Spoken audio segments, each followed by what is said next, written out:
I've never known a love so steady. Even gold won't turn your tide. We flow together like an ocean, every low and every high. And I would have you anyway, dear, any way your heart could bear. Even if you had to leave me, I'd always be waiting here. Even when we are apart, I will keep you in my heart. And I wouldn't change a thing, even if I were the king.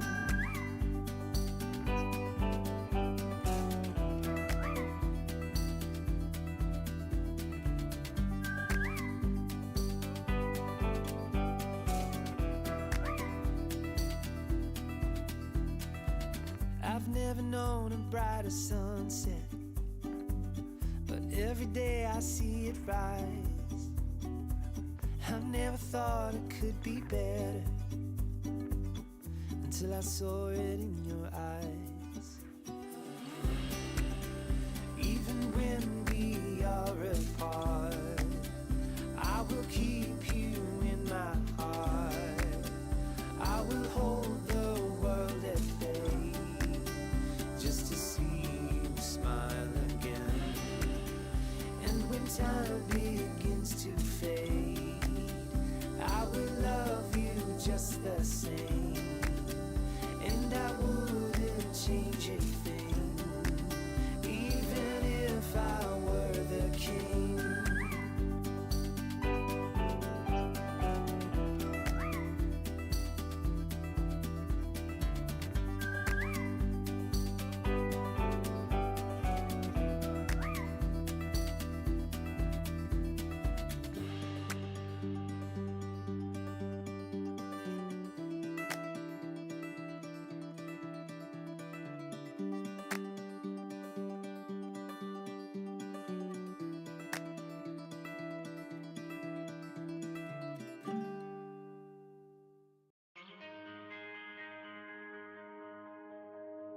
Too many days in the darkness without a glimpse of the light.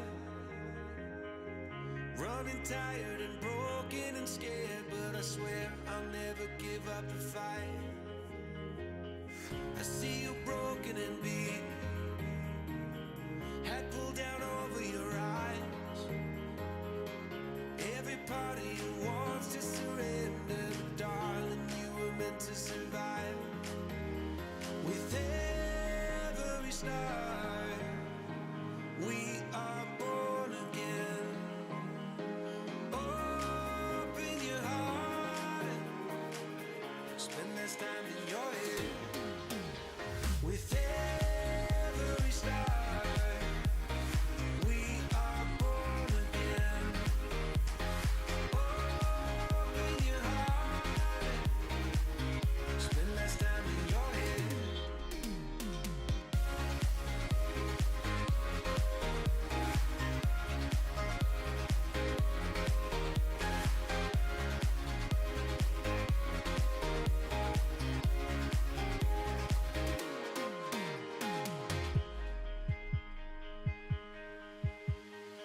Just like a seed in a garden, you will grow to be tall,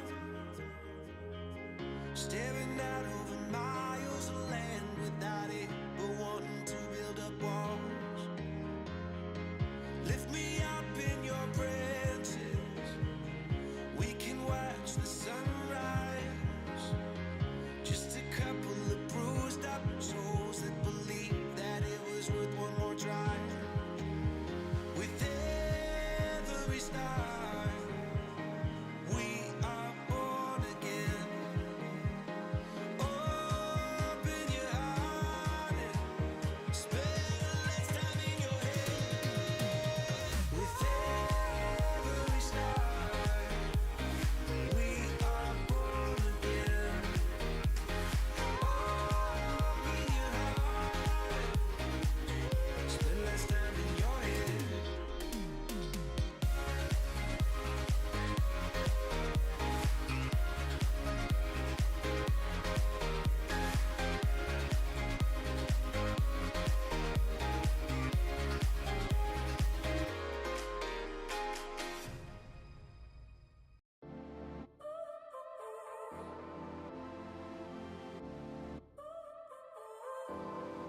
So now you're here again, knocking at my door. A little too late for, I'm sorry for. The lights went out cause you kept cutting the cord. And I started to fade into your gray. See, I finally opened up my eyes, and I saw me coming back to life. That I'd be better without you inside. It's time to be someone I wanna recognize. The future starts right now. I made a reservation, but you never came, so I'm checking out. The fire you stole away, I know one day we'll come back around. The future is now.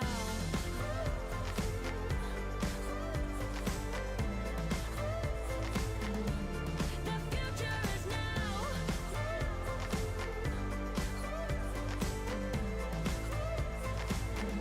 The future is now.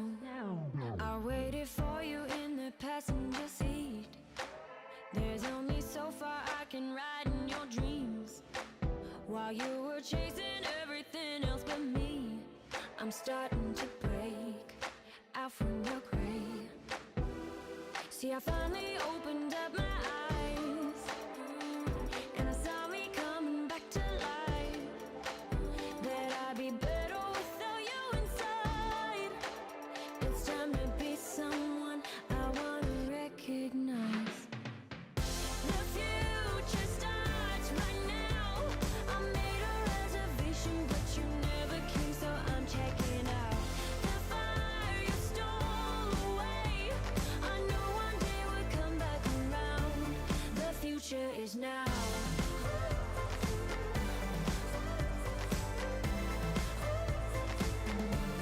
The future is now.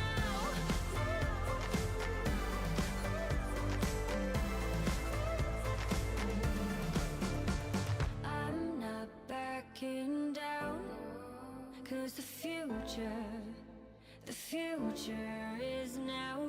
Not backing down, cause the future is now.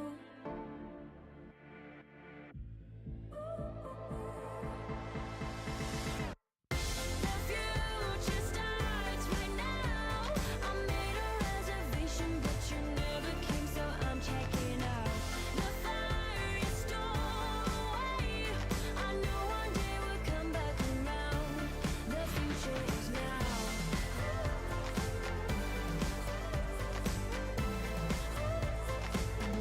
The future is now.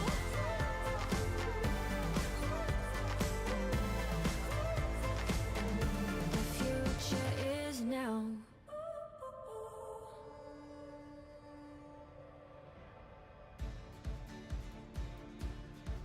Hello and welcome to HBFT Gaming. I'm HBFT and we are back again with Warhammer 40k Roguetrader. That's right, we are back, and by the end of the last stream we pushed into the warp for the very first time, and all of a sudden the entire world of Roguetrader opened up to the Bunny League. So I'm a little bit overwhelmed, but I think together we can totally make it through relatively unscathed. And when I say relatively, I mean, you know, like with at least one of our limbs intact, right?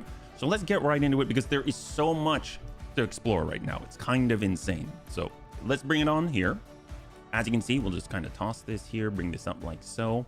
Here we are. We are on the bridge of our void ship because we are currently traveling through the warp. We've made some changes to our party to kind of help us out here. So we're talking about now HB's got that 25% enforcer like carapace. That's because we have a new addition to our crew in the form of Jai Haydari. So she's got this pair holster. Previously she came with two Zena weapons, like a shuriken pistol from the Eldari, and I believe another type of needle toxin pistol, this one right here. So we got shuriken pistol, and then she currently has a splinter pistol. Both look of Eldari in origin. And then she's got this cool Eldari chainsword, and she gave us a clave, which we basically gave to her. The thing is, I noticed that she doesn't really hit very often. She's not very accurate unless super close, like super close. And I don't really want her there. She's our grand strategist. So I decided to give her Wanderer's Portent. This thing is insane. This is probably the best sniper rifle that I've seen thus far. It basically has all of the accoutrement of like a las, like a long las. So take a look at this. Dodge reduction to 30, additional hit chance at 20%, which is kind of nuts. And over with Lady Kaja, she has the long las, which has that 30 and 25%. So that additional hit chance and dodge reduction is going to be absolutely huge. And guess what? This has that, but it has the armor penetration and the damage output of a freaking regular sniper rifle. Because if you look at the Rebel sniper rifle, which is the best that we got right now, it's 18 to 25 with a 20% armor pen. So very, very, very cool. We've made some other changes. We'll get into it later. But right now, the big focus, now that we're all level 19, is to get into the Corvinus Expanse map, and everything's opened up. We're talking about ship combat. We're talking about the warp, the dangers of the Immaterium. Because take a look at this. Oh my god. So so right now we started in the Furibundus sector, right? We ended up traveling over to Sano's tomb. That was an easy one, no dangers there at all. But after setting down an Extractium, we came on back, we went to Avioris, and then it seemed like there was only ever one other path, and that was to go out here, which was dangerous. So I utilized one of our navigator points to bring it down to unsafe. We traveled, we lucked out, we haven't explored it at all. But then I noticed down below, it said, scan the warp, chart new routes. And it got bigger. So as we go around, this will just keep getting bigger. So I almost feel like we should go back to Sano's tomb and scan out there, go back to Avioris, scan out there. It just keeps going. And look at this. Like, oh my god.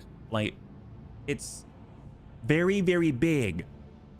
The nice thing is, if you look here, you can see one of the main like quest symbols, and that's because there are, I'm guessing, the Agra World Janus is in the Telecus Epsilon. So we found a new way, we've charted a new route to get us back to Janus, which is our Agra World, which is necessary to supply Footfall with all of the provisions that it needs. But we still don't know where, I think it's, is it Dragonis? Yeah? Say, hey, Lef, good to see you. Good afternoon. Good afternoon. I don't know where that is, and I also don't know where Kiabagama is. So now that we're in Trinitos, which seems to be a brand new hub, let's go ahead and get on in and see what's in here, because this was a dangerous path to get here, and we might find some ship combat, hopefully to get some void trade cargo and things like that, so we can actually upgrade with the Imperial Navy all of our fancy stuff. So we have more ships to fight here. We have an unknown ship of unknown origin. It looks like we've got 3 smaller ones, 1 large one here. So let's go to the let's go somewhere else. Let's start somewhere else and scan. We need to keep an eye out for Promethium, and we need to keep an eye out for, well, I guess whatever resources. We'll see. Nothing here, but we do get experience as we chart more worlds. I think, as you can see in the encyclopedia right now, as we chart more worlds, when we hit 10, currently we're 6 out of 10, it's going to complete a quest, and we're going to be able to get even more benefits. And there we go. Now we're 7 out of 10. We're just raking in the dough. I can see it. It's so close right now. Like, a bunny man has a 6th sense when it comes to monies. All right. Well, at least 6th sense about watching it disappear. All right. We've got more plasteel. Well, the bunnies did say plasteel is incredibly common. Look at this. Resources 7. Right now we're getting 5. Oh, Hamster of Wrath, thank you so much for the raid. Welcome, welcome, welcome, raiders. We just started, so you're arriving right at the right time. We've just started to explore the warp, and it is so huge and kind of dangerous. Hopefully you're all doing well, yeah? Oi, oi, Savaloy. Ooh! You know what that reminds me of? Oliver Twist? Is it, peace pudding and Savaloys? What next is the question? Oh, no. Indigestion. Food, glorious food. That's the one. Food, glorious food. I always kind of sing a little bit so I know what it is. Hey, Chappie. Good to see you, buddy. Hopefully you're doing well right now. Well, Raiders, I hope that you had a good day. Hamster Wrath is baller. As I understand it, are you playing Stellaris still, yeah? Hey, Anakita, it's good to see you. Please, sir, can I have... Please, sir, can I have some more? More? Oh, my gosh. Wow, you're going to ask for more? Wow. Well, you know, this is the Bunny League. You can have some more. Stellaris. You know, I've heard so much about Stellaris, but I've never played it. I have it on my list, though. I literally have it on Steam, but I have not played it at all. There's so much to play out there. Please, I think I might need your help when we do try it, yeah? information overload, but have fun. Hamster, thanks so much for the raid. Thanks so much for swinging on by. I hope you have a great day, and we'll catch you on the next one, man. I really appreciate it. And for those that are joining us right now, this is HBFT Gaming. Welcome. We are currently just exploring. So actually, if I back it on out just a little bit, you're going to see that we are currently in Trinitos. And on top of that, if we go back even farther, there is a wider map in the of the Immaterium. Oh, yes. Okay, well, Stellaris is a lot, isn't it? It's a good game in a way. You can say they continue what Master of Orion series started decades ago, which I never played either. And you know, it's funny, I used to work for Wargaming. They did the rehash of Masters of Orion with Worf's voice in it and all of a bunch of people from Star Trek. And let me tell you, I was so excited, and then I ended up moving and then didn't actually play it, and then I feel really bad. Stellaris is the best Master of Orion-like game now. Oh, heck yes! Well, maybe we just need to start with that instead of jumping into Masters of Orion, even though, let's put it this way, Michael Dorn is a badass, so it would be really cool if we heard from him too. Oh, by the way, this is only tangentially related, because right now you can see that the warp has opened, very, very much so. But Anakitas, I remembered that you are located in this part of the world, and one of my favorite things as a child was to... Okay, don't laugh. Well, actually, no, you can laugh. That's fine. I really liked the snack of taking Maruchan ramen noodles. Yes, they're very cheap back then. I think it was like, you could buy 24 for a few bucks. But I would take it, I'd break it up into pieces, and then I would get the flavor pack and I'd pour it inside, and that would be like my chips, because I wasn't allowed to have chips. But I digress. I would eat that while reading Asterix comic books. So I dug this out because I was thinking about you and how you're in this part of the world, and this specific issue, Asterix at the Olympic Games, takes place there, and this reminded me of you. I know it's I don't mean that as a I mean that as a compliment. You were on my mind, and so I brought it out because I was like, oh yeah, Greece, heck, I guess.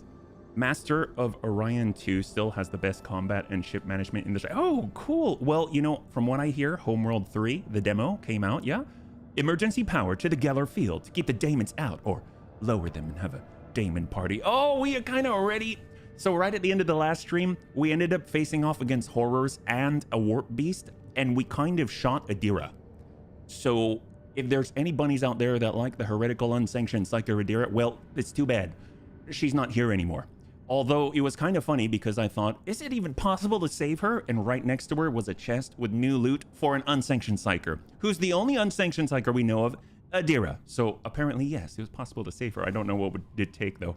Asterix is amazing. Goskini and Udet. So, all right, well, let's keep moving. We are now at Trinitos. We haven't looked around at all, but we are now 7 out of 10 when it comes to charting uncharted space. We just found a planet with even more plasteel than the last one that we have, and we used our Extractium mobile mine on it. I feel horrible, but you know what? Not too bad, because right now we have unknown ships, and I'm guessing they want to fight. So we shall give them a fight, hopefully, and not die. Hey, Harvin. If Masters of Orion 3 hadn't been a flaming train wreck, it had a really interesting combat system, though, that lets you set up fleets with actual compositions, like escorts and pickets and screening elements. Well, that all sounds really cool, although I guess it depends on the mechanics itself. Are we 3v1 again? Oh my god, they've got a lance! I didn't think they actually had... Oh, they're apostates. Oh, this isn't good.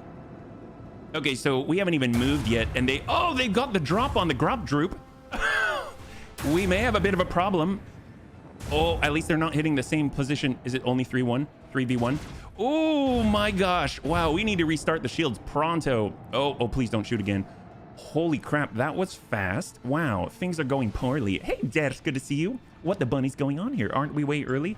Well, in our announcement on Bunny League Discord and on the Twitch schedule, we are now starting at 12 p.m. Pacific Standard Time, Tuesday through Friday. Although Monday will still be the regular 2, and then this Saturday is an every other Saturday week, so we'll be streaming then as well at 12. So we're trying to be available for, or be more friendly to European audiences, yeah? We'll see how it goes. If you like it, cool, let me know. If you don't like it, also let me know. Right now, though, we need to survive. I think with our lance, obviously we would like to turn.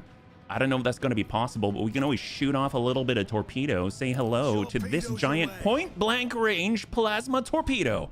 That's right. These guys are screwed. Well, we also have starboard cannons, which are almost effective, kind of. Maybe, you know what we can do? What is this? Restart shields. I know there's a way to do a maneuver where you flip it around, flip a UE. Swing run. The flagship flies in a straight line, making a full U-turn at the end of its movement. Cooldown. Rounds at random. Can only be used during the accelerator. Oh, no. So we got to do this and come around. Yeah, I don't think we need to do that yet. So we're probably going to try and turn, hopefully. Can we do it? What a nice service. Heck yes. I got to convert this to CET. Okay. Master. Hold on. We've got the lance, but we can't do it. We've got the starboard Mars pattern macro batteries. I have a feeling if this hits, though, he's not going to be around. Let's be real. So maybe we should hang on to that and move forward and utilize our batteries in this direction, yeah? Because I have a feeling this plasma torpedo is actually going to connect, so we will actually target this guy instead, this iconoclast. Fire! And we dropped his shields down to 2. We've got our dorsal Mezua macro cannon. Fire! Guns! Oh, he's down. Oh, wow, those go straight through the shields? Holy crap, why don't we have more of these? That's terrifying. Well, we can't use our lance, so it's time to tip this in our favor. Now, nope, can't use it, can't use it. So in that case, restart the shields because we are about to drop like crazy. Start that. That's on cooldown. And do we get it? We get it, I think, next turn. So let's hold. Our hull has already taken some damage. And he whiffs it because we're too fast and too incredible. Oh, that's not fast and incredible. Lancets generally have right away. I know. Wouldn't that be great if we could actually utilize it? But they've got to be in front of us, and they're much faster and more agile. Oh, this is a problem, bunnies. I don't know if we're going to... Oh, my God. They're attacking the torpedoes. That smart guy. Oh, he ran through it. I mean, I kind of wish he tried to ram the torpedo. Well, at least they're drawing fire. Oh, and we're still drawing fire. I don't know if we're going to last this one, bunnies. We may have to restart. Master of Orion 2 also lets you handle the ships in turn-based combat map. Also, you could micromanage equipping every ship. Oh, here we go. Plasma torpedoes. Plasma torpedoes. Engage. Engage. Engage.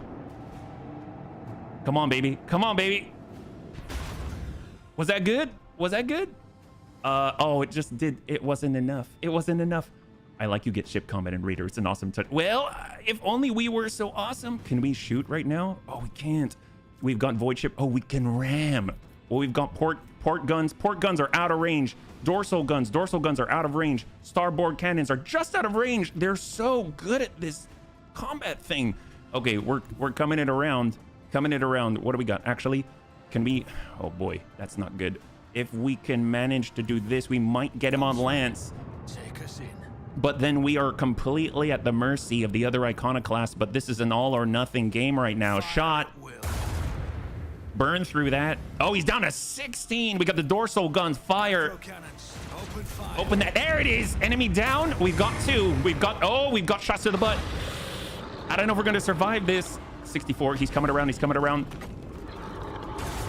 Shot on the right. We have no shields. Almost no shields. 29. He impacts with something. I don't know what it is. Our shields are still coming online. Shot to the butt. Shot to the butt. Down to 34 shields on the backside. 46 health remaining. We need to flip a UE immediately. Or at least... Oh my God. So this is what we're going to do. We're going to utilize our cooldown swing run. Let's go. We're coming around on the end of our turn. We are going to flip a UE. At least we have some straight... Oh, look at that. And we lured them in. It's almost like Top Gun. You're pulling them in closer. You're going to do what? All right, here we go. We've got the line. We've got the lance. Lance doesn't have it. What about over here? When Lance has a shot. We've got a shot. So let's go ahead and send the torpedo first. We are deploying. We've got the lance. Lance shot out. Burn him. Burn him. And he's lost the shield. Watch the torpedo. Hit the torpedoes. He's hit us for 12. We're now at 44. Close range. Big damage. 19. Oh, no. Lance. And he misses. Oh, my God. I don't know if we're going to... Oh, no. He's not going to miss this. He's not going to miss this. He misses. How? What have we done? How are we so good? Oh, my God. We're so good. Oh! Yes! All right, there's only one. Okay. Boy. We have a bit of a problem, though, because he definitely can outmaneuver us. We're both down on shields. Let's starboard, close range, iconoclast shot. Oh, did we not move? Did I hit space?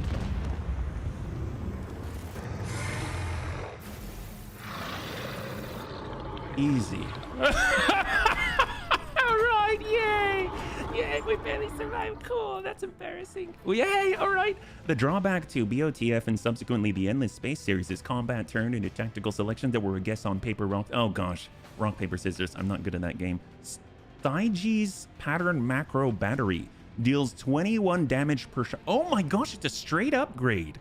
This is a straight upgrade, unless it's got different ranges I'm not aware of, but they both say short range broadside macro cannons, sure. Which fire 4 shots, sure, but deals 21 damage per shot instead of 14. That seems incredible. Upgrade. Oh, can we upgrade already? What are we talking about here, yeah? The Emperor protects, but shooting your enemies with a plasma lance? Why, that also helps. Heck yes. Well, apparently we are too sexy for our ship, and they decided to make it even sexier. So here we go. We've got... Ooh, you know what? We tend to kind of favor our right side. We're a little bit right-hand dominant. So let's go ahead and toss this in. Oh, can we use that? Can we actually toss this in? This is the Mars pattern prow. And yes, we did. We upgraded with this Stygies.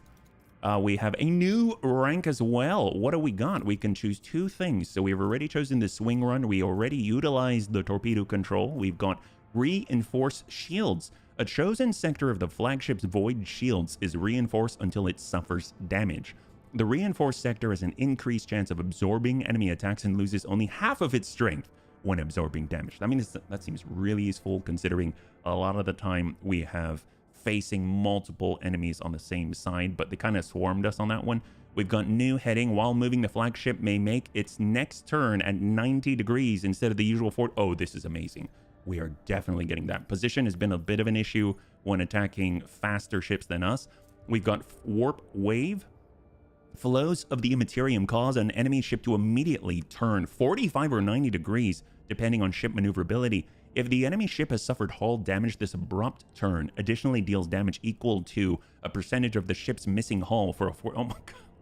So it's an offensive spin. We just decide to cast our warp activities in their general direction and watch them flounder about in the Immaterium. And finally, we've got Arc Augury. The flagship's next shot gains +2 extra range. I can see this being really powerful if we have a lot of mid-range fights, but honestly, you know, this might be nice. Do you remember that situation where they positioned themselves perfectly outside of our range? This would have helped. I'm torn between reinforced shields and Arc Augury. This allows us to reach just a little bit more. This allows us to cut down incoming attacks. Is it for 1 turn? Until it suffers damage. So it seems like we'd be able to absorb maybe 1 blow, which I guess is better than us dying, right? Maybe not dying is the rule of the game here. So perhaps we should go with... But the best offense is a good defense, I say. All right, we're going... All right, I have to sort out dinner and all the things. Have a great time, Rogue Trading. Hamster, thanks so much for the raid. Thank you again for swinging on by. I hope you have a great dinner. We'll catch you on the next one, man. I really appreciate it. Thank you. Okay, we're going with these 2. New heading, Arc Augury, to extend our offensive capabilities. And then we've got our Supreme Bunny Commander right here. Oh my gosh. I didn't realize. We should probably actually take a look at this. We've got Persuasion. Oh my gosh, Lord Zariel, thank you so much for the follow and welcome to the Bunny League, yeah? So we've got Warp Channeler. Who will it be? Here's the big thing. It used to be Adira, and now she's just in a hole in the ground. So... You know, maybe we should... Okay, so Master of Etherics. She has 100. That is insane. We've got Shield Master. He's 87, so he's the highest. We've got Master Cannoneer with her ballistics. She's very high. Master of Maneuvers. He's got the new heading. That's awesome. I love it. We've got Supreme Commander. Obviously, he's incredible. And as far as the Channeler goes, I guess it's going to be good old Heinrichs here. All right, so we had an empty post. I didn't realize, so that's going to help out a lot. We can't really upgrade our hull because it's going to require 5 more scrap. I wonder if we can actually scrap these things. I don't know if it works that way, but at the very least, we need a repair. So let's go ahead and back it out. Get a hull repair for 79. We're going to need it because there's more enemies right here, right? And that's where we need to go. I don't know if we can just kind of waltz our way in and not attack the ships. They might blockade us, but at least we're ready now. We have a better starboard macro cannon. Hey, Lumux, good to see you. What's happening, Bunny Pimps? Well, currently we are... I don't know if we're in another fight, but we are exercising our Emperor-given warp combat capabilities. And hopefully not dying, which we came very close to the last time, I'll be perfectly honest. We have the bunny luck, heck yes. For me, it's a big turnoff to have forcefully auto or semi-auto battles. Oh, Eldari ships. What is this? Are they stealth? Cloaked? They just shot torpedoes. We should probably pay attention to this. I know I said no tutorials, but the enemy launched torpedoes. You can destroy them before they reach you. Okay.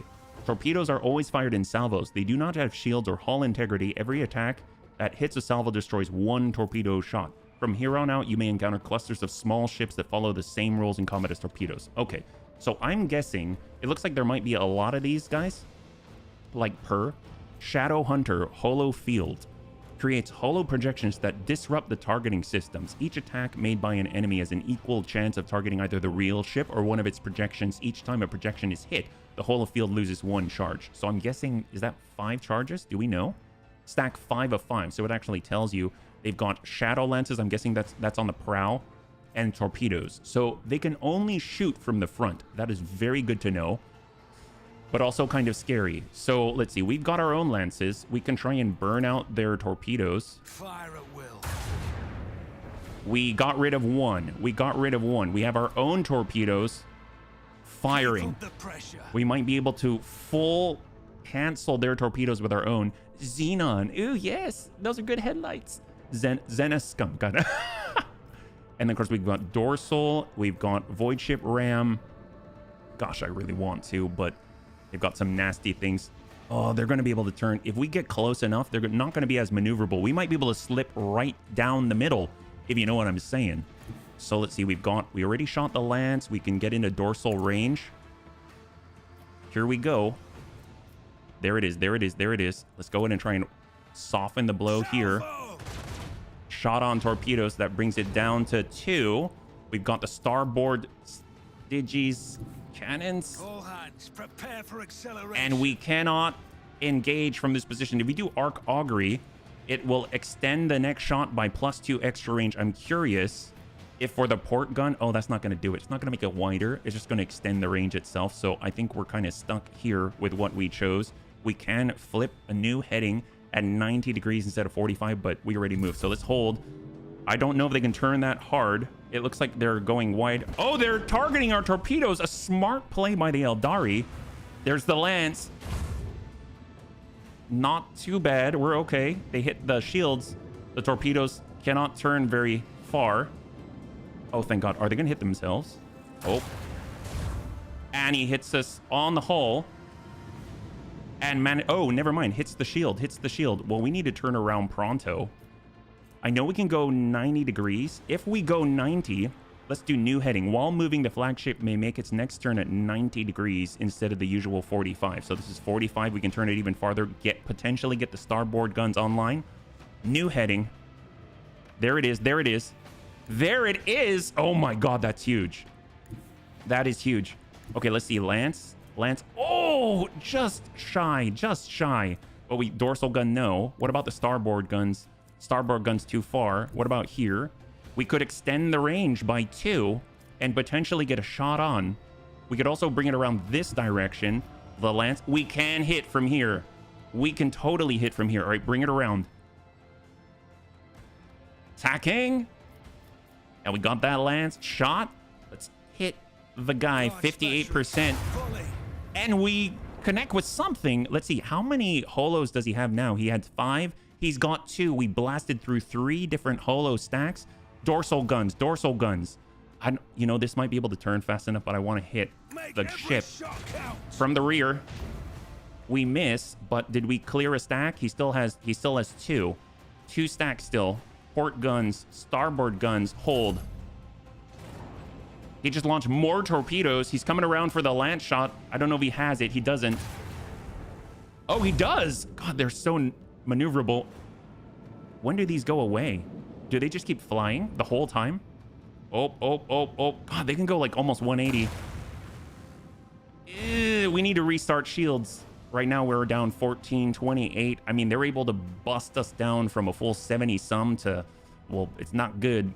Let's go in and launch torpedoes to the right side here. We've got the Lance ready to go. Let's go in and blast them. 58. Oh, gosh. Gosh, maybe we hold. How's the dorsal? Dorsal, we got to move up. But once we do that, we're going to fly right by. So this is our chance. Let's go ahead and try and burn. Torpedoes are facing us right now. Let's go ahead and hit the incoming torpedoes. Number on him is timer. Oh, thank you.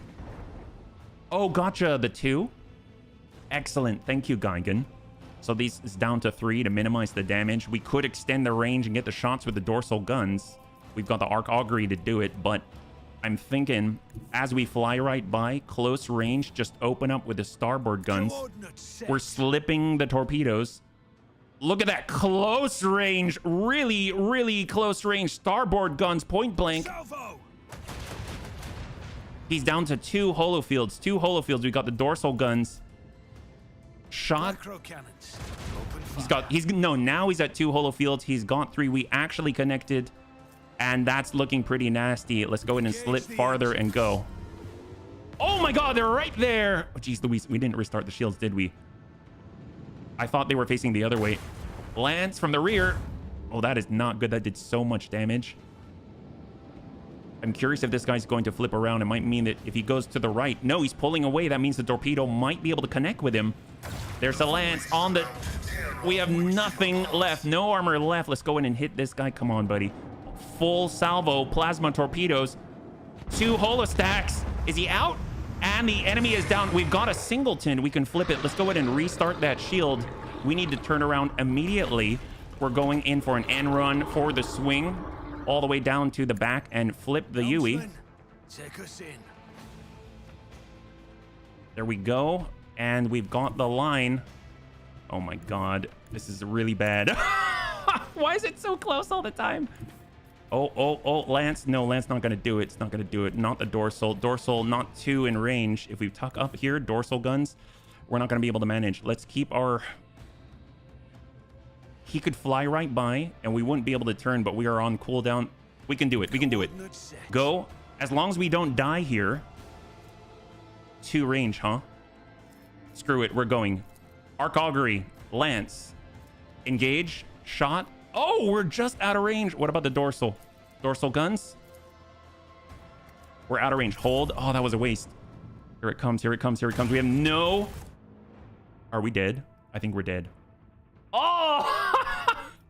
Oh, that's horrible. Well, you know, at least we beat one of them. We beat one of them. We got to try this. So what I'm thinking is the torpedoes, that torpedo hit was the death knell right there. I thought it was facing the other direction. I wonder if there's an indication as to whether it's facing this direction or that direction. So in Battletech, if you look at the base of the unit itself, it's got a little arrow that shows the facing you.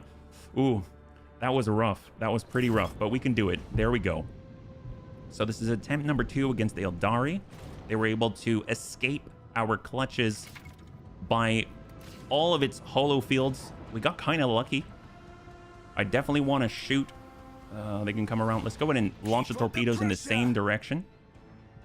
And we could try to flip it. There's the Lance. There's the Lance. Get in. Dorsal guns. Dorsal guns are now in range.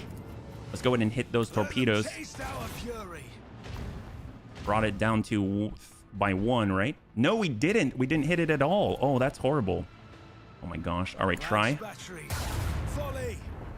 And we only managed 1. We could turn it even more if we flip like so. There's our starboard guns. Starboard guns. These are the more powerful Stygies. And we brought it down to 2. Hold. Ooh, we ate that one. And that actually went to the rear. There's the Lance. We ate that one as well. And they're doing the drive-by. I think these torpedoes might be able to turn hard enough to actually connect here. Hey, Smeeble, good to see you. Welcome. Oh, no! They're such dicks. Never mind. Now they can't. Yay. Oh, this is bad. This is bad. It was a space fight. It was until we absolutely got hammered, unfortunately. So we can turn even harder. New heading. New heading. Bring her around. Helmsman. Our torpedoes are currently on cooldown. They should be able to launch them on the next turn. Got the Lance. And, of course, he's just out. Oh, my gosh. Dorsal's just out, but we can arc augury to extend. We've got the range. Is that going to work? There it is. There it is. Shots. We got to whittle away at the holo fields. He's got 5. Down. We only took down 1. Hold. God, they flip entirely around. Launching tubes. Got more tubes. No joy, no joy. Okay, so this guy has 4. This guy has 5. Obviously, I'd like to actually eliminate some of these guys, but we're just going to send it over to the left. That way we can curve into him if need be. We've got the lance. We haven't damaged any of those guys, but we've been kind of focusing on their weapons, which I think is smart, but also kind of a mistake. You know what I mean? Let's go in and insert ourselves right in between. So here we go. We've got the port guns, and I think we're going to be able to slip that torpedo. We're going to go in and focus on the Eldari ship, and we take away 1, so he's down to 3. We've got the lance not on it. Dorsal guns will focus the same. Let them taste our fury. So we'll just slip the torpedo instead. He's down to 2 holo fields. Got the lance. If we turn, we can get the lance on. That's not it, but we can get the starboard guns onto target. If we turn this way, we can get... Oop, if we turn this way, we can get the lance on. But are we set up correctly? Yes, we are. Yes, we are. We'll only take shots from one of the ships, I think. So let's pull in. By being so close, I don't think his U-turn is actually going to allow him to connect with us. And we burned out 4. We burned out all of the holo field stacks with 1 point-blank range shot. That's amazing. Right now, we are going to restart our shields and let us hold. Torpedoes going out, probably going to target ours. So cancel 1-to-1. Shadowhunter's going to try and fully flip. He's got the lance angle. I don't know if this guy's going to be able to get it as well. He's trying to fully flip, but we might have gone too close. Yep, he can't do it. He can't do it. He's deploying torpedoes. If we keep close to the torpedoes, they're probably not going to be able to turn as much as they'd like to. We've got our Stygies, batteries on the right side, macro cannons. He has 2 holo fields. All holo fields are down. That's huge. Dorsal shot. No more holo fields. They're actually connecting now. They're actually dealing damage. He's got 27. We've got the lance. Oh my God.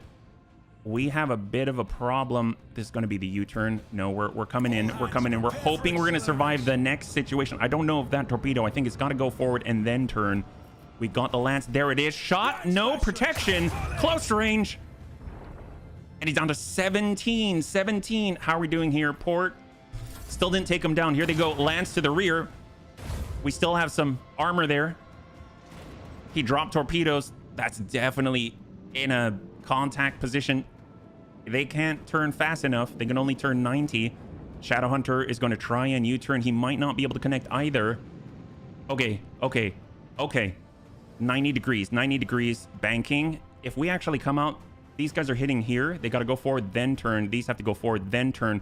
Normally, I would try to bank. New heading. That extends our turning radius. Normally, I try to go this way, but these guys can then follow and hit us, so we're actually going to go left. Bring it all the way around, and then we shall launch torpedoes. So here we go. He now has to go forward. He cannot make a full 180. He can only do 90. So we're actually looking to, we got the lance, that's no good. Dorsal guns, they are good. We've got arc augury to extend, and we can go ahead and send it into the rear. Arc augury extend by 2. We've got the dorsal guns. There it is, barely reaching 58% chance to hit. No holo fields. And he's got 27. There it is. Good connect. 13. And the enemy is down. We've got 1 enemy ship left. Let's go ahead and launch it right in line with his current heading. We've got port guns. Shoot to the torpedo.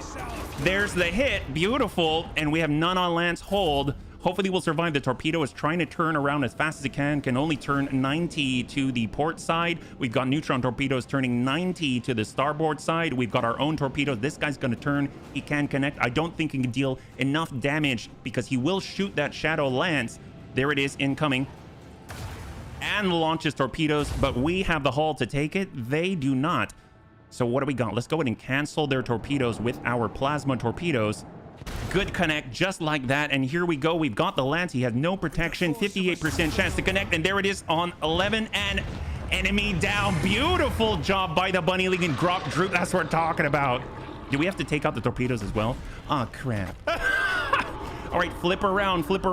U-turn. Take us in.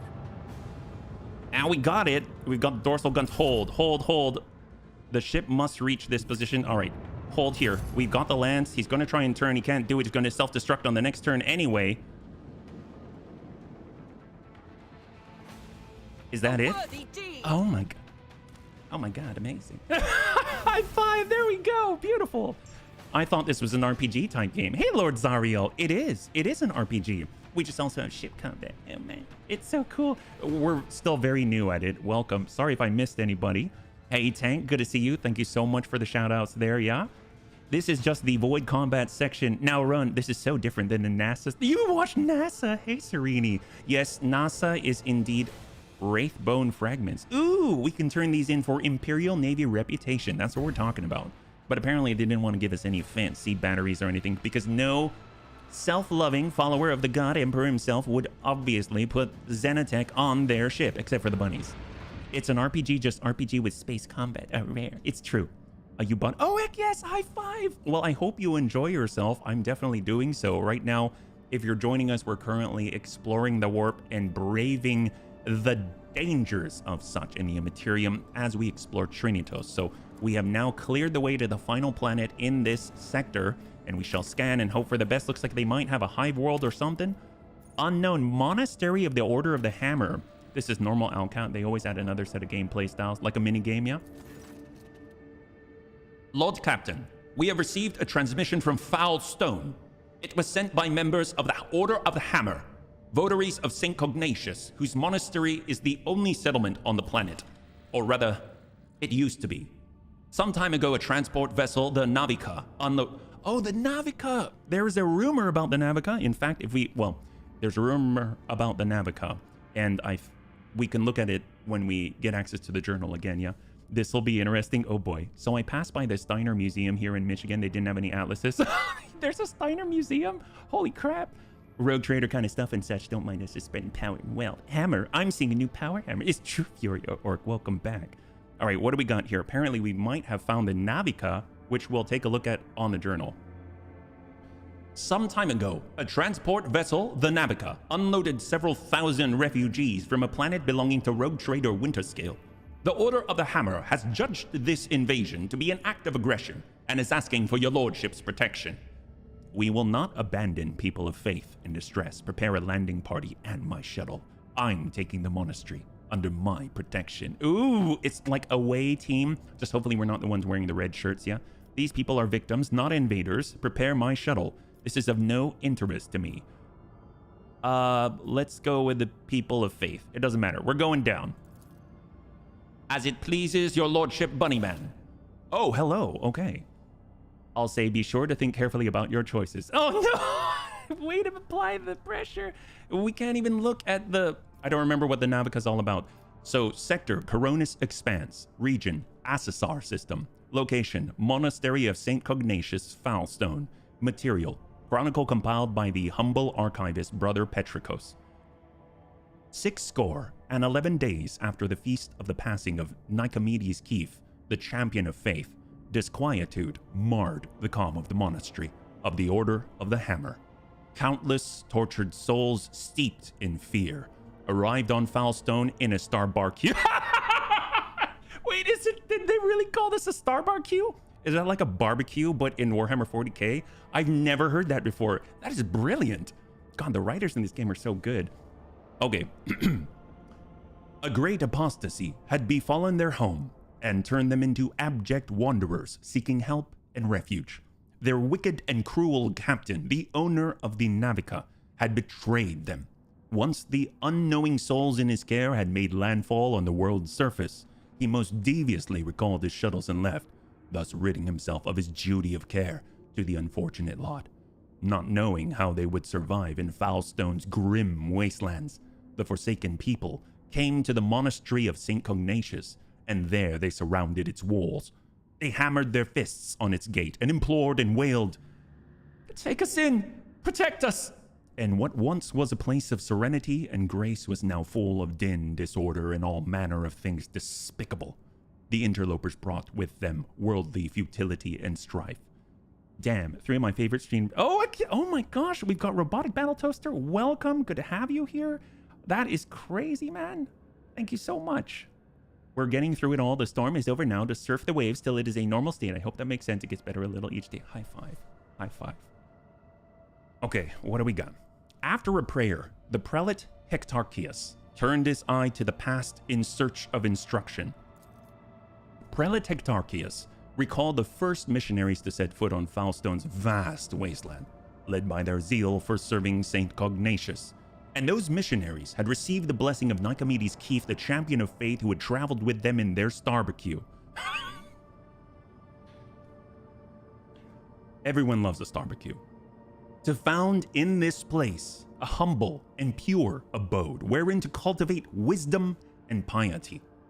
And Saint Cognatius, a man of great endeavors, a warrior, a wise artificer, never cowered behind the walls of a librarium, but stepped bravely into the darkness, carrying light in the palm of his hand, and he commanded others to do the same. And not only Falstone, but many other worlds of the Coronus Expanse bear its imprint. Bark is an archaic term for a naval vessel, pronounced bark. That probably makes a lot more sense. A star bark. I like it. Yes, let's go with that. That seems to make more sense than a star barbecue. Although I like starbecue. I'm honestly, I think I'm going to name my next barbecue a starbecue. That seems awesome. I mean, I love the concept of a star barbecue, but I think that means starship HB. Okay, well, that's embarrassing. Thank you for educating me. Hey, sir, good to see you. A star bark is a type of starship. We used to have barks too. Might know of them as barks or barks. Barks had 3 or more masts and only the fore and aft. Wow. Okay, I feel a little bit silly. Maybe a little sheltered, but the bunnies always keep me on the straight and narrow. Thank you so much. High five, bunnies. And Prelate Hectarchius did welcome the interlopers warmly as his guests, but he did warn his brethren to keep their vigilance. You know what this reminds me of? Do you remember in Beauty and the Beast, he says, "If it ain't bark, don't fix it"? No, well, baroque is what he said, but... The brethren and sisters of the Order of the Hammer came forth to meet the strangers, carrying water and protein victuals and medicinal herbs and jugs of promethium. Oh, we need promethium for a contract. But the crowd came to blows over viands, and blood was spilt, and many were trampled or mauled in the stampede, some of them dwellers of the monastery. Then the warriors of the Order of the Hammer donned their flat cowls, inscribed words of praise to the God Emperor himself on their tactical visors, and went forth ready to render service in battle. With lasgun, bolter, they pierced the interlopers. With their chainswords and power flails, they struck them. And a great and bloody harvest was reaped that day. But the interlopers, scant though their armament was, and scanter their skill in battle, slew many among the monastery's dwellers, for great were their numbers, and greater their desperation. The monks fled beyond their walls, rang the vox alarum, and shut the gate, and commanded the armed guards to keep watch over that gate, slaying any who approached. A quarrel broke out. The hungry and the sick lay siege to the monastery, begging for help. In their spite, they blocked the water collector, unpowered the generatorium. The faithful, in the meantime, made ready to resist, so they're under siege. And a miracle came to pass. The God Emperor sent his champion, his confidant, his right hand, the bunny trader of the blessed house von Valantius. May the light of his grace remain upon it forever. And the blessed bunny trader... Oh, wow. Well, I like how this story's turning out. I didn't realize it's in the present. I thought this was in the past. Apparently, they're talking about us now. I mean, unless we exemplified ourselves in the past as well. There were many bunny traders before us, but there's only one bunny trader now, yeah? Slow, lots to do. I love this picture. It looks so cool. Right choice gets you a colony. Heretical is always the answer. Well, we shot our only heretical person. Hey, Oxford. I'm amused by the idea of a flying meat-based restaurant, possibly with Stefan and Morris in the back with his helper, an imperial pimp. Oh, Stefan and Morris didn't do anything wrong. I vote we yell at everyone and leave. Well, let's see. The blessed bunny trader summoned Prelate Hectarchius and the leaders of the interlopers to hold each to account for their deeds. Or we commanded his formidable boarding force to fall upon the interlopers and slay as many as could be slain. Or we extended a veil of protection over the interlopers, taking them into his care, and thereby of all Falstone with them. Or unleashed his armed force upon interlopers and monks alike, wrecking great shedding of blood and pillaging for his delectation. Ooh, delectable. Cast a contemptuous eye over the aftermath of the bloodshed and departed with words of abuse and reproach. Well, if you've got to damn them, you better damn them continuously, right? Even when you're running away and turning your back to them. I feel like the only thing to do is either to bring the leaders forward, and as far as hold them to account for their deeds, at least let them speak. And then we can make a decision. because obviously I'm leaning towards separating the two. It's kind of like when you got two kids and you're like, hey, stop punching your brother, and then he punches him again, and you're like, you know what? I told you not to punch him. I'm going to separate you two for now, and then we can talk separately, right? This is kind of what we're doing in both. So we'll do summon Prieto, Hectarchius, and the leaders of the interlopers to hold each to account for their deeds. Only one choice. Oh, you can't follow up? All right, we'll do 3 then. Iconoclast. All right. The Blessed Bunny Trader extended a veil of protection over the interlopers, taking them into his care and thereby of all Foulstone with them. Humbly, the Order of the Hammer heeded the God Emperor's confidant and unsealed the airlocks and opened the gate of its abode and brought forth gifts of virtue to relieve the suffering of the ill-stricken. After a prayer, the architects set to work. In accordance with the saint's teachings and the parameters set forth in the STC standard template construct, they erected spacious living quarters and sturdy fort walls for the planetary militia and a spacious auditorium wherein to trade and store goods, and a proud censorum within whose walls clerks and servo bondsmen would maintain order and keep statistical records. Ooh, they probably got advanced Excel sheets. I like these guys. And a new yet righteous way of life came to Foulstone, and the people rejoiced, and all was good. Ooh, look at us. Look at this. This is us, baby. We come like a avenging angel. Help has arrived. Oh, is that it? What happened? Projects. Ooh, what is this? Oh my god, there's more stuffs. Now you have a colony management sim time. I keep getting distracted by asking NASA if they're building a fleet. Are you really asking? You know what? Props to you. Keep asking. Hopefully it's a fleet 17 and not a 15. Only certain worlds, usually the most habitable, are suitable for establishing thriving colonies. Projects are the backbone of colony development. Completing a project takes time, and while you continue your travels, you'll receive a notification. Okay, so we have projects. We've got the plus sign right here, so we go projects. We've got for St. Drusus. It looks like you get rewards like weapons like flamers. Oh my god. Well, we have a certain sister that can potentially use said flamer, I guess. Silhouette is wrong. There's no bunny ears on that shadow. Well, you know, it's all... Honestly, legends of old are not always accurate. That's kind of by design. So I kind of fully expect them not to include the ears. They might think we're chaos, you know what I mean? Strange things that are abnormal to humanity. And the bunny trader spake thus, saying, let there be a market. And lol, it was... Oh, and lo... I like lol as well. And laugh out loud, it was so. And the bargains were good. Yes! Really, they're building the Viper Moon... Oh, yes. Well, that's probably more applicable. So we got holy gifts, which are very valuable indeed. Requirement blocks project the high throne. Blocks project... Oh, so you can only choose one of these. They each block each other. So if we choose Celestial Protector, we get Shield of Faith plus 30% to the Prow Shield sector. Oh my god, for our ship right in the front, where we take the brunt of shots. We've got the Emperor's Retribution, plus 5% to critical hit chance against Chaos enemies. I'm not too happy with that one. Infernical looks cool. 22 to 33, that's crazy. Armor penetration of this flamer is increased by 4%, but it does not inflict the burning effect. Here's the thing though. I feel like, ooh, complacency affects the amount of profit factor produced by the colony and the speed of projects in the colony, increasing and decreasing them by 10% for each point of complacency. Oh, I guess complacency is good in this case? Seems weird. We get 2 profit factor no matter what we choose. We get higher security with the throne, but I'm kind of in between St. Drusus, which gets us a lot of rep with St. Drusus, and we get efficiency for producing resources. That seems really, really cool, but 30% to the Prow Shield? I mean, honestly, we tend to get shot in the side, if I'm perfectly honest. So I don't think we've been shot once in the Prow Shield when engaging the Eldari. It was all the sides or the rear with the torpedoes. So as much as I want this, I think I might go for St. Drusus, although the Infernical will definitely be replaced in the future, yeah. You, of course, get a development tree depending on your choice. Oh, really? Oh, boy.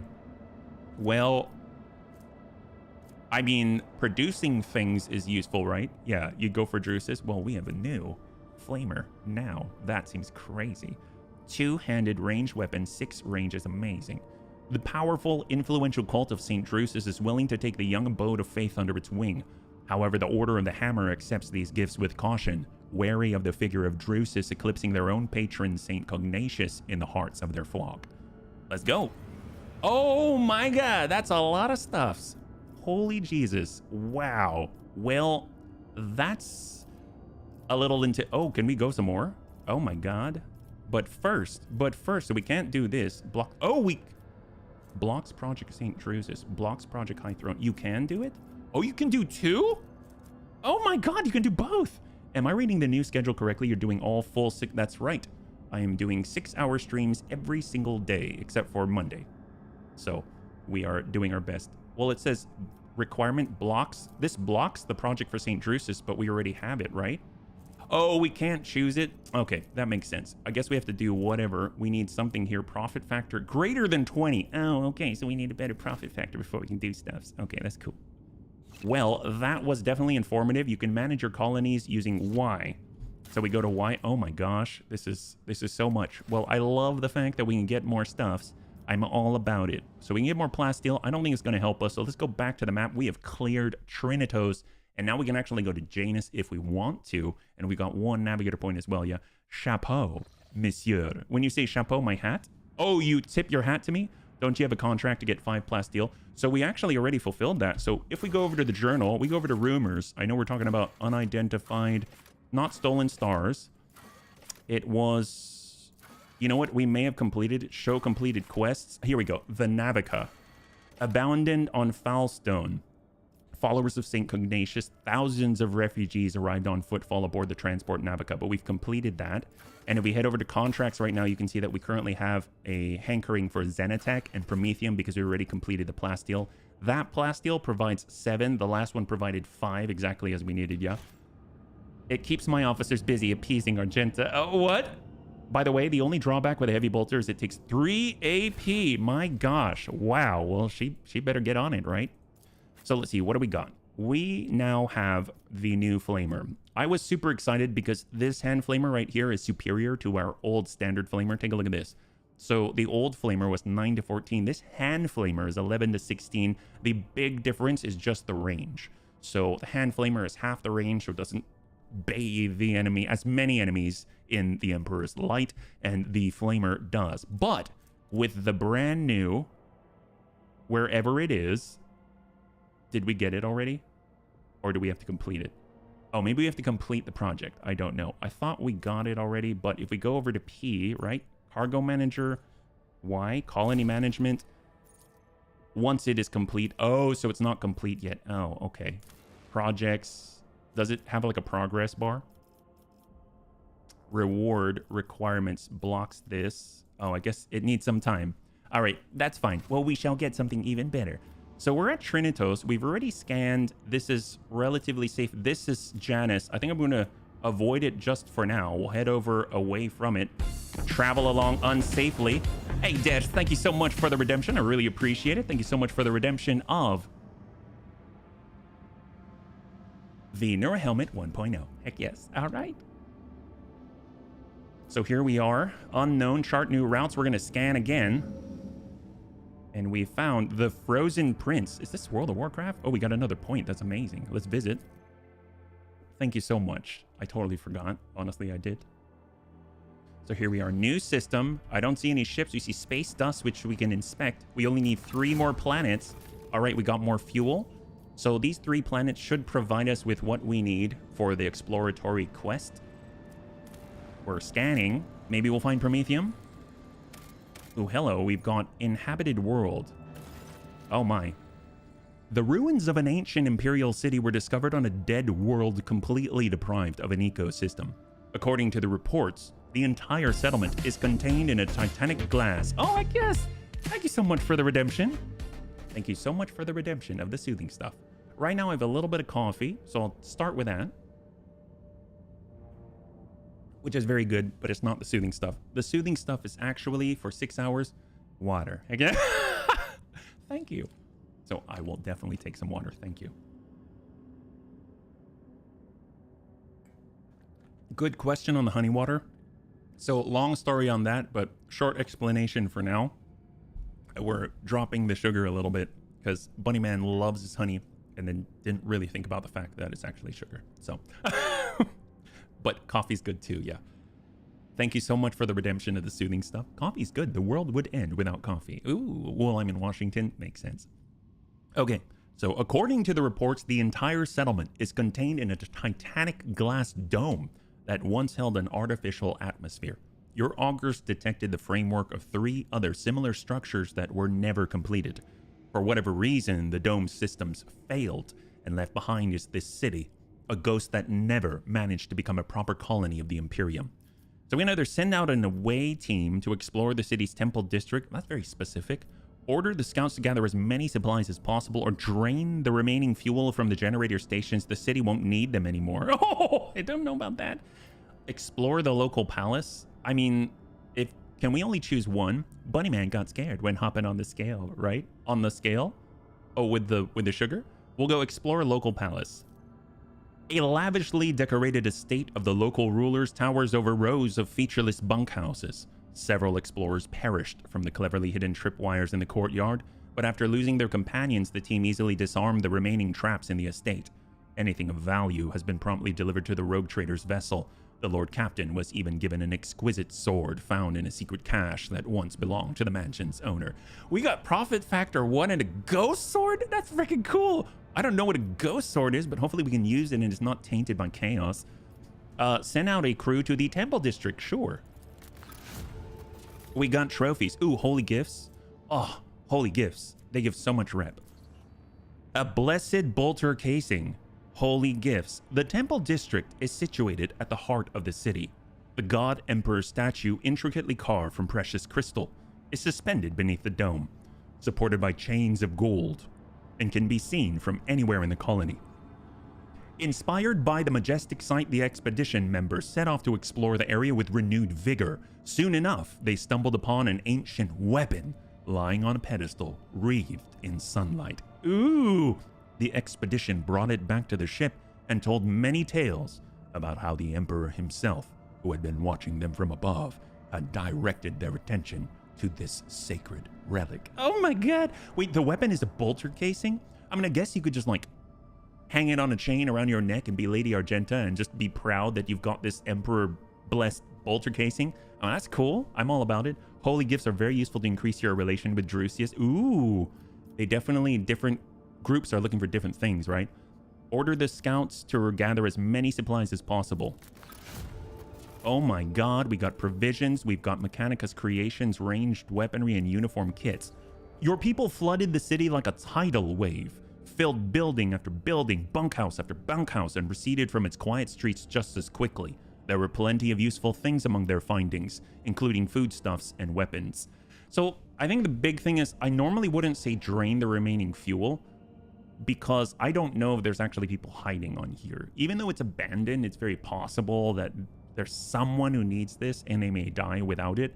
But since we basically flooded the whole city under the dome that was breached and we haven't encountered anybody, I'm thinking it's probably not bad to drain it. So I guess we'll go for it. Although I feel kind of weird doing it.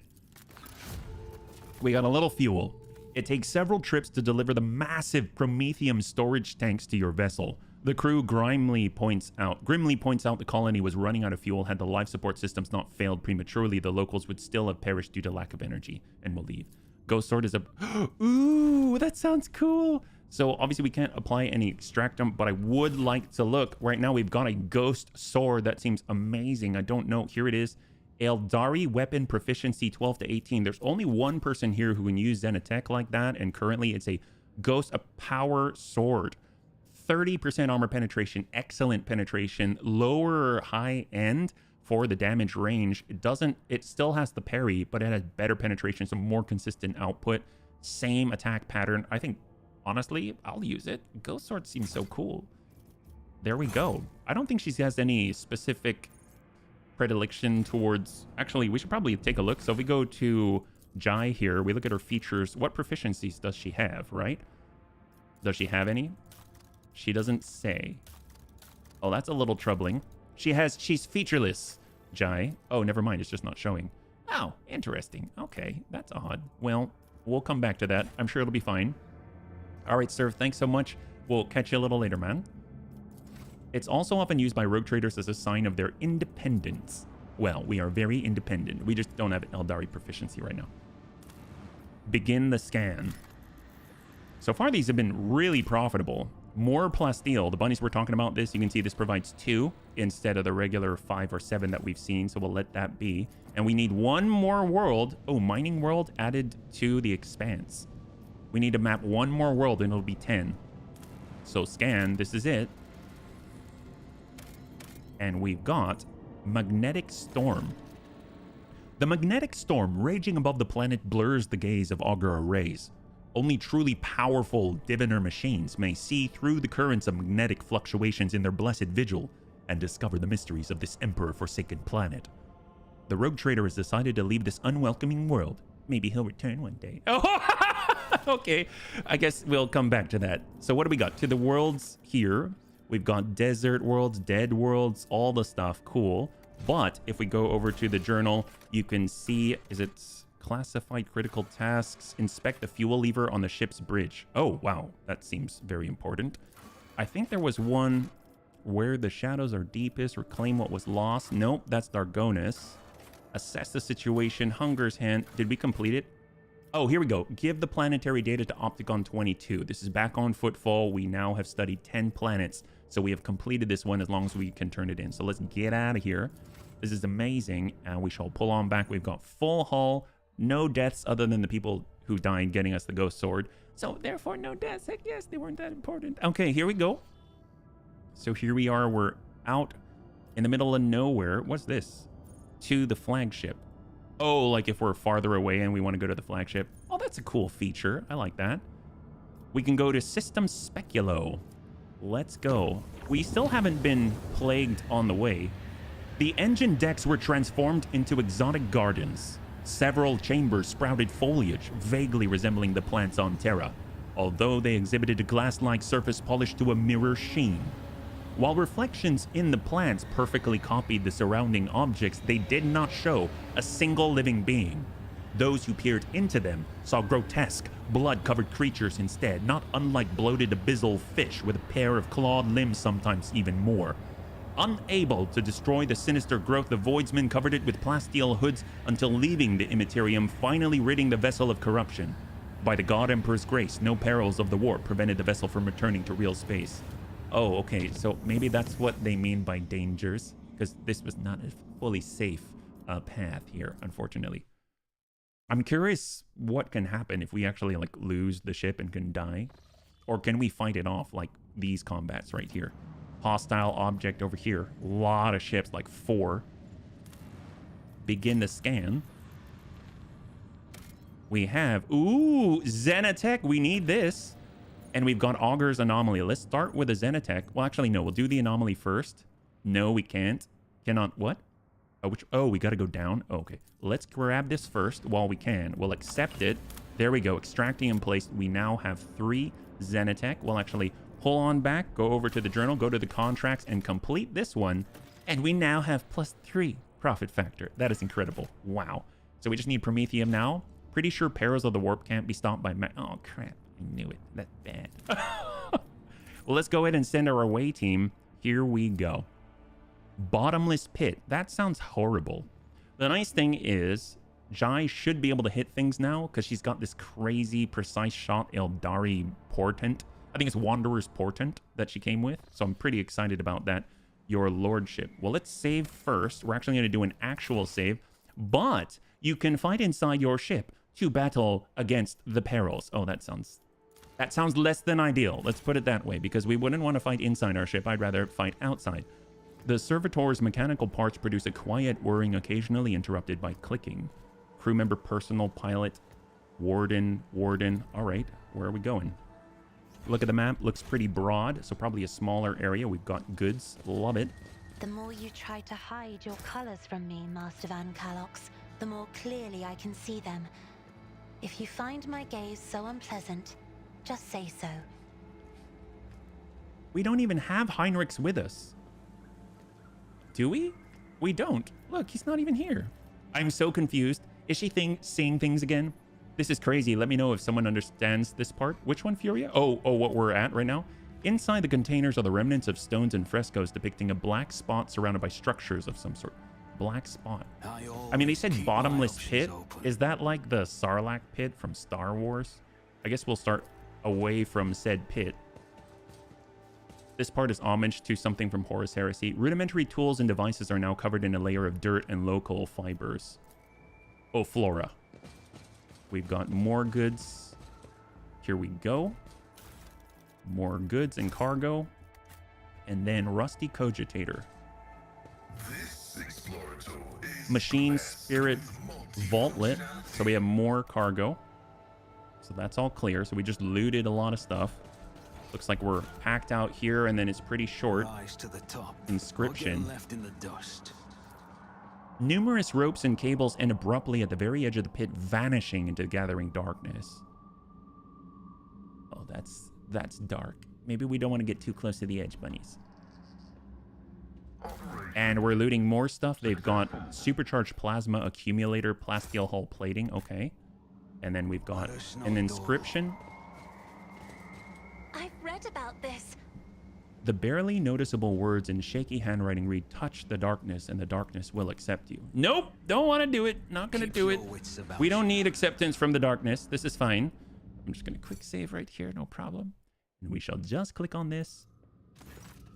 The darkness swirls beneath your feet, a void of impenetrable gloom. You do not hear a single sound from the depths of the pit.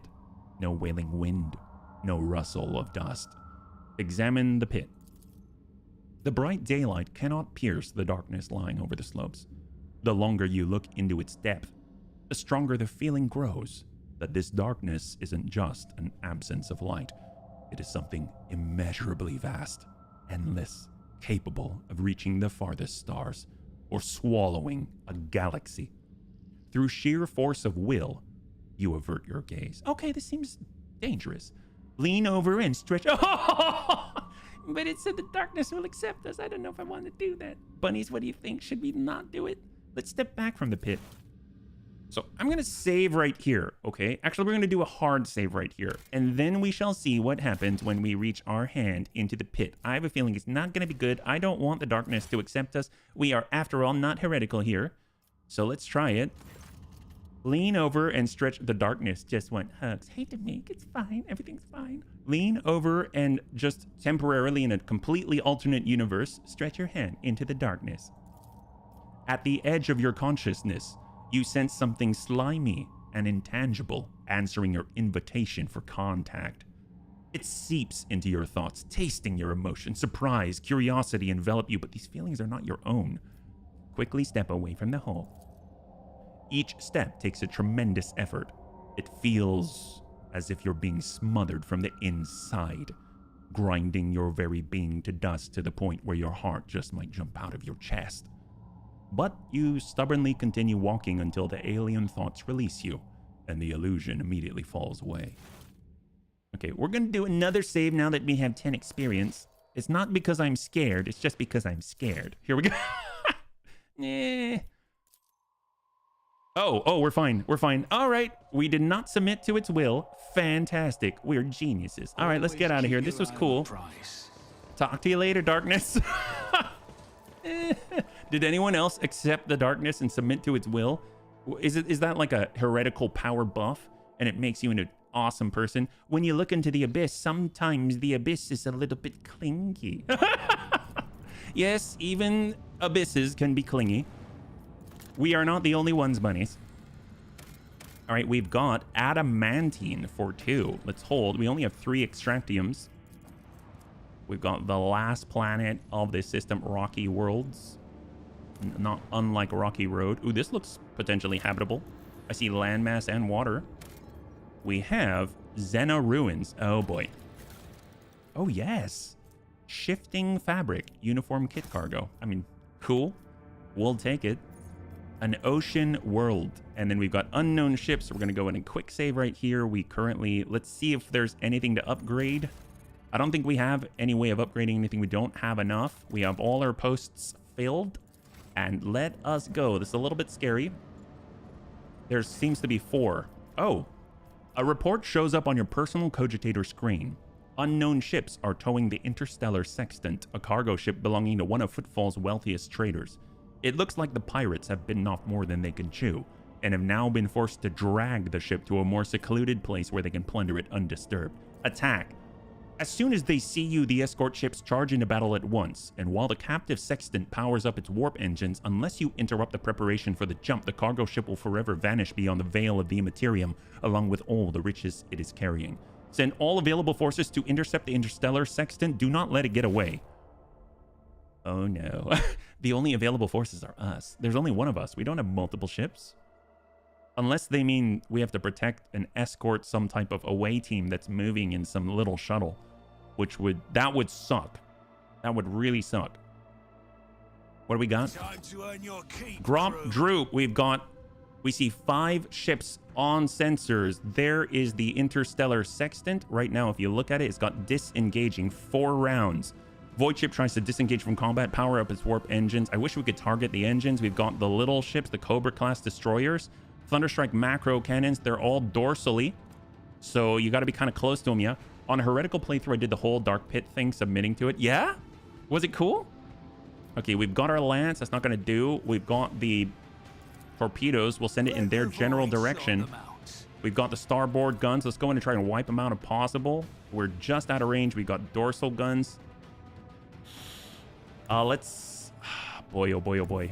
The lance, that's not going to do it. If we tuck in even more, that will not do it. We could try a really sharp heading and basically play chicken with them. There we go. We're doing our new heading. If that allows us to do so, flip it all the way around. Flip it here. Lance. Lance. Oh no. That's not it. Wow. You have to be really specific about your facing. Dorsal. We can at least hit them twice. We can also hit the interstellar sextant. We've got the port guns. Port guns do have a firing solution from this position. The lance just does not, yeah? If we turn this way, our lance does. We can almost have shots on. I guess we can turn here. We do have shots on here. We do have shots with the lance. We do have shots with the dorsal, and the port is a no-go.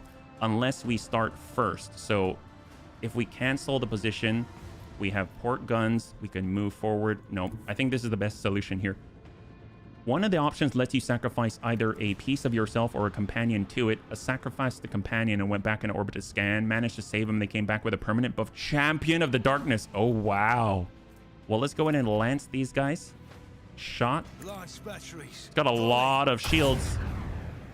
Right now, he's got less shields. I assume we have to destroy it. We'll send the starboard guns. Salvo! Those are the Stygies that are better. 33. We've got the dorsal guns. As much as I want to keep hitting this, I just don't know. We really should start to drop these guys. He has no armor on the front right now. He's down to 9. And that's all we got. So let's hold. They're flipping a Yui. 2 of them are going to have to do so. They can't quite make the full 180.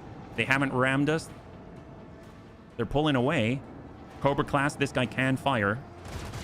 There we go. We've got 49, 28 on the right side. 28 on the right side. It absorbed all of it. 17. And that actually did some damage straight to the hull, yeah? I got the Champion of the Abyss buff. Champion of the Abyss, Rogue Trader only. Permanent +2 bonus to weapon skill. +5 coercion. Permanent +5 willpower, grant ability to improve Lord Zenith's. Wow, that's cool. Gosh, I just want to ram these guys, quite frankly. We've got the torpedo. Let's go in and hit that guy. Let him pass on through. Plasma torpedoes. Good connect. Good drop. Drop target. We got the lance. Hit him. Force of a supernova. 90. All right, all of the shields are down. Dorsal shots. No line of sight. Okay, we can... Tell you what, we're going to arc augury early. Dorsal shot. Drop out 2. Now we should be able to focus on the interstellar sextant. We're actually going to come it around, give him the broadside. Although, I wonder if we can do both. No, we can't. So, Stygies, bring it over. We're going to use the stronger macro battery on the right side, but our right side, of course, is not looking so hot with 28, so we're probably going to take additional hits here. So let's go ahead and restart those shields and dump in the starboard broadside. We only have 2 more turns, so we need to keep hitting from that left side. Oh, they're moving right in front of the lance, trying to draw our fire. Shot to the front, down to 28. Shot again. Those are going to have direct contact most likely. And then here we go from the weak corner. Torpedoes away. And macro dorsally mounted shots. And we've got no armor, no shields on the right. We're taking full damage. And there's the interstellar sextant. 2 more turns. So he's turning. We're going to turn as well. Gosh, I want new heading. It's going to put us right. Oh, boy. Turn. New heading. Bring us around. We're going to go right by. We're going to focus on them. Idira is very useful in the warp ship post. What does that do? She has a skill. Lance. Fire at will. I think this is not so maneuverable that it'll be able to outrun the torpedo. Dorsal shot. Send it. From the rear. 148. We've got starboard guns. Fire. Cannons, open fire. Viper class. So this one's even tougher than the last one. We got port guns. We can't hit the torpedoes. Work the Cobra class. That's the small one. And that's it for the turn. And our shields are back up. Although we've got that cooldown. Oh, that thing just breaches. Goes straight through. Yep, it can't turn fast enough. If we just keep going full bore and chase this, we have 1 more turn on the interstellar sextant. I don't know if we can do it. We've got the lance. We have to do it. We need to hit it with torpedoes. Here are the torpedoes. Shot on. It should do pretty well. Oh, they surrender. All right, we got it. We got him. Holy crap, we got him. Oh, are they going to take him off the board? Wow, that's crazy. Let's go ahead and try and drop the Cobra. There it is. All right, one left. We've got the lance. All right, burn these guys. Burn him. Hit him. That was excellent. And the dorsal follow-up, we haven't even moved yet. Let's see. We need port guns. Bring her around. Port battery. Broadside. There it is. Heck yes, high five. Holy crap, that was well done. We did it. Welcome back, sir. Welcome back. I think that was it. Oh, wait, they've got torpedoes, don't they? Yep, they've got torpedoes. They got torpedoes. Let's flip it. Let us hold. It doesn't look like those will self-destruct, though. Oh, no, that's a problem. You were too close, so you took splash damage. Oh, we did. Oh, heck yes. So we get Starbreaker Lance Weapon. Medium range dorsal lance weapon dealing from 32 to 40 damage. Ooh, dorsally mounted. Very cool. Holy crap. Wow. Man, I like this stuff. That's a cool game. That's a freaking cool game. So obviously we need to repair the hull. 60. Let's go in and take a look. Dorsally mounted, huh? So currently we've got a meso, a macro cannon, short range. This is now medium range, right? And if we look at it, it's a lance. So probably really narrow. Probably very, very narrow. But if they're following us, we can really give them a little bit of juice. So I'm pretty excited about that, yeah?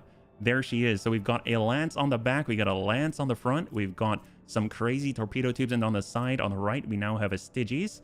And then the standard Mars pattern. That is awesome. Wow. Okay, so we're fully repaired. We've taken a look at everything here. We'll go in and do another quick save and let us head out back to the map. Obviously, we could always return back. We have a higher profit factor. And we can also actually go to the Void Ship Bridge and check our, I guess, check the Amazon for 40k, if you know what I'm talking about. Generous. Chart new routes. What do we got? Oh, that is not good. That's dangerous. Orselio Prophecy. Oh, as in our navigator Orselio? Very interesting. I don't know what that's all about. If we go back, this is less safe. We can't really go here. Have you found Janus? This one right here? It's right here. Telecus Epsilon. You love playing Gothic Armada. My favorite ships usually tend to be land space. Macros are weight. Yep. I hear ya. I am the same. We ended up having a lot of lances. This is going to be 3 to clear the way. I'm guessing that's chart the course deadly. If we go back, it's currently going to be unsafe or safe. So we can return to where we were. More story quests. Okay, let's go unsafe. and we shall travel to Trinitos. We made a nice little triangle. The vessel's confessors report discontent among their flock. During the traditional sermon before departure, a ritual chandelier's 100 candles were snuffed out at once. The missionaries attribute this incident to an open ventilation shaft, but the voidsmen noticed it and are whispering about an ill omen, fearing the woes that may soon come. Sanctify all chambers of the void ship one more time. The holy procession, in full accordance with Ecclesiarchy's liturgical canon, rekindled the faith in the voidsmen's hearts and renewed their belief in the God Emperor's benevolent power. The whispers subsided, and the crew is ready to face the potential dangers with courage and fervor. All right, there we go. And a cool companion. Ooh, cool companion. I'm all about that. That's awesome. Well, let us move. We're going through Telecos. Right now, it is currently unsafe. We'll go. In the middle of a warp jump, our sensors detected an approaching void ship similar to ours in size, but of greater tonnage. The unidentified vessel did not respond to our hails and kept its course, approaching us at a high speed. Ooh, avoid? I guess ballistic is... We'll try to avoid a collision. The unplanned maneuver was completed without any casualties or damage. The unidentified vessel, or perhaps it was just a warp mirage, passed us by and made no attempts to follow us. All right, great. Uncharted, here we are in Telecos Epsilon, where a major agricultural world is located. Yeah, it seems Homeworld 3 released. Heck yes, that's awesome. That's awesome. I love Homeworld. That is great news. Lord Captain, according to the telemetry, the parameters of this system match those of Telecos Epsilon, home to the agri-world Janus that belongs to the von Valancius dynasty. We have received a vox message from the planet.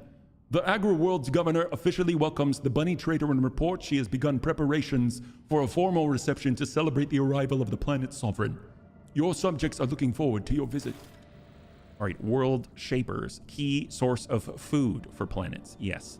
So we'll make our way there. We'll start buying what is closest. Oh, we should probably repair our hull, though. We'll scan away. It looks like a gas giant of some kind, almost Uranus type, not explored. We get more fuel. We'll back on out, and we shall repair with scrap. And we will go to the non-Janus planet. All right. Scan away. I don't know if this is snow or ice. Snow world, more plasteel. Worlds with extreme environments produce the finest Astra Militarum regiments, or so I've heard.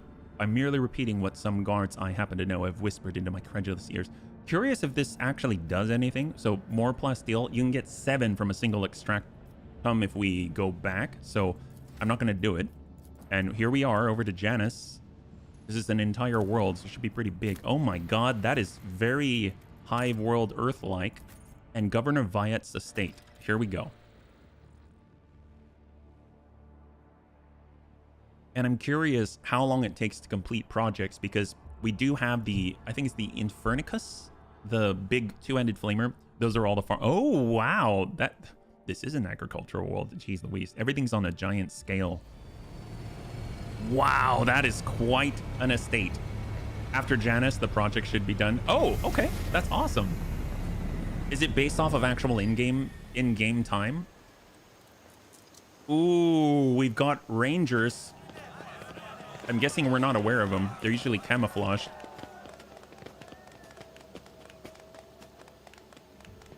Looks like a noble. She got that hair. Vistenza Viet. A lavishly dressed noble woman in an opulent silk gown watches you with an expectant air, but then gracefully bows her head. Gem-encrusted implants protrude from her arms and neck. I welcome you on behalf of the noble house Viet ab Aram. My name is Vistenza Janus Viet ab Aram of Corinus. By the grace of the Emperor and the will of rogue trader Theodora von Valancius, I serve as planetary governor and imperial commander-in-chief of this world. Vistenza Viet raises her head slightly. Vistenza Viet turns to Abelard. And greetings to you, noble Vazarian. It has been years since your last visit to Janus.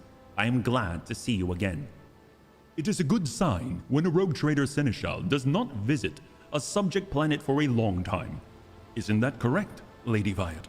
It means the governor is taking care of all matters, and there is no need for the seneschal to interfere. Vistenza lets out a musical laugh. I pray on those words, and I thank you for them. She turns once again to you. In truth, your arrival in the place of the esteemed Lady von Valancius is quite unexpected. Admit it. You're on to behold such an illustrious bunny man whose fame is spread as far as the backwater that is... Oh, let's not do that. Theodora is dead. I am now the head of the dynasty. I hope my coming in Theodora's stead has not disappointed you too much. Let's finish with the pleasantries and move on to the purpose of my visit. I hope... Well...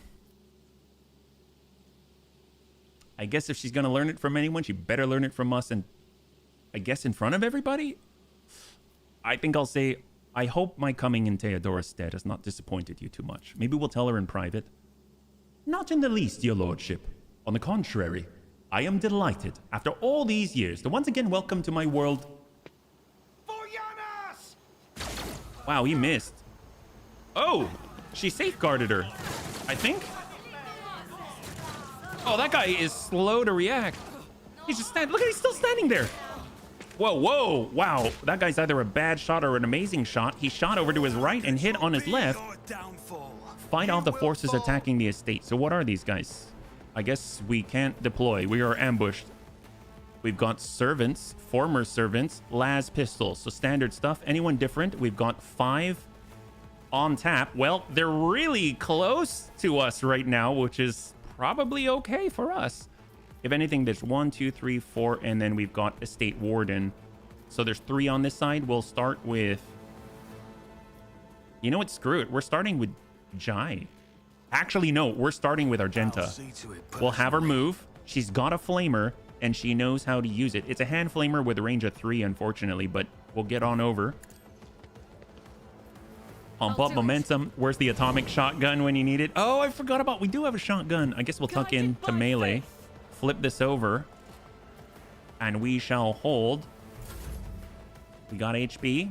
We shall buff Argenta. I think she's... I forgot it's only a hand flamer. I am ready for whatever comes. Hold. So it comes to... All right. So we actually have access to our blades as well. Let's get on in. And we shall... Should we? Let's go front line. So it's going to reduce their ability to parry and dodge. We'll apply it here, I guess. Got a problem. I've got a prize. Would be so cool if they added seat. Oh, yes. That'd be awesome. I'd be down. We've got the mid zone for dodging. We'll put it on at least some of our people. And then we've got the rear for extra damage output. Oh, here we go. Backline. Gotta love it. On the stairs. I can do that. All right, we'll see you in a little bit, served. And we shall swing. 63. Good hit, 17. Gosh, for points. Let's give 2 points to Lady Argenta. We're going to try and utilize that flame. There it is. There it is. There it is. Hand flamer. Heck yeah. Oh my god. That's pretty good. Holy crap. That's really good. And she's got the singleton. Point blank ping. Toxin needle hold. Attack of opportunity. There it is. Beautiful. And Lady Argenta. Let's give him a little more burning. She loves that run and gun. And we've got another one. We've got a line. Burn 2. There it is. Looks like Till Lindemann on stage. Who? We'll dash on up. Close that gap. And hold. So we got Lady Kaja. I mean, since they're right here, I guess I don't want to destroy everything, so we'll just try and group everyone together. If I may. And get them here. There we go. Oh, what happened? Okay, it's not just 5. That was a Vanguard. Is that 4 more? Are we up to 5 now? Oh, there's another one. There's an... All right. We've got assistants, Zeno assistants, so we got 10. So we've got the servant in front of us. We have 1, 2, 3, and 4. and 5. This is a Ripper Rebel. All of them Diversionist Rebel, Grenadier Rebel, right next to an Explosive. Where are the rest of them? Oh, I didn't see the Sharpshooter there. 105. Or did they only come from that location?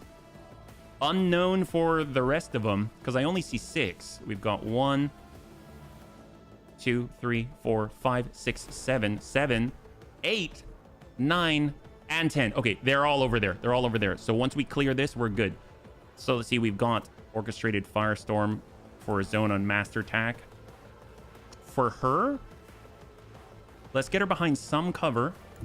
I don't know if she's got the sight. We'll flip over to a ranged weapon so we can tell. She can see a few. Or we can get behind a giant canister, which I don't like. Can we get over here? That's looking a little better. Little better. All right, here we go. We're going to go in and try and just stare them all down. Do not dare ask. Here we go. I'm not Hopefully stunning. accustomed to being ordered around. Oh, that did nothing. Oh, it didn't even connect. Wow. That's unfortunate. Oh, boy.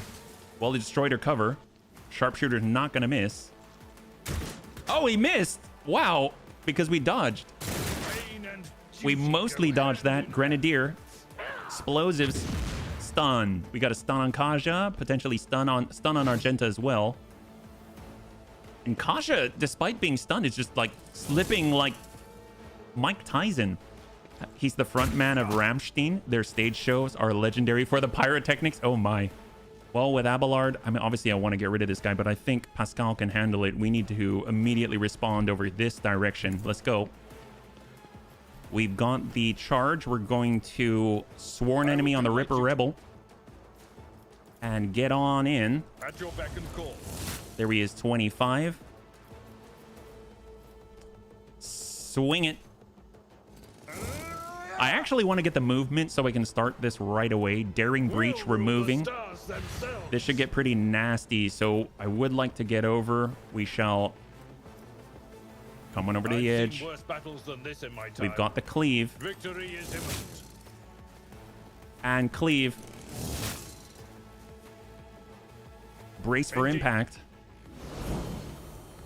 And hold. Come on, Kaja. God. She's just completely surrounded.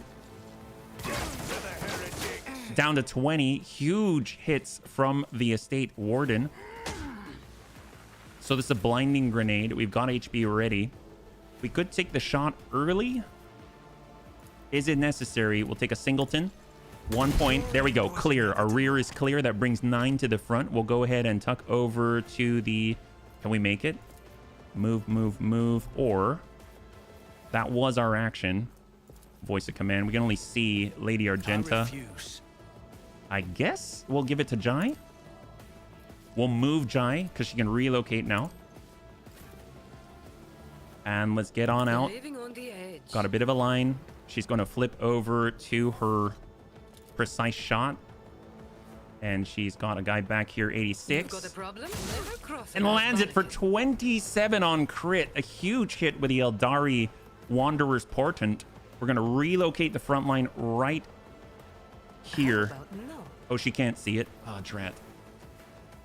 Oh, that sucks. Okay, hang tight, hang tight. Then Air of Authority to Jai. I do want to make sure she can move that front line so we can get those bonuses, and we'll hold. That leaves Pascal. He does have AoE. We can tuck on over. I don't know if he's got the movement to actually close. He does have the movement to close into melee. We're going to do so. We've got our Thunder Hammer. We're going to go ahead and knock this guy back. That'll do it. And he's prone. Fantastic. And we shall now analyze all these rebels. We shall grab joint analysis so everyone gets damage buffs against those with stacks. And let's hold Ripper Rebel. To Pascal. And Giant. Okay, perfect. So we definitely want the line. We'll come on over to the edge. She has sight on everybody and a little bit of cover on the flank. Usually. We'll relocate that front line right Tell here. me, and it is done. It's going to give reductions to the dodge and parry chances here. And then we've got kill zone stratagem. We'll toss it right onto Don't this get too zone cocky. for this turn. She's got the shot. Who's low right now? I guess that guy. Beautiful. And we drop one of the enemies. That's fantastic. Finest hour. Let's give it to Abelard. I hold all the cards. And he'll move right into the frontline zone. Sworn enemy. We'll charge back here. We clear one. Get in the zone. And we come in with the cleave. Heck yes. Hold. And she will give him more attacks. 2 I can do points. that with the right This is very, very, very, very cool. And cleave. Shot to kill. Beautiful. We got 2 down. So they went from 9 to 5 within a short period of time. We can get Abelard to relocate right over to some of the enemies here. He's actually going to tuck right next to the sharpshooter. We want to make sure that he is completely within our reach. And we will buff Pascal. Give him a little bit of extra. There it is. 29 hit points. And let us hold. Lady Argenta. I mean, we can get over and give a nice burst or something. We'll come from both sides here. From 9 to 5 sounds like a full day of work. It does. It really does. Let's go ahead and relocate everybody, as you can see. Isn't this a job for the serfs? Get into the front line. Free attack of opportunity. Come on, come on, come If I on. may, another And there it is. Free attack of opportunity. There it is. And now he's in the cloud. We can go ahead and send a little bit of That is lidless there. foolishness. There it is. Oh my gosh, this is going so well. And we got a shot. I don't think we can move because we kind of already initiated all our actions. Grenadier. Let's go in and hit that guy. If you insist, Lord Captain. Sharpshooters, I would imagine, do not want to be out in the open like that. Shot on Vazarian. Grenadier. Probably more blind. No, shotgun. All right. Well, we dodged that. Another sharpshooter. So where's the fourth? That's the question. I see 1. I see 2. I see 3. Oh, we've got the fourth in the diversionist rebel in the back line. Okay. Well, let's tuck up. I'd like to get into the middle of them. We got the charge. First sworn enemy on the diversionist. It's going to put us into melee range of 2. Right on in. It's got 81. Swing it. And he down by 30 to 51. Dodging a shotgun. I know. Seriously. And it's a rending one at that, I guess. Dude, it is so freaking cool. Oh my god. He's got 38. Wow, we actually connected. These guys are actually good. Oh my god.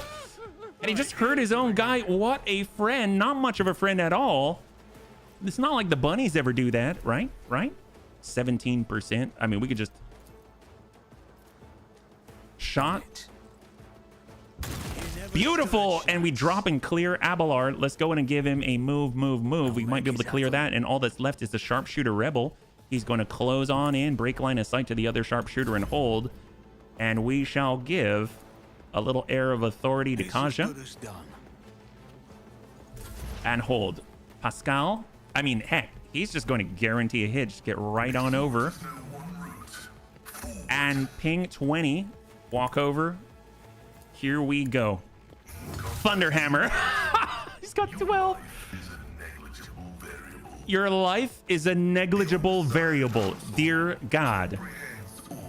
Expose. So he's probably at 0 right now. 0% armor, 0% dodge for the rest of the bunnies. Let's go ahead and screw with their... I guess it doesn't really help too much, but enemy of the Machine Spirit Communion will get recoil issues. And then we've got, of course, that super accurate, precise shot. If we can get the angle. On the move with Jai. Shot. 66. There it is. Enemy down. One left. She's got another. Holy crap. She can shoot multiple Am I times. getting paid for this? 95. There it is. Holy. Wow. That was pretty good. Oh, is that it? Oh, no, there's one. Where are they? Sharpshooter. Oh my god. I didn't even see this guy. Well, that is something. Cool. Let's... Abelard, relocate. I thought we were done, but I was wrong. Get on over. Tuck in. Actually, you know what? Get on this side. This way we're protected if we want to send a burst. And let's hold. And we shall relocate the front line. I'd Right. like to, but I can't. Right there. Hold up. We got Lady Argenta. She can run and gun I act. all the way out. All the way out. Here we go. Get into the front line. Move through me. Be the fire in Flip my it. heart. She's got the burst. We've got rapid fire. We've got devastating attack.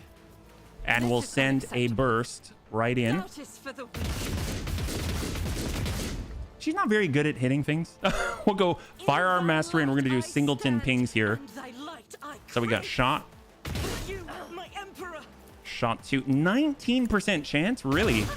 But this looks more like 100 to me. Faith without deeds is Oh, I guess not. And ping As the again. emperor commands, I Wow. act.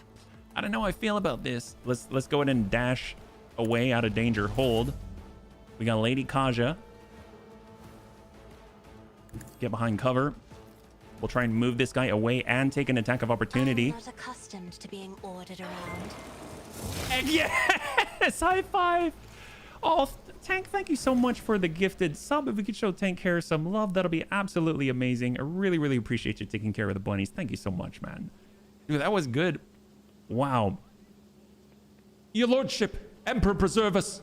Are you all right? Do not fret, layperson.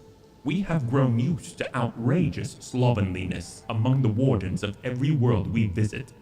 Pascal's Vox, quiet at first, is booming with fury by the end of his remark.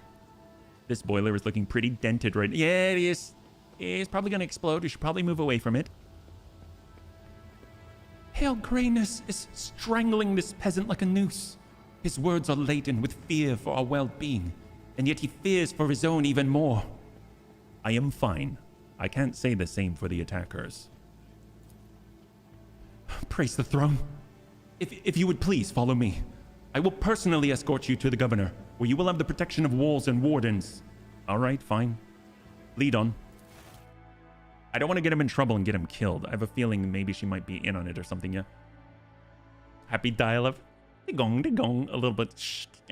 I think Pascal is a bit peaked at the constant attacks when landing. It is a bit normal, yeah? Hey, welcome, welcome, welcome. You should really equip the Blessed Bolter Casing. Its effect is oh my gosh, thank you so much. I hope I don't mispronounce your name. Juimi? Thank you so much. I totally forgot about it. I totally forgot that we got that. My goodness. As soon as we've got the opportunity, feel free to remind me. Thank you so much. Upon seeing you, the guard at the door lets out a frightened yelp and doubles over into a low bow.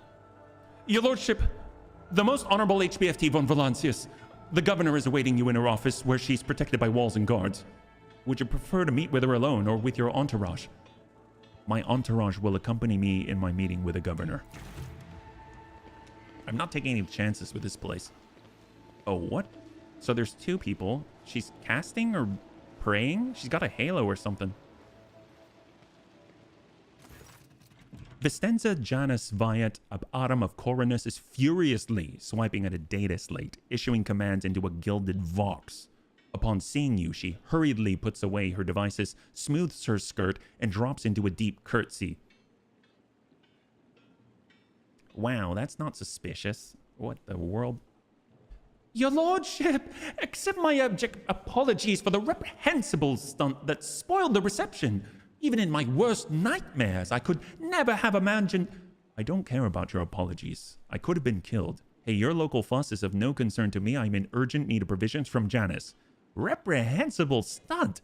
I thought firing at moving targets was part of the ceremony. Oh, yeah, there we go. Probably as a Rosarius activated. Oh, to protect her. I guess that makes sense. You can stop apologizing, Vistenza. I'm not offended. Thank you, your lordship.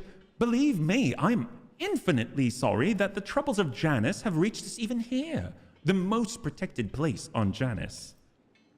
The companion standing next to Vistenza respectfully bows her head. She's doggedly trying not to turn her head toward you, but it is obvious she's watching you through her lowered lashes. Well, she must be really large eyelashes, yeah. Also, the Eldar... That's right, the Eldar did help. One of your wardens helped us in battle. A superb shot. Who was it?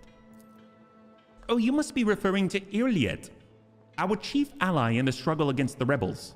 I have turned a blind eye to her horrific mutations, given the undoubted advantages she brings. You see, Iliad comes from the local degenerate stock of this world, and knows Janus like the back of her hand, so she's provided several leads as to where we can find bases and secret storehouses. Although I admit that at times I am tempted to send her away from the estate. Her unnaturalness means that speaking with her always leaves me feeling uneasy. Such a gaunt, unfeminine figure, and so tall. Jai leans forward curiously. Gauntness of frame and tall stature are features common even among Voidborn, my dear governor. That does not make them mutants. Then pray, whatever do you find so disagreeable about this Iliad's appearance? Vistenza cringes from the memories. The strange movements, the strange looks, the abnormally large eyes on an unnaturally distorted face, the pointed ears. Is she talking about the Ranger? If she's talking about the Ranger, from what I've heard in stories and codices, like the Eldar move with a way that they don't really look like they're walking. They kind of like float or glide. So it makes people around them a little unnerved. Yeah. The Eldar Hell. I don't like this. This smells more than a Nurgle pit. Oh my gosh. Wow. Well, at least Nurgle, they're pretty hardy. If you need to hold a victory point, you're going to do it. Jai raises an eyebrow meaningfully. Do I have news for you, Shireen? But it is for your ears only. I will tell you when we meet our mysterious new ally. If you wish to speak to Irialet, you will find her outside in the orangery, most likely by the gazebo. She prefers to keep a distance from others. Yeah, she has no idea she's been employing Eldar. Really? Odd. But I guess if it's the only Eldar she's ever seen, she's just... That's odd. All right. What's happening on the planet? Footfall stations on the verge of starvation. Can Janus supply the people there with provisions? Let's ask what's happening here first. Several months ago, uprisings broke out on Janus. I was not even notified at first. Griping worms are for wardens to worry about. Alas, I only learned of what was happening after the miscreants began targeting noble families. Vistenza shakes her head. And then it became apparent that what the Administratum's accounts had referred to as unrest were in fact organized attacks on infrastructure and society leaders. They've already brought 13 agri-complexes to a halt and have now moved on to assassination attempts. My wardens are doggedly tracking down the rebels, but their leaders are slipping from our grasp yet again. Grim Plays, thank you so much for the follow and welcome to the Bunny League. It's very good to have you with us, yeah? Hello, pivotal point in game incoming. Oh boy, I live in LA. What do you think? You have much experience with Nurgle pits? Can Janus fulfill its foodstuff supplies under current conditions? I risk angering you, your lordship, but this is nothing compared to shamelessly deceiving you. Let us consider the situation dispassionately. Even the most talented logistics experts of the Administratum are unable to guarantee stable tides when shuttles are wary of landing at the spaceport, and the terrified peasants are indulging a dangerous minority within their ranks. Until the usual order of things is restored on Janus, any trade is nigh impossible. Considering what has occurred, your visit is a true blessing. You see, Janus does not have its own fleet. We could organize a planet-wide search if we had ships at our disposal. Ships like yours, your lordship. Perhaps you will find a way to support your subjects in their hour of need. I'm sure even approximate coordinates would be sufficient to have the ground forces and ship's crew work together to hunt down the enemy. Oh boy.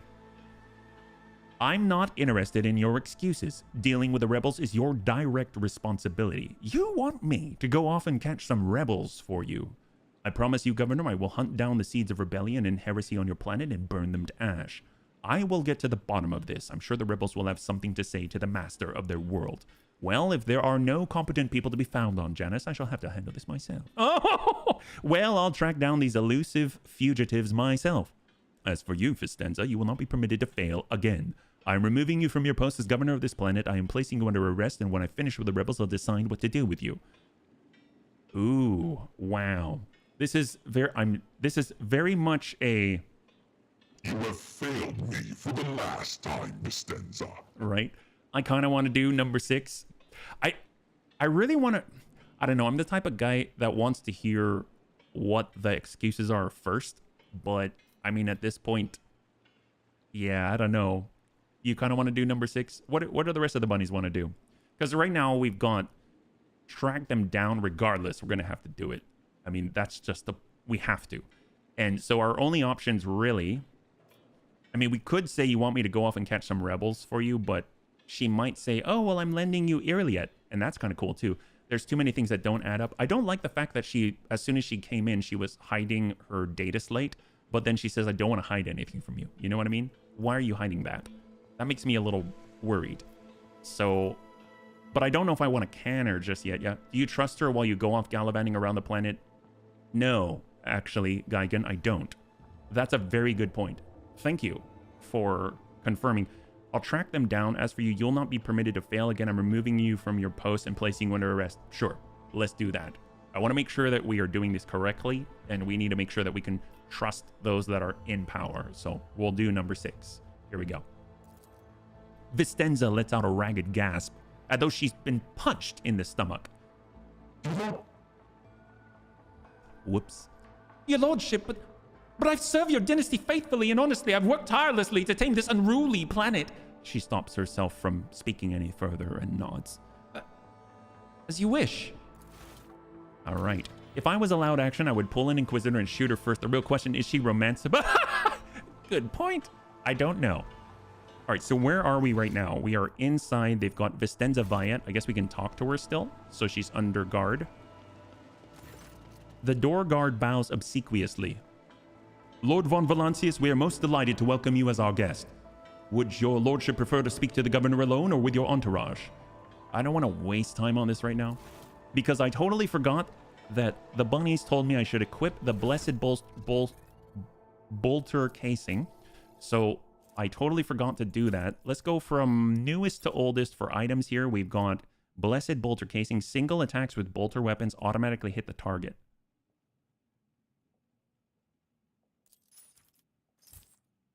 Oh my god. Oh my god. Oh my god. Okay, so wow. Can I just say, firearm mastery requires singleton shots. That means all of your firearm mastery shots will just hit. Wow. That's terrifying and amazing all at the same time. That is crazy. Well, that sounds like a cheat code. Yeah, it's an Argenta. Second, does she loves the bunnies? Ooh, good point. I wish Argenta was, but sadly no. Aw. All right, well, let's see. I guess we can talk to her. Let's do it. I want to speak to the governor alone. The Emperor protect. Heck yes. Emperor protect. Juimi.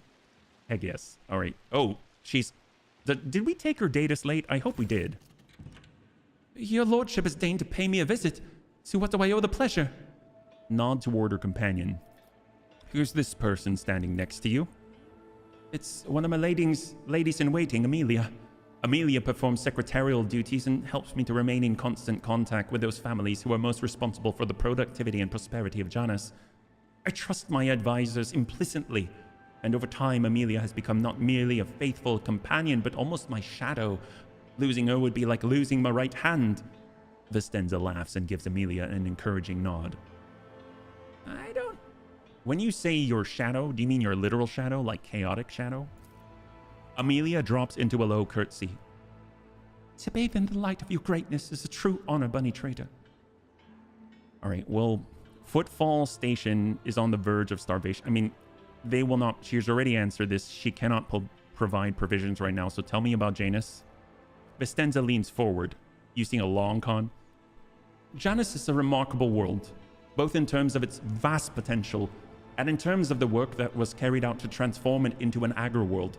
House Viat has ruled on Janus for many generations, and each new governor has without fail contributed to the planet's taming. This world was once a wild planet, full of xenobeasts and utterly unsuitable for growing anything. To this day, despite our best efforts, Janus regularly rebels against us. Earthquakes, tsunamis, the emergence of new pests and weeds that invade the arable land. Sometimes I cannot help but think that this world is endowed with consciousness. The consciousness of a capricious and stubborn child who likes to spoil everything that we've achieved. Well, I mean, it's a world. There's probably something on it, right? I know, I spoke. All right, thank you. Footfall Station, what do you grow on Janus?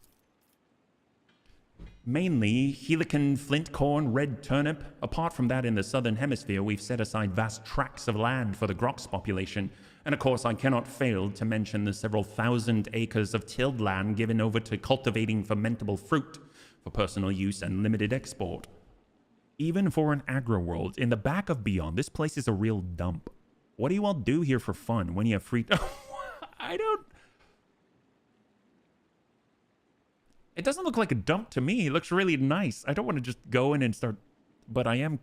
You know what? I must take my leave. I'm not going to do that. That's rude. Well, okay. We're outside now. Great. Okay, where else can we go? We've got a state warden.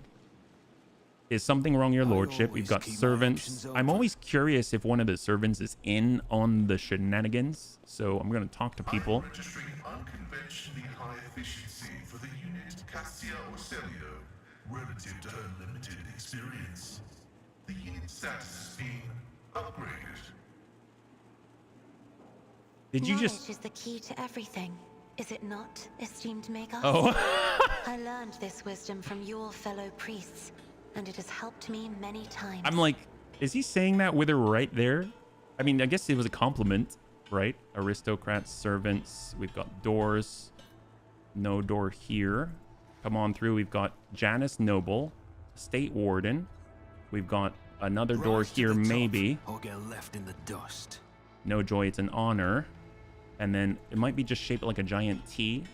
We've got a very... I know it's just shadows, but it looks very Chaos Star-ish. Now I'm just kind of looking for things. And we got Serpent. Okay, so let's hold and let us go. All right, here we go. Governor Viant's estate. I'm curious if it takes us out, how large this map is. I would assume we can get on the shuttle and leave. We haven't even really looted anything from the rebels, so maybe it's already pre-looted. Or is it available? Is there something you wish to tell me about? Namely, the mess in the wardroom last week. Has anyone noticed they're still talking to a dead woman? I thought Adira's dead. So earlier in the stream, I just thought it was a little odd. Kasha was talking to Adira. And now Abelard just talked to Adira. And I'm pretty sure Adira has been sent into the void. We did that already, didn't we? Like, am I imagining that? Let us not dawdle.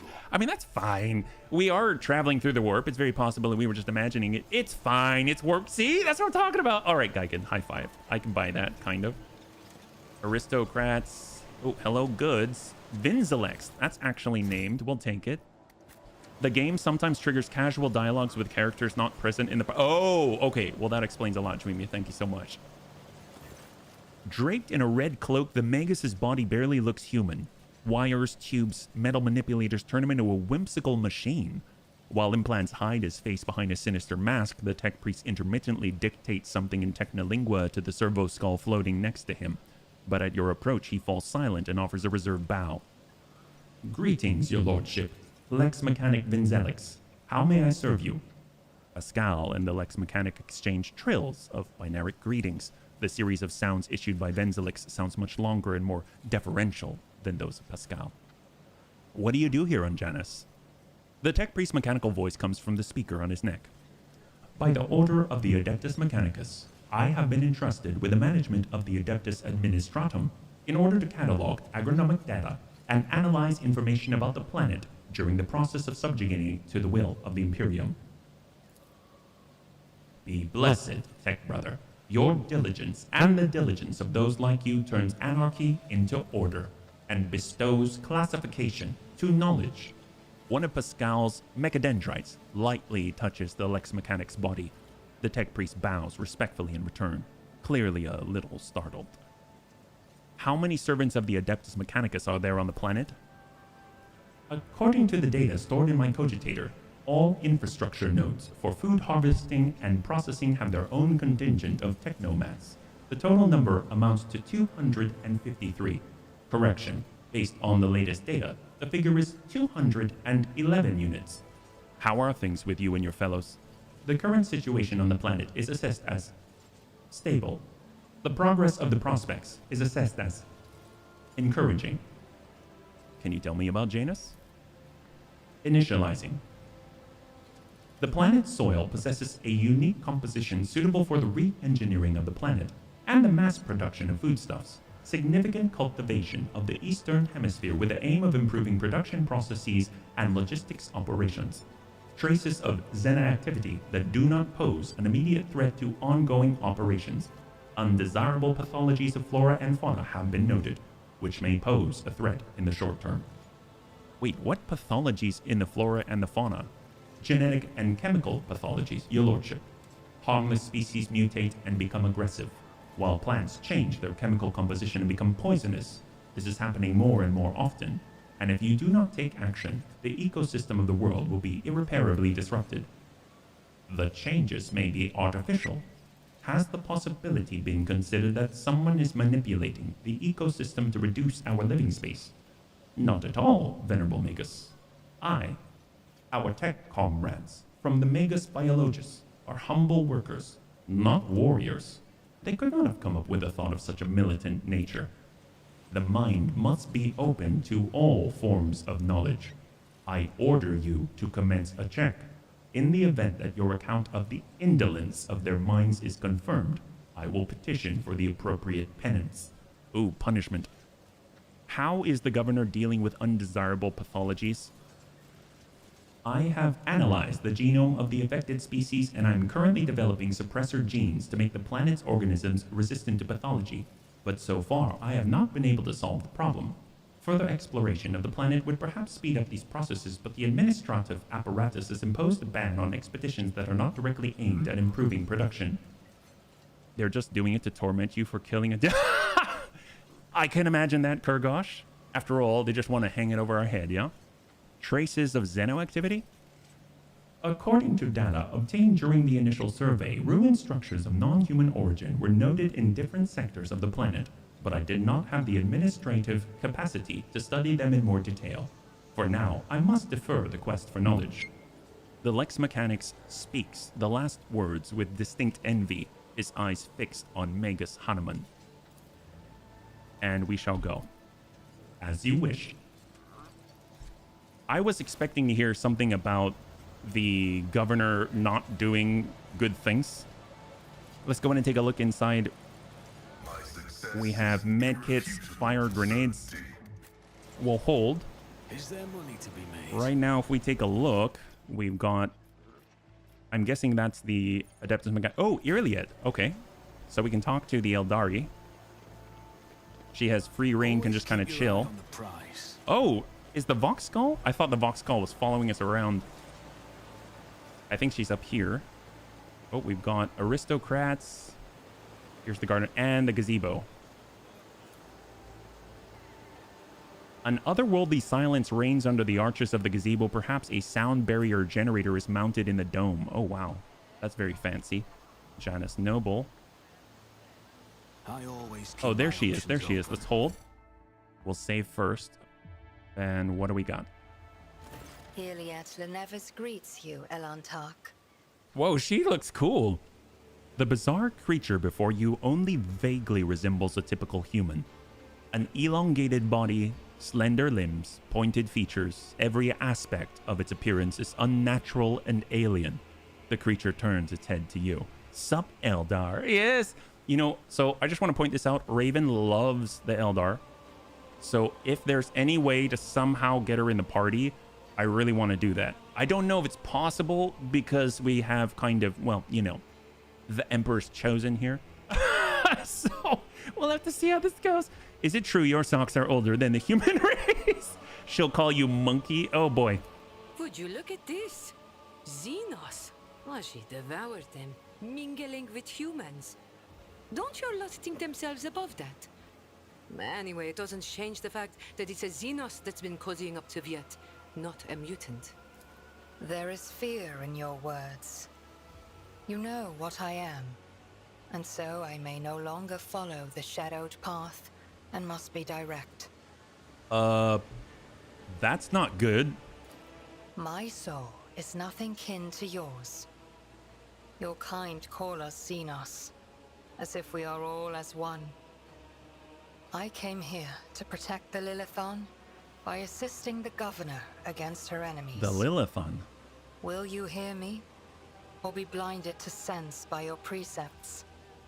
You have 10 seconds to get out of my sight, or Roguetrader von Valancius will never speak to vermin such as Xenos as if they were equals. If you want to live, you'll address me with proper respect. Oh boy. I will speak with you, Irliet Lanevis, but keep your hands where I can see them. To be honest, the only part I understood was that you have no desire to fight. That is one thing we have in common. I don't converse with the enemies of humanity. And now I remember why I don't like Eldar. They talk so slow and in twist never straight. Well, let's go. To be honest, only part I understood was you have no desire to fight. I have banished the shadow of doubt from your thoughts regarding my nature. Now you will answer my question. Why have you sought me out? Why do you call me Elantak? Because that is what you are. Elantak means stranger from the darkness amidst the stars. You descended on flame-winged machines in a dark time when the air of the planet is soaked in blood and pain. Will you be the one to bring peace to the Lilithon? I still don't know what the Lilithon is. I'm really curious. I spoke to the Magus in charge of operations on the planet. He says something has gone wrong with this world. There are spontaneous mutation, animal attacks. Maybe you have something to say about that? The Lilithon is expressing her wrath. Oh, the name of the planet? For centuries, Thank you. This world has resisted the brutality inflicted upon it by soulless machines and unmindful creatures. But what the machine man told you, that is something else. Something more frightening. The planet is fighting an evil that has taken root in its very cradle. Huh. Well, everything points to chaos. Like, the planet is the Lilithon. Okay. Thank you, sir. Thank you, Dreamy. How did you come to be on Janus? Do you know who's behind the uprisings on the planet? Oh, that's a good one, yeah. The name of the planet, as far as the Eldar are concerned, it seems... Got it. Thank you. There is a malevolence here that drives your kin down the path of violence. It's evolution, not chaos, I guess. We'll go... Why are you helping the governor? I mean, she already said she's trying to defend Lilithon. This world is in distress. I wish to protect it from unnecessary suffering. I mean, that's pretty awesome. I mean, I respect that. So you're the governor's mysterious helper. I am Elantak. My hand parried the death promised to the ruler of these people, and I aided you in battle against the Lost Ones. She did. What do you know about the rank-and-file rebels? Only that they threaten the established order. There is much risk to this world should the ruler die. I mean, I wonder who would take charge then. Irilet's face is unreadable, but you detect a strange tension in her voice, as though she's choosing her words carefully. Or it's a former Eldar garden world. The Eldar believe the planet has sentience. Many of them are occupied by humans now, after all. How did you come to be on Janus? The world you call Janus was once created by the will of my kin. Oh, created? I have far more right to be on the Lilithon than any of you. I mean, I wasn't saying you can't be here. I was just asking how you came to be here. Well, your answers are not particularly helpful. I'll just say I must take my leave.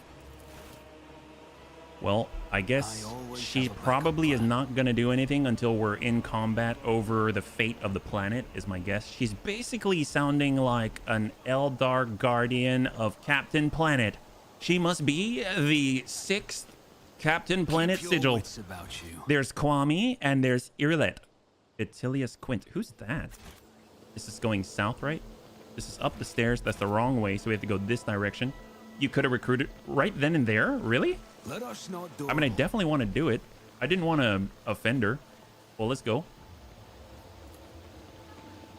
Ivy covering the archway gives off a delicate, heady fragrance, although you do not see any flowers. Well, let's talk to her again, I guess. Elantak? Your answers are not particularly helpful.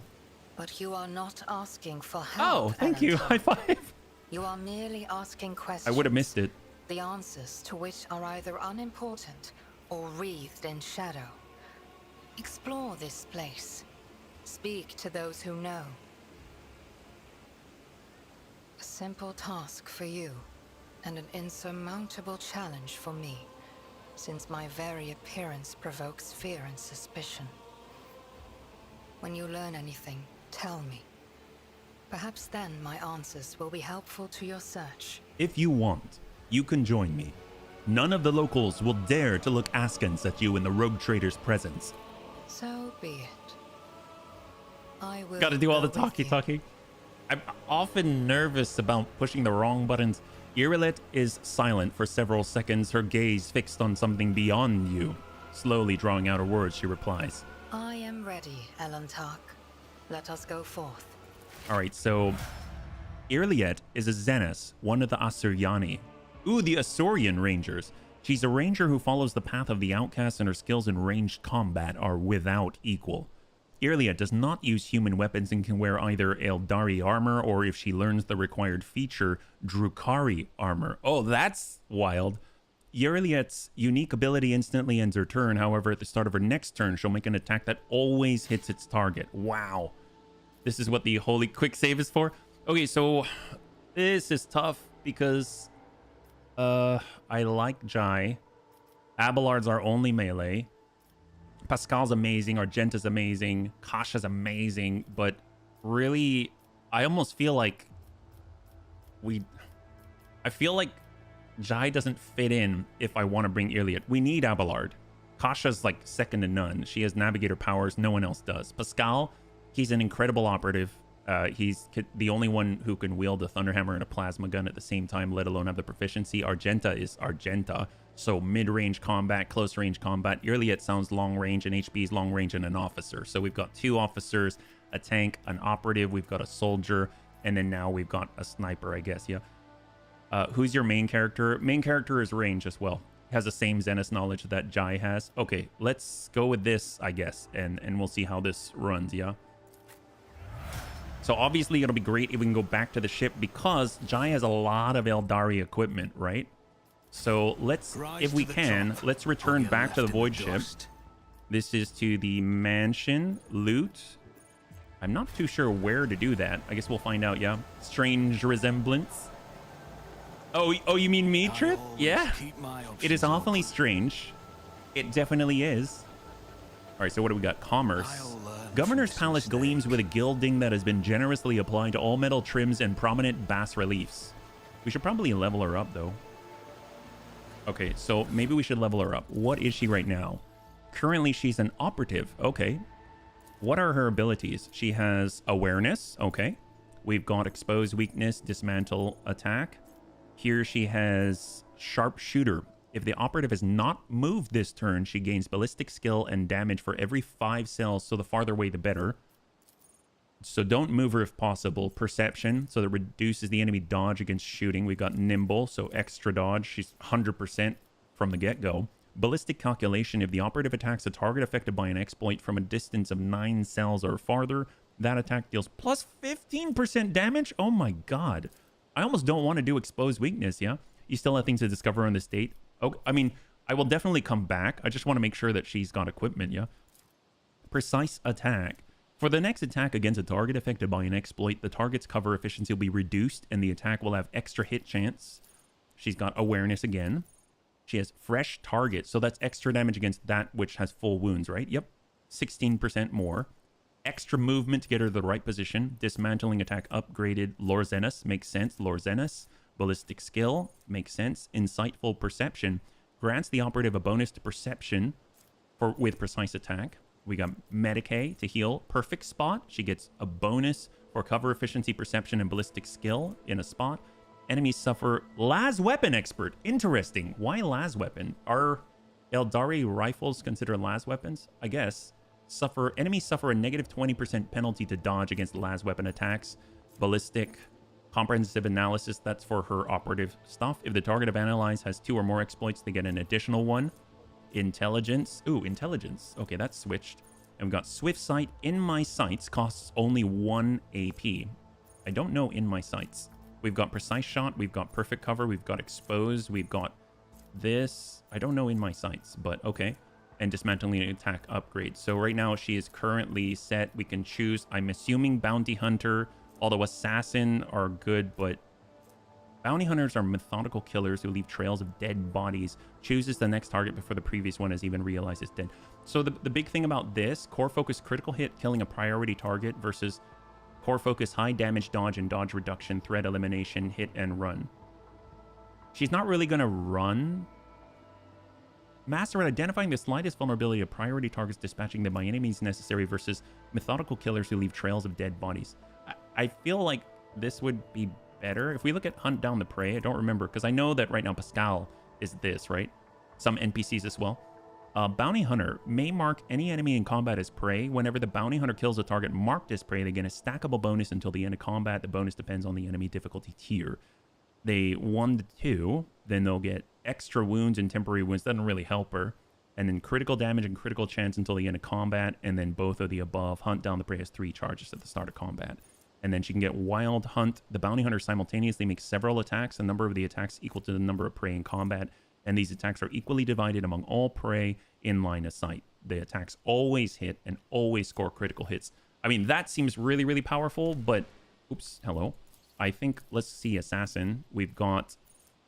Assassin sees a single opening for each enemy on one of the enemy sides, and whenever the Assassin hits an opening, they deal an additional 10% target max wound damage. After an attack, openings move to the opposite. Openings of each enemy that were not hit by the Assassin during the Assassin's turn are moved to a random side of the enemy.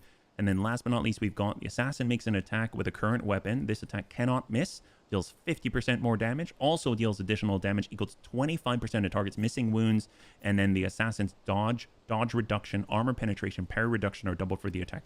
So this seems really powerful, but here's the thing. If she's got a lot of bonuses where she's staying still, relocating that opening to another side would be catastrophic. So I think Bounty Hunter, just for that reason alone, I'm going to go with that.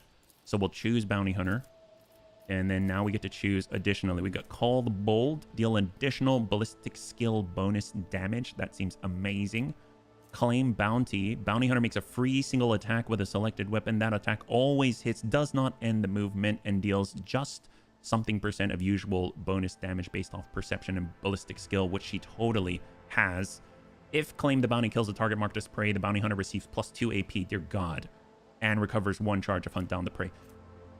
That seems powerful, but I mean, this is just like, I want to down someone now. I'm going to go with Call the Bold. Share the spoil. So what does she have that's specific to her? She's got Penetrating Sight, Swift Sight. She already has it. In My Sights costs only -1. In My Sights gains additional armor penetration equal to perception per... In My Sights gains additional dodge reduction equal to ballistic skill percentage. Oh my God. Well, can we figure out what In My Sights is? Because I assume that's pretty important. I'm assuming it's an ability or a passive or something like that. She's got Las Weapon Expert, right? Breaking Point. That sounds interesting. Heavy weapons deal +2 damage and ignore +2 deflection. Well, she doesn't have heavy weapon proficiency at features. Oh, thank you. Oh, here we go. Origin Talents. Irilit's attack against a target at the start of her next turn cannot miss. Use of In My Sights ends Irilit's current turn. Okay, thank you so much. That's very helpful. So now if we take a look, we can buff that to like crazy. We gain additional armor penetration equal to her perception percentage, or she gains additional dodge reduction equal to ballistic skill. Well, it's not... I mean, she's not going to miss because it always hits. So dodge doesn't matter, but penetration definitely does, right? So can I just choose this? Unless it doesn't allow me. Oh, here we go. We've done Call the Bold. And then we'll go next. And then we'll bring this down to Penetrating Sight for extra armor penetration. And then we got Wild Hunt. There we go. All right. That was cool. Let's see. What do we got? We will now take a look at her inventory. What does she have? So she has Eldari Long Rifle, which looks... This one looks very similar to what... whatchamacallit, to what Jai had, but it has the ability to single shot and deadeye shot, whereas Jai's weapon only deadeye shots, which I think is interesting. This is cool. Plus 10% dodge. This is very Eldari. I'll toss that on for now. We're going to go from type. So what do we got? Eldari Chainsword. Just anything she can actually use will be great. Shuriken Pistol and Eldari Chainsword. Why not? At least for now. Melee attack, warp damage, dodge reduction for melee or fellowship. That's not really her thing. Eldari Plasma Grenade. I mean, she's got standard frag, Eldari Plasma Grenade, and she also has Medicae skills. That's cool. Although we'll give her a singleton so we can clear that. For armor, she has Eldari Ranger armor, 30% plus 10% dodge if the wearer is in any cover at all. Holy crap, wow, she's dodgy like crazy. That's terrifying. And then she doesn't have any special gloves she can wear, anything like that. This must not have features. Must not have feature Eldari equipment. Or maybe unless it has Eldari equipment, she can't use it. Oh, well, she'll go in like this, at least for now. Let's do it. This is exciting. To be made. You and enemies can still dodge attacks that will never miss because the dodge parry happens after it hits to negate the damage. Oh, okay. Well, it'll be nice to get both then. She has long fingers and cannot wear stuff. I can understand that. Old servant is different. Hearing your footsteps, the elderly servant grabs an injector and stabs it into his arm. The area around the needle immediately starts turning black. You're too late, Wyatt's dogs. I'm the master of my own fate. But when he gets a better look at you, the man drops the injector in astonishment and seems poised to prostrate himself on the floor before you. It's you, your lordship. The God Emperor must have brought you here. I beg you, help the rebels and save Janus. He doubles up, hugging himself, and is racked by coughing that leaves his lips wet with blood. Forgive me, your lordship. If only I'd known it was you. My eyes deceived me. We've little time now, but I swear I'll tell you everything. Looking closely at the old man, the tech priest utters. Nerve toxin. Inevitable cessation of vital functions expected in no more than 60 seconds. Silent clicks emitted by the visor indicate an ongoing picked recording. Say whatever it is you want to say, and be quick about it. Yeah. In the name of the Golden Throne, your lordship, show mercy on the humble workers, the salt of Janus. Save them. Vistenza Wyatt, the untouchable governor and leader of the nobility, is creating something monstrous behind closed doors. She uses the Imperium's interests as a smokescreen and purports to be a scholar, but her actions are poisoning our planet. Did you know the settlements that fail to pay their due tithes on time have been allowed to pay with people instead? They even deliver them to order. Sometimes old folks, sometimes children. He lowers his voice to a whisper and leans toward you. I've seen those people. I've seen them being delivered to the estate. And then they're never seen or heard from again. They go into the secret rooms. They don't come out again, your lordship. Ever. Peasants who were taken to Urak 5 to serve House Ocelio were never seen or heard from again either. They became loyal servants and toiled for the good of a great dynasty. Why should they ever return to their filthy, squalid abodes? The old servant lets out a moan. The dark stain on his arm seems to creep through his veins until his arms and neck are a latticework of black. The servant's breath quickens and becomes irregular. You accuse the governor with only conjecture and rumor to back up your... he's dying. What secret rooms? What else is going on in the settlements? You can still be saved. He doesn't have much time. I think we can only choose one, so I'm going to say what secret rooms? Hidden chambers deep within the palace. I've never been inside, thankfully. The servants who are allowed in, the ones that the governor trusts, they change. She changes them, pretties them up, defiles them. I see no shadows of deceit behind your words, and even so, I would have noticed. I know I would have noticed the signs of which you... Iralet's face tenses like a taut string, and doubt creeps into her expression. Except, whenever Vistenza hosts one of her dances at the palace, she sends me away to search for the rebels, into the forests far from human settlements. You accuse the Roguetrader's appointed governor of heresy. If your words are false, they themselves are tantamount to heresy. But if what you say is true, if it is true, then your sacrifice will be to your credit, my good man. Argenta utters these last words with impassioned conviction. I swear I'm not lying. Pray for me, holy sister. For me and for Janus. The servant shakes and coughs violently. I'm not sure I'll last long enough to answer all your questions. Paying with people, children, secret rooms, mentioning of spontaneous mutation, defilement. This can only mean one thing. Chaos? Heck yes! That's not good. No, chaos is bad. But heck yes, because it probably means some cool loot. What else is going on in the settlements?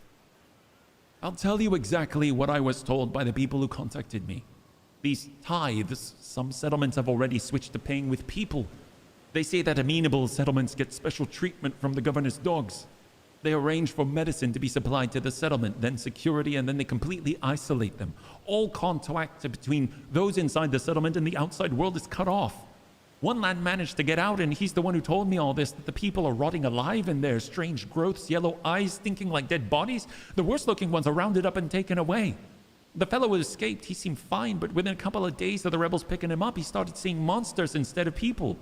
They had to lock him away from other folks, the poor sod, and then his wrists... The old man starts to convulse, indicating he's close to death. He raises his already unseeing eyes to you. Your lordship, Bunnyman, if you'll permit a dying man to make one last request, please don't tell anyone I was the one who unlocked the doors. If you do, I'll go after my family, my home. I will keep your secret. Please save us. Save Janus. The servant rasps violently and collapses on his side, racked with convulsions. Oh, that sucks. We can't even loot his body? Oh my god. Well, Emperor protect him. Oh well, let's go. We always have a backup actually, plan. that was very sad. I'm just being a dick. Okay, let's see. We've got goods. Man, your sound effects are... Oh, thank you, Dreamy. I really appreciated it. Well, this is how I would like to hear the game, right? So hopefully, I'm glad you can hear the game the same way. Always keep your eye on the prize. All right, we've got... Oh, we have a little more to explore down here. We haven't talked to Quint, and we haven't seen the access to our void ship yet. Quint is Janus Noble, Janus Noble, Janus Noble, Janus Noble, a lot of nobles, State Warden, and Attilius Quint. So we haven't also been down below. There's a loot chest here. Left in the dust. And this was the explosive area. We've got goods. We can search the body. We can get dried berries, wrinkled fibrous berries covered in short fuzz. Huh. They kind of look like... Have you ever seen lychee? Do you know what I'm talking about? Lychee? Yeah. So if we... I mean, they don't. They don't. There's another one that I'm thinking of that looks more like it, but if you see lychee like this, they've got this kind of hard, pointy outside. But there's another one that I think is rambutan. Is that right? Oops. Here, rambutan. Is it this one? Oops, I mistook it. There we go. There we go. Doesn't that kind of look like it? Look at this. I misspelled it. It's rambutan. But look at this. And then look at this little guy. Ready? Bam. Oh, it's behind my face, of course. Well, anyway, it looks like that to me. Okay, we shall grab it. Alien lychee, I guess. Alien lychee. Xenos lychee. Okay, well, let's see. What do we got? The deceased's arms and face are covered in small boils that ooze cloudy pus even after death. Oh. And they obviously went through here. And there's our ship. So what do we got here? So we were able to get some dried berries. We know where we need to go for the void ship. Let's head on back to the last corner we haven't checked. Security officer. Oh, hello. A hulking man dressed in a uniform marking him out as an officer of the gubernatorial wardens is closely monitoring his subordinates as they surround the building. Sensing your approach, he whips around, his face going pale, and he offers a low bow. Your lordship, please do not stray too close to the building. One of the terrorists from today's attack has holed himself up in there. He could be dangerous. Disease that continues, and that could it be Nurgle? Oh, we've come across Tzinch so far. A lot of blue horrors and changelings and things, but not Nurgle as far as I'm aware. But who knows? Boils seems to, I guess, kind of a blessing for them, yeah? What's going on here? Who are you? What's going on here? You need to be burning them? Ready to report, your lordship. We conducted a sweep of the area after the attack. All of the assassins were arrested or neutralized except for one. The officer scowls darkly. He sealed himself inside. He already injured 2 wardens who tried to reach him, but there's no need to worry. We'll poison him and clear the last dregs of dirt from the estate. Wait, are they the ones causing the boils? Are we the ones poisoning them? Choose wisely.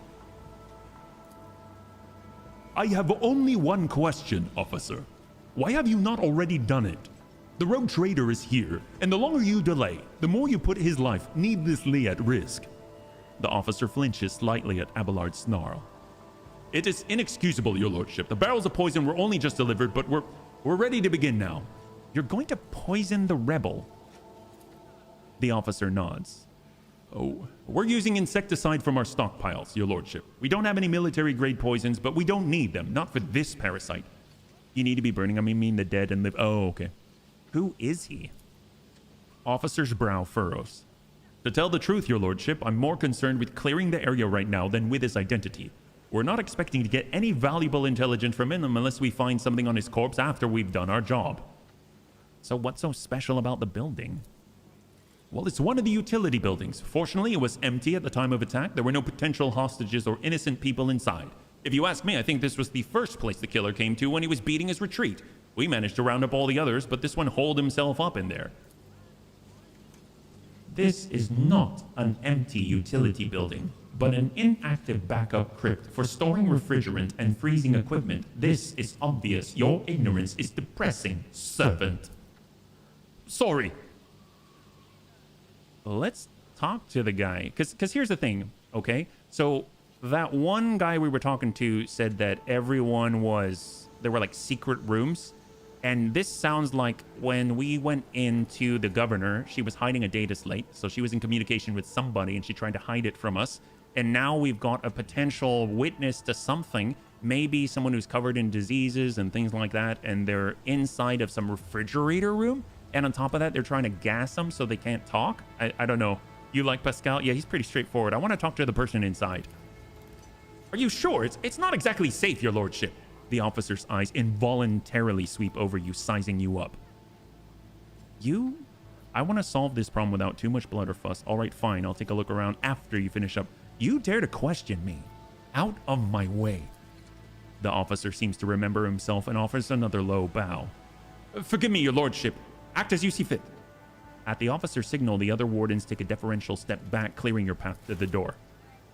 All right. Well, we asked for it. Hopefully we don't all die. We're going to quick save right here. Oh, I just realized our formation is a little bit different. We've got Irilet at the front. That seems a little weird. We'll get Pascal to the front. He does have a Thunderhammer to protect himself. And we shall get Irilet actually to the back. Like so. And Lady Argenta mid. And let us go. All right. When you approach the solid-looking door, a high, boyish voice shouts out. Piss off! You won't take me alive! Better to put a bullet in my brain than let the governor's dogs get their hands on me. I'm HBFT, Bunny Trader, sovereign of this planet. In the name of the Emperor, open this door. Or examine the door. Sure, we'll examine it. The door looks solid and formidable, but you notice dark marks on the hinges, a sure sign the material is degraded. The lock doesn't look new either. With a suitable tool, it could easily be opened. We found Space Kuno. Oh, wait, who's Kuno? I don't know who Kuno is. Break down the door. Well, we definitely have the strength for it, but picking the lock seems to work too, because we've got very high lock picking with Pascal. It takes you half a minute to figure out the archaic mechanism, and with a soft click, the door opens, allowing you to enter. You can show your odds by hovering over the... Oh, thank you, served. Inside is poorly lit, but you spot a person standing in the far corner. He's desperately gripping a discharged lasgun in his hands. At the sight of you, his eyes widen in recognition and fear. It can't be the Roguetrader. The young man, practically a boy, falls to his knees and stretches out his bloody hands toward you. His clothes are burned on one side and grimy with baked-in blood. Your lordship, have mercy. You are the sovereign of this planet. Only you have the power to save us. Youth is a time of recklessness. I heard that said more than once in the Schola Progenium and during my novitiate. But youth is also a time of directness. Let us listen to this young man before we judge him. Save you from what? From Governor Viad. Everybody here knows what she's doing to us. We put up with it for a long time, hoping that somebody would intervene and help us, but nobody ever did. Hey, respect finally. Kuno's from Disco Elysium. He's a spirited young man who I very carefully have not smacked around. She's turned the whole world into a slaughterhouse. People are rounded up like groks from the settlements, supposedly to go to the palace, and they're never seen again. Her servants pour something over the fields and people lose their minds. They start hearing voices, see evil spirits, and while we're dying, she's sitting behind her white walls and feasting on our bones. Irliet's face twists. Sacrifices, madness, pain and death. Even in so primitive a society as this, such rites seem senseless, not worthy of such efforts. What is this, a random quirk of nature or something darker? I was taught that peasants have a tendency to exaggerate their suffering due to sloth and weakness of spirit. But this young man, vermilion thorns pierce every centimeter of his body. Gray shackles bind his hands, feet, and neck. There are no lies in his words, only terror and desperation without end. You're telling me people are seeing evil spirits? Yes! Others are going feral and attacking their loved ones, and then this... The boy lowers his voice. People say that in some settlements, well, they've stopped upholding the law altogether. Imperial law and the law of basic human decency. People are turning into animals. But it's our time to burn the palace, so... Here's the thing, though. I mean, like, this might explain why we're seeing so many changes, right? Because the Magus was saying that the flora was changing, right? Sorry, no worries, no worries. Who is behind the rebels? He swallows nervously and looks at you with fear. Your lordship, I beg you, don't ask me that. I can't sell out my brethren. It's over for me, but the others, I won't betray them. Give the rebel an easy death. The people waiting outside will put you through far worse torment than I will. Tell me or I'll tear this world apart. There will be no end to the war on this planet until I get a handle on the situation. But to do that, I need to meet with your leader. The boy hesitates for a few seconds and his head drops limply. As long as you keep your word. I've never been in their camp. None of us have. Only the chief saw one person from their base. He came a few times, bringing weapons and orders. He said he represented a greater force than we could imagine. And he said the governor's dogs will pay for the reprisals in the settlements, but that's not where they're hidden. They keep their distance from ordinary folks. We have it all worked out, so if anyone gets caught, the others aren't caught with them. But I swiped the chief's Vox. I thought after I killed the governor, I could use the message coordinates to find the base and hide out there. The boy retrieves a Vox from his pocket and holds it out to you with a shaking hand. That's everything I know, your lordship. Get up and come with me. I give you my word as rogue trader, you will live. Ooh, I don't know if that's going to be the case. I'm done listening to you and execute him, or I will kill him and... The only... The thing is, if he walks outside and there are snipers waiting, I mean, I can't guarantee that. And they may maybe hit him with a tranq dart. I mean, he's going to be surrounded by everything. You know what we're going to do here? I shall consider the most powerful method possible of deciding how to proceed. If he hollers, let him go. All right, you know, I think we're going to chance it. I asked my advisors, and they said it's probably the best way to go. Let's do it. The rebel looks at you in bewilderment and bows low before you. And when he speaks, his voice trembles.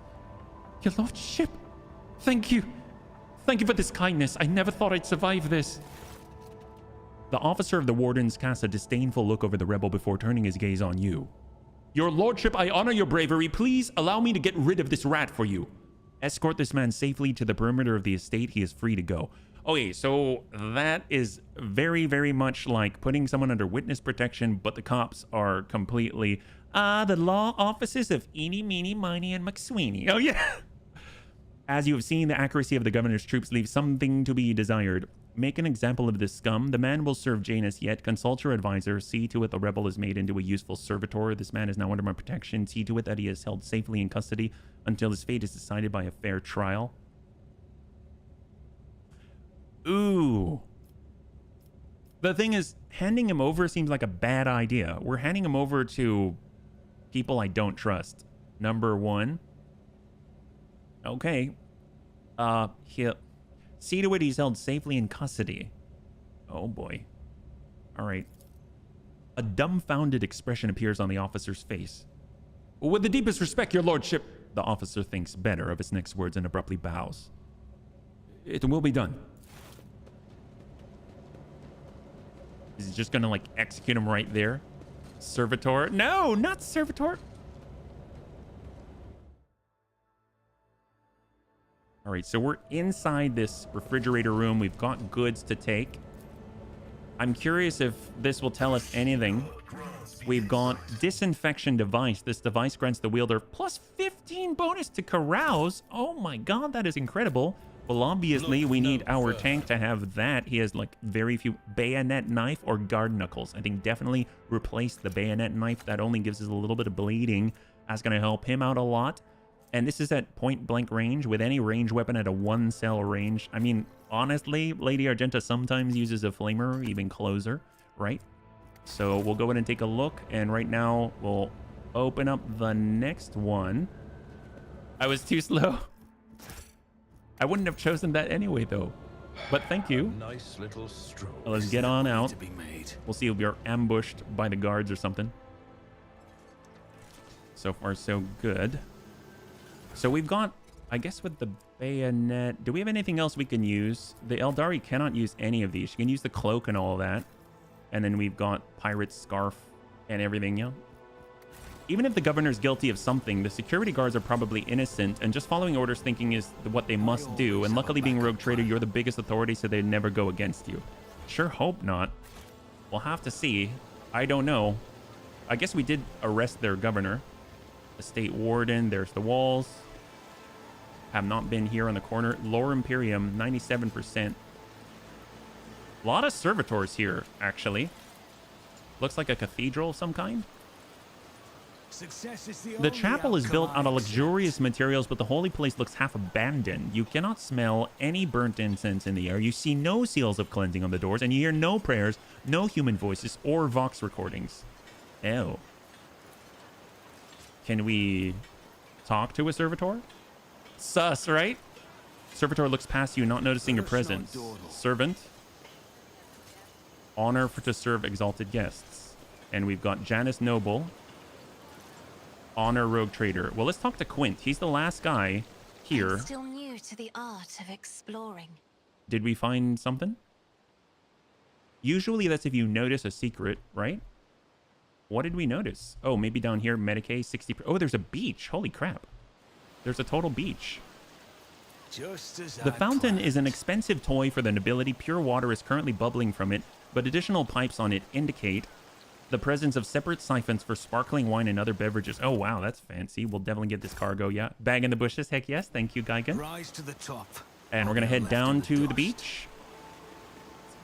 This seems quite opulent for a world like this. Chains or ropes with shackles on the end can be seen in the water. Something white is also visible through the glimmer. A fragment of bone with marks made by sharp teeth. Oh, great. Well, there's a chest in the water. We get a Chartist's Pendant.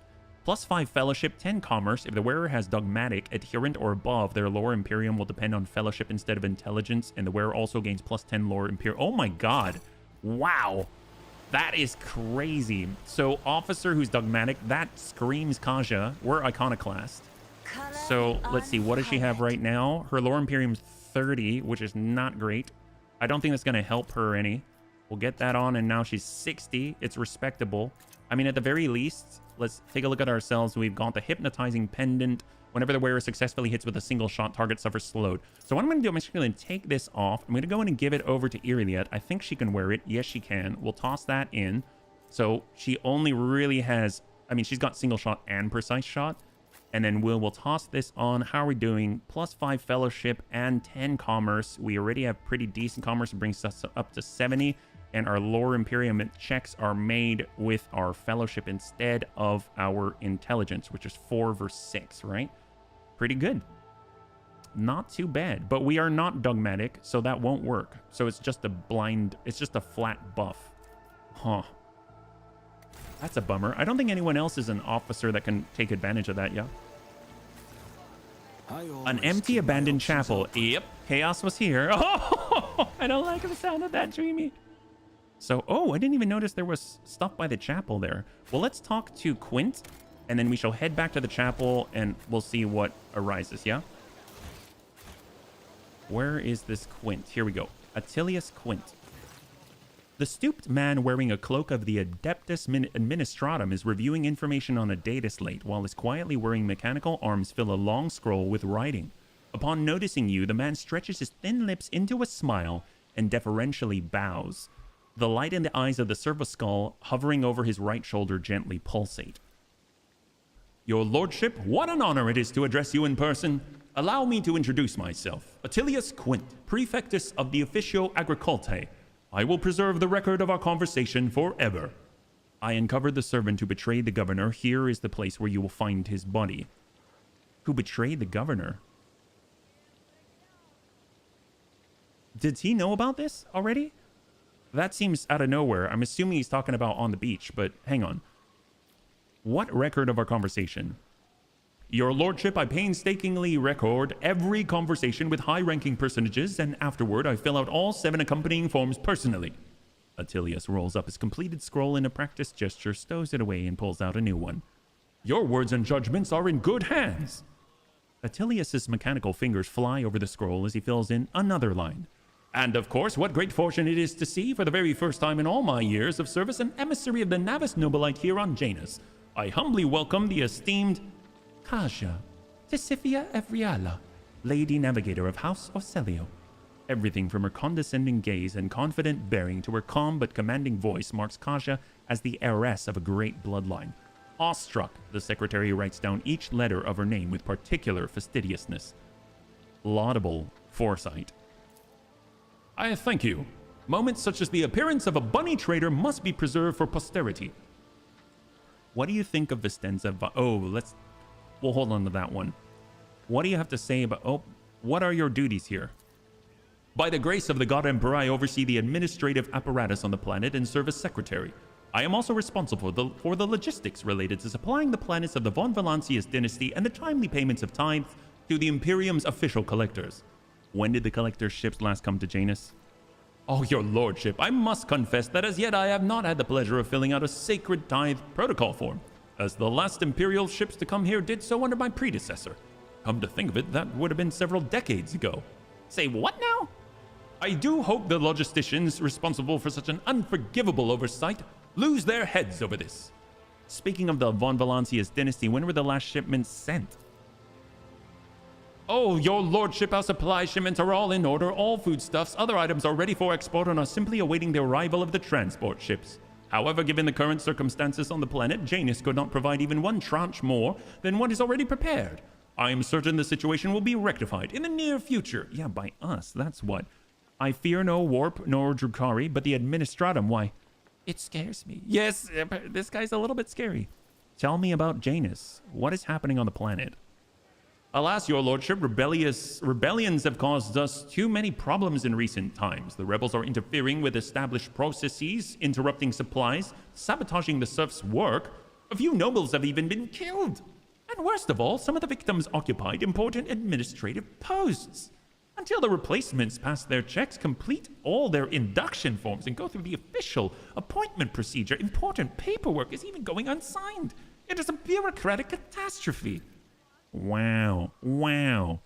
If things continue in this vein, I dare not even imagine what it could lead to.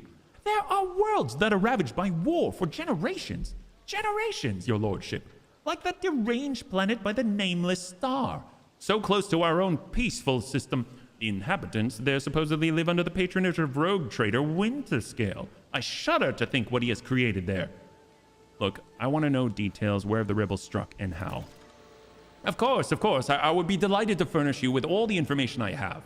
In the last few months, 15 organized attacks, 7 terrorist attacks have been perpetrated, irrigation equipment has been sabotaged in agrarian sectors 3 to 5, transport routes 2, 7, 4, 13, and also, I suppose this will not tell you much. Please. With a fussy gesture, he presses several buttons on his data slate screen, and a 3-dimensional map with coordinates of the attacks appear on your cogitator. The data is superbly collated, and the map clearly displays the actions of the rebels. At first glance, there seems to be no logic to their campaign, but after analyzing the data and the features of the terrain, you notice a clear system, indicating a geographical pattern to their attacks. Like a multi-pointed star? Please, no. Oh, God. Who's directing the rebels? Does anyone know? Well, the rebels are well armed and well trained. What's more, the governor's advisors are inclined to think that the instigators of the rebellions are very familiar with the planet's terrain and climate. My ordnance are going through registration records day and night, looking for individuals who have completed military training, but we have so far been unable to identify the scoundrel. What are you doing to combat the rebels? Our security services are tracking those who support the rebels, and our regular wardens are wiping out these saboteurs without the slightest mercy. But they keep on appearing. My scribes have been run off their feet, keeping records of all the public hearings and executions, but I'm confident the governor will find a solution soon. Dear God. What do you think of Vistenza? What do you know about the attack on the estate? It's a disgraceful incident. Simply disgraceful. I cannot believe these scoundrels would dare to come so close. And to drag the nobility in this as well. If they penetrated the estate, that means they had help from some worthless servant or other. Security is currently questioning the survivors, but the culprit has not been found yet. Attilius Quint smiles unpleasantly. What do you think of Vistenza? Oh, I must confess the news of her arrest has shaken me to my core. May I speak openly? I admit that I haven't got a bad word to say about Governor Viant, and I hope when you appraise her efforts, your anger will change to mercy. The governor is a superb leader. She possesses an excellent grasp of all matters, never uses an incorrect form for a given situation. I do not pry into her personal affairs, but if I may speak plainly, a lady who fills out paperwork with such finesse cannot be a bad person in my view. Wow, well, I don't really care about his opinion. I uncovered the servant who betrayed the governor. Here's the place where you'll find his body. Oh, we're talking about the one that killed himself. I guess so. We'll go. The secretary's eyes light with wicked fire. What wonderful news! We will conduct the identification without delay, and punitive measures will be taken against the criminal's close associates. We will instill those weak minds with the due terror the governor's power warrants. Oh, crap. I said I wouldn't share his secret, but he just said they'll punish his close associates. I didn't say... Oh, crap. I thought we were supposed to not talk about knowing about the secret rooms and about who... Oh, crap. Wow, I feel bad. Well, whoops. That's not good. We better solve this quickly. We might have made a little bit of a snafu, and then we have to loot around the corner somewhere here, right?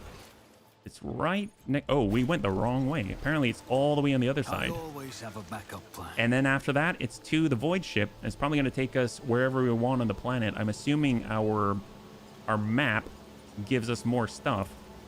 That's how it's done. Sealed containers marked with a familiar insignia of the Munitorum and additional seals of a forge world. The crates contain high-grade weapons likely made to order. Ooh! We get regular old auto guns, a hot shot las gun. I don't know what that is, and multi-keys. What's a hot shot las gun? So we've seen regular las guns, right? Hot shot las gun. Laser weapons effective against targets and cover and targets with high dodge. So... dodge reduction 30, armor penetration very high, and then 9 to 11 damage, rate of fire 4. Wow, that's impressive. And if we compare it against, that's an auto gun. That don't really help us. Who has a las gun? I think Adira used to have one, but I don't know. I mean, against our arc rifle, arc rifle's better. She can't use this. Abelard has the combat shotgun, which has more damage. Oops, I'm not looking at the right one here. Which has more damage, less armor penetration. Single shot burst fire. We've got our long las, which is not a las gun, but it is a las weapon. And then last but not least, yeah, I don't know. We'll have to take a look later, yeah. I learned playing Wrath of the Righteous, you can't save everyone in an Alcat game. Yeah, no kidding. Well, let's take a look. Right now, we've... Oh, there's another one. Where? Oh, here. There's like a duffel bag. Ooh, grenades. Love it. And let us go to the void ship. Although, I guess we could also talk to... What's-her-face? You know, the governor? Now that we've learned some things. And then we shall head out on the void ship. I don't know if they're going to say anything about a secret room. She probably won't actually admit to anything. But I am hoping there will be some kind of lead that will open the way. And then we can probably swing by the Magus as well. And then we'll head to the void ship. So two things right now. And go. And as we walk around, I don't know if they'll let us kind of see or detect any hidden doors or anything. Let's get inside. I want to speak. My entourage will accompany me. The reason why is because her close friend Amelia, her servant, they say that they change, right?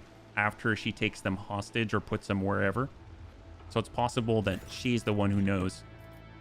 Footfalls on the verge of starvation. You neglected to mention the strange changes in the planet's flora and fauna. Magus Vinzelix is a very wise man, but his fixation on evolutionary processes seems a little extreme to me. Janus was heavily cultivated, forests were cleared, mountains raised across half the planet. It's no surprise we're still noticing the consequences of those changes. It's possible the plant mutations are connected to waste runoff from the harvesting equipment, and the changes in wildlife behavior could be a reaction to the expansion of the cultivated area. Vistenza shakes her head with a laugh. Are you surprised by my knowledge of the topic? Our whole dynasty has dedicated itself to taming Janus, this plentiful yet stubborn planet. Every member of the Viat bloodline is versed in the fundamentals of planetary engineering and its consequences. Rumors have reached me about oddities among Janus' population. I don't deny it.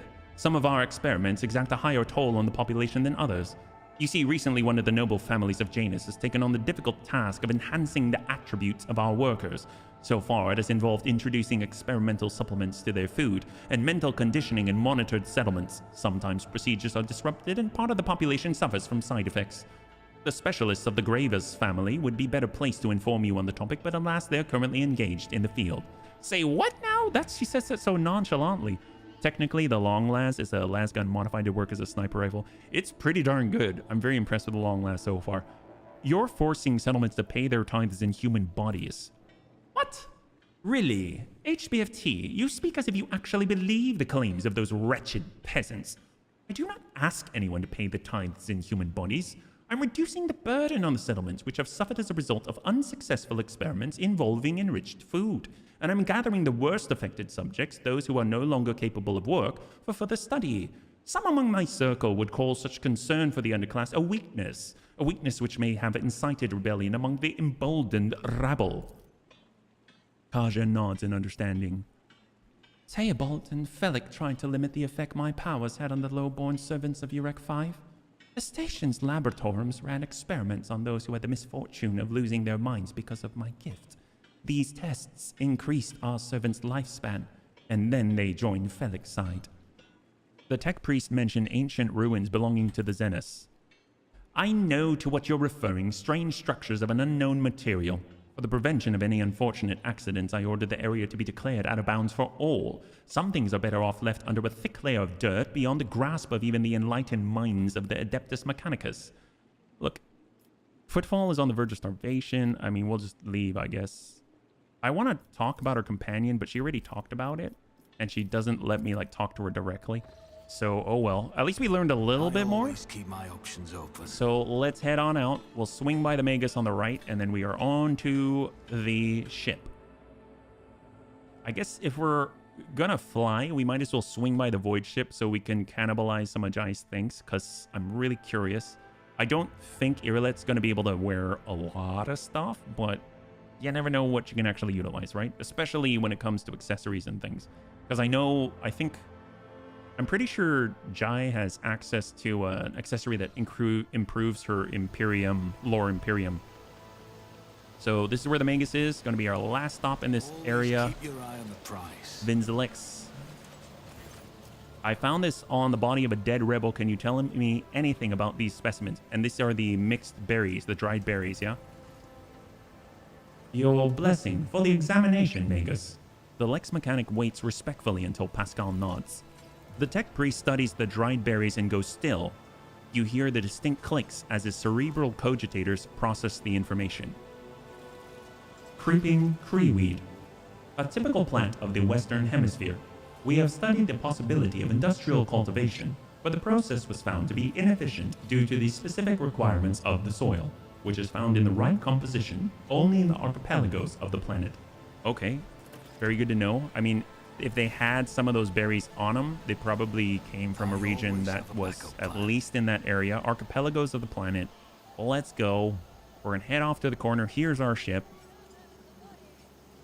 And here we go. All right, return to void ship. Elantak. Iriliat gestures for your attention.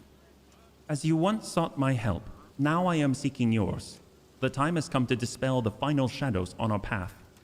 I have hidden the truth from you. Say what? I know a great deal about those who are disturbing the peace of the local ruler, and I also know where they are hiding. Allow me to show you the way, on the condition that you bring me to them. Why did you not say anything? No other path was open to me, but now our paths are aligned, and my decision was motivated not by caprice, but by reason, which compels me now to be honest with the person who can fix all this.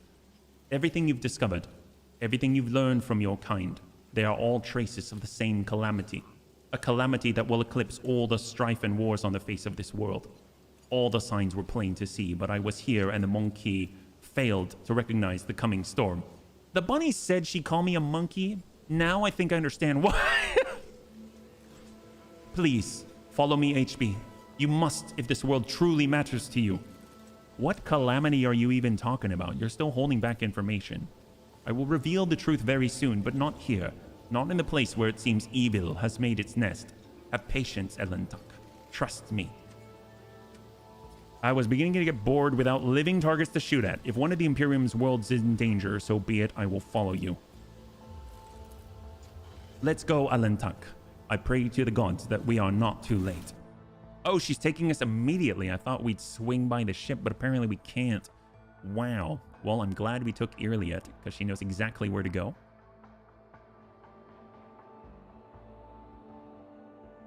I wonder if it's actually Eldar. That would be interesting. Although there's all these human rebels attacking us. So what do we got? We got a map. It's relatively small. It's probably a big region. You will soon see everything for yourself, Elentuck. Looking around. Single point of entry. Always a great sign. Can we actually head through there? Oh, we can. Wow. Rise to the top or get left in the dust. Although, cutthroat rebel. Okay, let's return here for a second. We're going to go down here. Athletics. Experience? What do we got? Not dawdle. Oh, hello, more rebels. Rebels, goods. If we go over to the right, more rebels. I mean, we might as well get high ground if possible. I don't think we can really sneak, but maybe Irliet can? So if I move Irliet, maybe she can creep along. I follow my own path. Or not. Oh, it's actually kind of working. Oh, it's not working. It's not working. We're under attack. Kill the intruders. Oh, crap. I mean, she got pretty far. Stop. Lower your weapons. Oh. So she knows them, but we're going to kill them? There's 19 enemies. 19 enemies. Heavily armed rebel. Sharpshooter rebel. Heavily armed? Does he have a bolter? Oh, he's got a freaking melt-a-gun. Holy crap. Wow. Okay, that's a problem. Cutthroat rebels. Rebels. Okay. Let's see. Where are we going to deploy? I mean, we'll put ourselves right next to the guy. I mean, that doesn't seem wise, but it's the best we can do. Hold. Then we got HB. Ooh. We can go higher. I mean, I guess I should be giving assistance. We can get the snipers at least as close as possible. We've got our boy Abelard to charge forth. He's got to be down below. We've got Lady Kaja. If she's got sight, this seems to be more centered. There are more rebels on the right side here. They've even got a combat servitor. So if we can get Kaja over here, she can just absolutely stun and cause havoc. Pascal, he needs sight as well. So that's most important. Last but not least, we've got Lady Argenta. I mean, she can handle close range as well. So let's get her over to Abelard. She can get up here with Irliet. That'll be fantastic because we don't have to worry about hurting our own bunnies. So let's go ahead and start. Ripper Rebel. Okay, so where are we at? We can give actions to Irliet. We can give movement. I'd like to move Lady Kaja if possible. I'll see to it personally. We'll get her forward over to the edge, although it's our only one edge we can hide behind here. I think There we go. Ooh, that's nice line of sight. That's going to help out a lot. And we shall hold. And then we can give a voice of command to... she's way out there. I guess we'll... Let's buff Abelard. There we go. And hold. What do we got? Ripper Rebel. Looks like he's got a chain sword. Ripper Rebel's coming around the flank. I mean, that's a narrow choke point, so we should be able to hold that. Lady Argenta. I mean, gosh, she'll just be able to... I really want to get over here. I guess we could. Let's do it. The enemies of the Emperor will be undone. Singleton ping. She never misses, right? So let me take a look. So this says single attacks with bolter weapons automatically hit the target. So right now this guy has a 38% chance for us to hit him. If we were to shoot a singleton, it will hit. With you, my Emperor. Oh my god. That's so strong. All right, we're moving. We guarantee we're going to kill this guy. We're going over run and gun. That is so strong. Shot. Doesn't matter. I don't care the percentage chance to hit. That guy's done. Wow. That's crazy. Well, let's get buff. Holy crap. That is incredible. And we shall hold. They're moving. Cleanses the body. Cheat coded. Isn't that crazy? I love our sandbags right now. They're saving the heck out of us.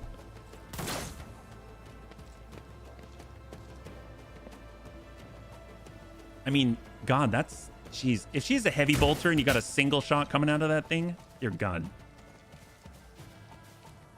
Oh, there's a lot of rebels. There's 18 now that we've taken out one. Heavily armed rebel. He's the one with a melt-a-gun. At least we're fortunate it doesn't have too crazy of a range, right? Tried and tested tactics. Up we go, Abelard. And we can charge into range here. Victory is imminent.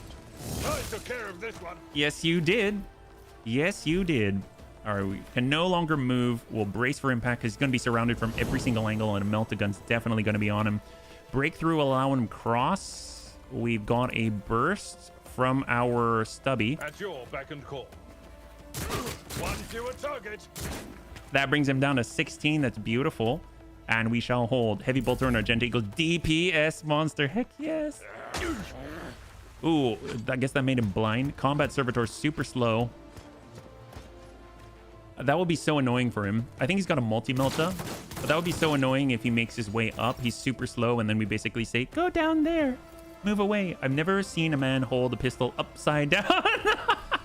Dude, Abelard is super gangster. He's super, super gangster. All right, where can we... I want to bring him closer to Abelard, really. But I guess I want to also affect the people close by. So let's try and move him away, if possible. I am a navigator, not a servitor. Heck yes. And we might be able to... These guys here. Oh, we're just trying to control right next to us. I kind of want to move him closer to Abelard. Especially the heavily armed guy. But he resisted. So we shall hold. Irliet's up. Okay, this is going to be cool. Analyze enemies. That guy's heavily armed, but we don't have sight on him. Oh, really? We don't? So right now she's got her close range stuff, her long range stuff. She's got in my sights. Her next attack against the target at the start of her next turn cannot miss, and it ends her current turn. She's got precise attack for the next attack against the target. So who can she actually shoot at is the question. All her shots are in this direction. Who's a high threat? 95... Cutthroat Rebel. She can shoot the regular old Cutthroat Rebels. I mean, I don't need any guarantees here. We'll just, I guess, shot to finish first. Serves your cause. Another soul slips beyond the veil. How much damage? She dealt 20 damage to that guy. Dear God. And then I guess we'll analyze the guys across the way. This tedium is beneath me. And we've got... Oh, I forgot hunt down the prey. So she can say he's marked as prey. If I must. And then that's next attack. Next attack. I guess we'll hold. Although in my sight. Sure. I understand Why not? your We'll try to intent. kill the prey if we can, yeah. Antonides, thanks so much for hanging out. I hope you have a great rest, and we'll catch you on the next one, man. Have a good one. We got HB. We got a little bit of cover here. We're flipping it on over. We've got the arc rifle. We'll actually get over to the side here and guard this entrance. We also have our Herald Servo Skull. This Servo Skull is designed to spread the glory and splendor of its mighty owner. When did I pick this up? What? We have a familiar? I don't remember getting this. Did I equip? Bunnies, did you see me equip this? As soon as you left foot. Oh, I had it there? Oh my God, I didn't even know. It's automatically, oh wow. So does it do anything? It was a gift? Oh, I didn't even notice. It shows, I thought I was gonna like equip, I don't know, a grenade or something. Well, that's cool. What do you do with it? Can you use it? I don't know. That's so weird. All right, fine, nice, thanks. Well, let's give a couple of points to Lady Kaja here.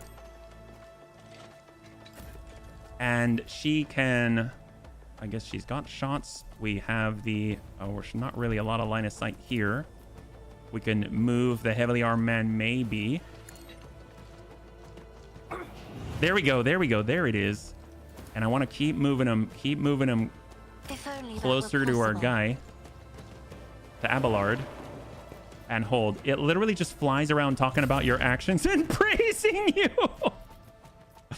Hey, more power to him. I'll make it at all costs. We got this rebel. He's got 67. That's crazy. 34%. That's pretty rough.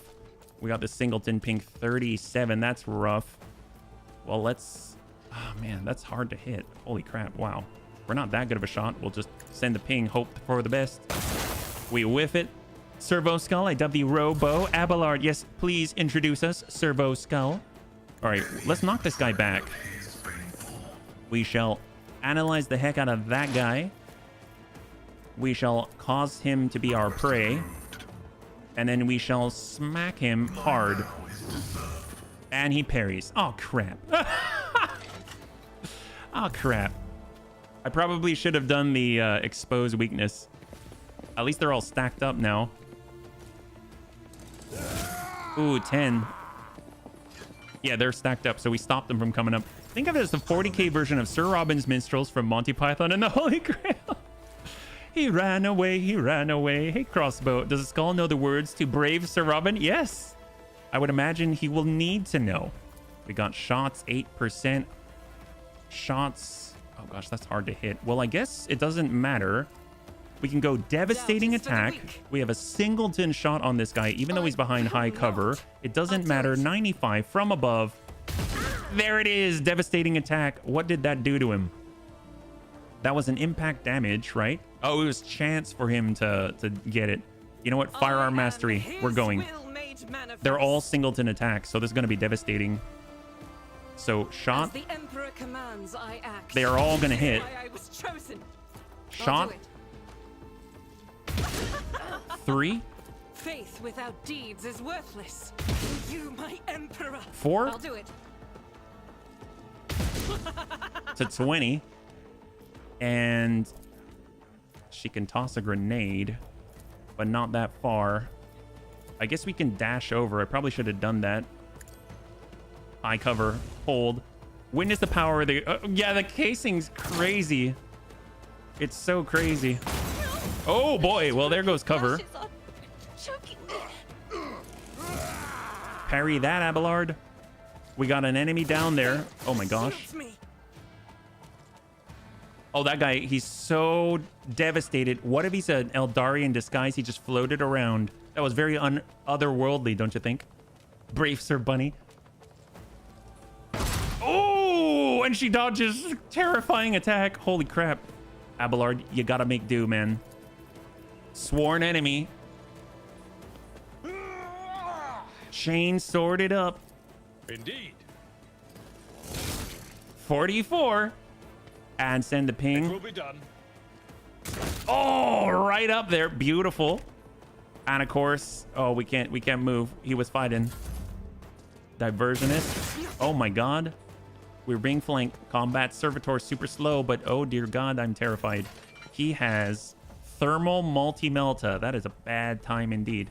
Well, looks like Kasha's probably got to move. Coming around. It'll protect us from the right side, but we're completely open here. So where did that guy go? We'll go in and try and move him. Like so. Isn't this a job for the serfs? That didn't work.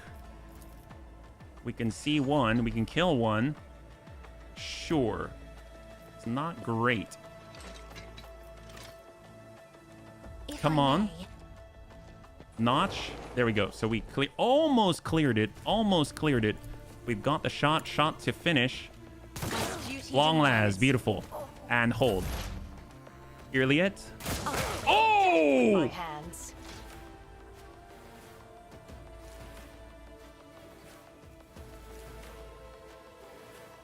Could she even see that guy? Like, she shot through the building and killed that guy. Holy crap. Wow. I mean, he was just a regular dude, but wait. Dear God. Wow. That's something. I'm a little bit aghast. Well, this guy currently has a lot of stacks. We shall analyze. Now he's got 14 stacks. Expose him. And we're going to go in to try and knock this guy. Oh, no, we can't. Oh, we only have 1 point. 1 point, really? Oh, did that use up our stuff? Hold. She caught a glimpse of the coattails through the scaffolding and used it to figure out right where his gallbladder was. Well, we have shots. We can hit that guy 86. Well, let's see. Our next attack, precise. For the next attack against a target affected by exploit, that target's cover efficiency will be reduced, and the attack will have increased hit chance, perfect spot, or Call the Bold gets all the extra damage. Well, Call the Bold. Not your Xenos pet, monkey. Monkey indeed. And shot. This tedium is beneath me. Oh my god. How much was that? She's dealt. So he's okay. Mind you, he was 69. She dealt 62 to that rebel. Oh dear god. Wow. Well, that is something. That is something. Well, let's go in and if I must point at that guy. And we'll mark him as prey. if it serves your cause. And we shall hold. Dear God, she's strong. Well, I kind of want to give her more opportunities to play. Because she's really good. But let's flip it over. I don't know if I can actually take a good, decent shot here. Look, she's better at shooting from across the way than I am from shooting from here. All right, well, let's give points to Pascal so we can swing. Easy to finish off 5 points. Swing it. Yep, Thunder Hammer. Gotta love it. And we'll analyze the guy right behind. This is my one big complaint about the game. Too many good characters I want in my party, not enough parties. Ain't that the truth? Ain't that the truth? We shall hunt this prey. And hold. HB is ready. We got shots down below. 36 still. Okay, well, I kind of want to move him out of danger. I'll see to it personally. We'll get him around the corner. Or I guess more than that. Bring him all the way around. And hold. HB set. We can move down range, and hopefully we'll give another turn to Irliet. I'm curious how many attacks she can get out. As much as she has AP, right? So if we take this shot right here, that's a single shot. Okay. Wow. 61. All right. Just kill a couple, problem solved. Yeah, no kidding. Holy crap. Wow. That's terrifying. Well, I'd like to, dear God. We've got our plasma gun. We'll just kind of sidestep here. And we shall just keep analyzing, I guess. Stack them up. 30 and 15 will expose. I don't know if we've got a follow-up for this, but I'll at least make it hard for him this turn. We got Iliet. God, can she even hit through walls and stuff? Oh my god, she can hit the combat servitor. Okay, so can we do both? Precise attack. She's got the extra points. She's got another shot. Who can she hit? I guess way out there. That's crazy. All the way across the map. Oh, we hit... we hit the servitor. We're going to do in my sights and just smack this guy. Serves your cause. That'll end her turn. HB's ready. I don't know if he's got a shot on anyone. 45 is a little rough. Oh my god, that's huge. Probably should have done tactical advantage. Okay, we've got more. We've got overcharge. 37. I mean, it doesn't matter if we do an AoE, right? We'll try it. Heck yes! Oh my god. Wow. This is amazing. All right, let's go in and analyze the... Oh, we can't see him yet. Okay, that's fine. That's fine. Hold. Round 3. Oh, what the heck?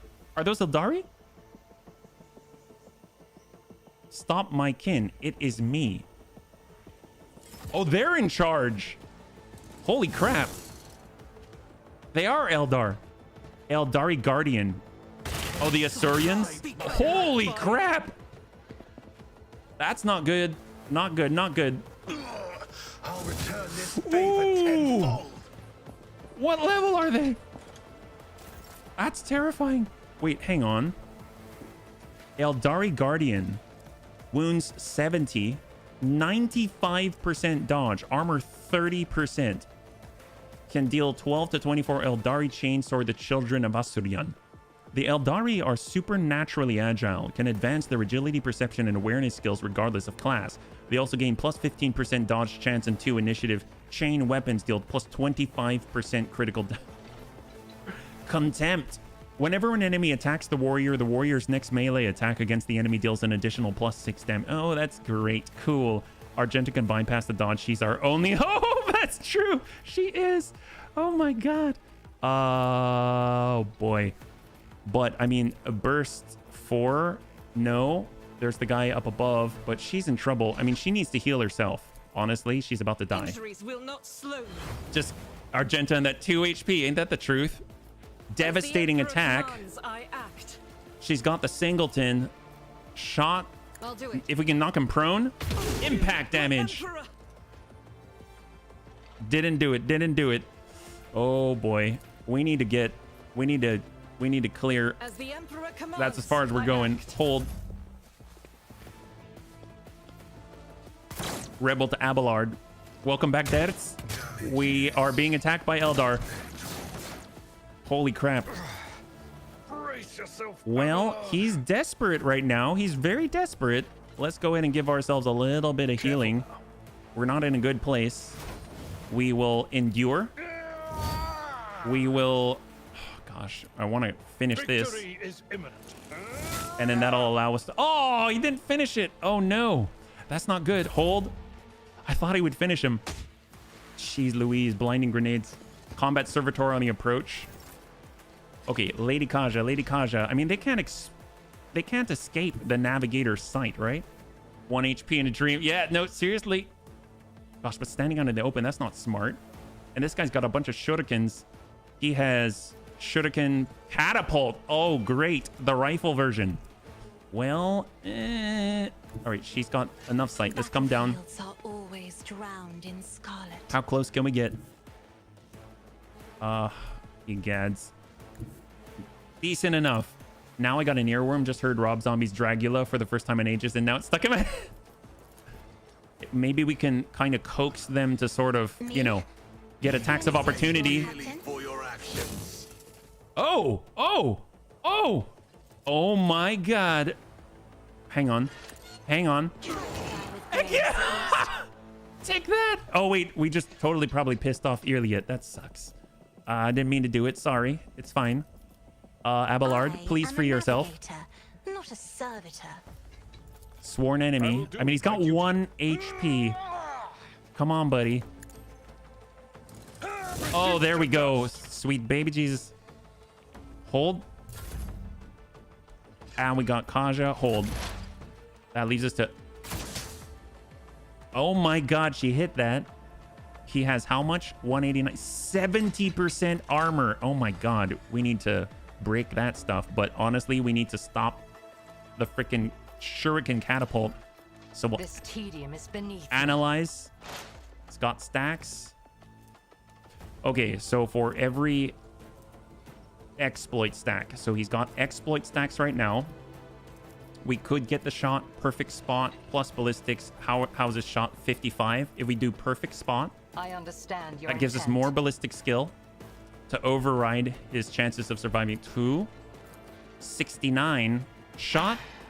If I must.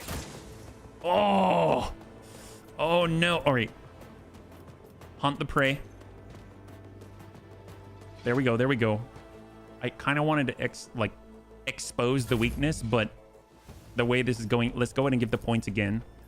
We'll actually buff her first, so we'll give her 1 voice of command, and then we'll give her the points again. Here we go. I'll make it happen. If you have a Melta, use it on the servitor. Oh, gotcha. Armor penetration. Shot 89. I am not your Xenos pet, Heck yes! Lives beyond the veil. The darkness. All Eldar are off of the field. That is huge. And we just leveled up. That's crazy. Okay, combat servitor. Well, let's see. What do we got? We can move. Let's go ahead and pull back. We're going to give up this ground here so that we can fight with our ranged support. Cutthroat. We'll immediately expose. This is our prey. And hold. Comes to Irliet. Hold. Okay, what do we got? We can move the man. We can get a shot. 95. There we go. Beautiful. He's down. And let's go ahead and hold for a second just to get behind some cover. And HB to hold. All right. So far, so good. Pascal, right now we've got 5 left. So the combat servitor, the rebel down below. We've got 3 others. The rebel, the diversionist rebel with all the blinding grenades. And then last but not least, a sharpshooter rebel. Okay. Duly noted. I guess we'll get up here because that'll force him to come up most likely. We shall. Do we have sight? We don't have sight. We can try the AoE perhaps. That's not going to do it. We don't have line there. Just hold here. Wait, are there more reinforcements? Stop my kin, it is me. So she can actually stop them entirely? Maybe you just have to hold out or something. Well, let's get Argenta back out of the cloud. She can heal herself. Blessed be the hand of the healer. Much better spot now. She's got shots. She cannot miss if enemies are in range. They are not. She does have grenades, but can't use it right now. So let's just... here, we'll come on down. God Emperor, move through me. Higher cover. Be the fire Hold. in my heart. Let them come up in the cloud if they want. It's going to Abelard, sharpshooter. Shot on Kaja, miss. Rebel, shot on Abelard. Connect, but still okay. Definitely want to clear out that diversionist. Let's get him in there. You need to get will fire skill. Will fire? What's that? Soar an enemy. And then we'll charge in. Nail him. There we go. 30. Indeed.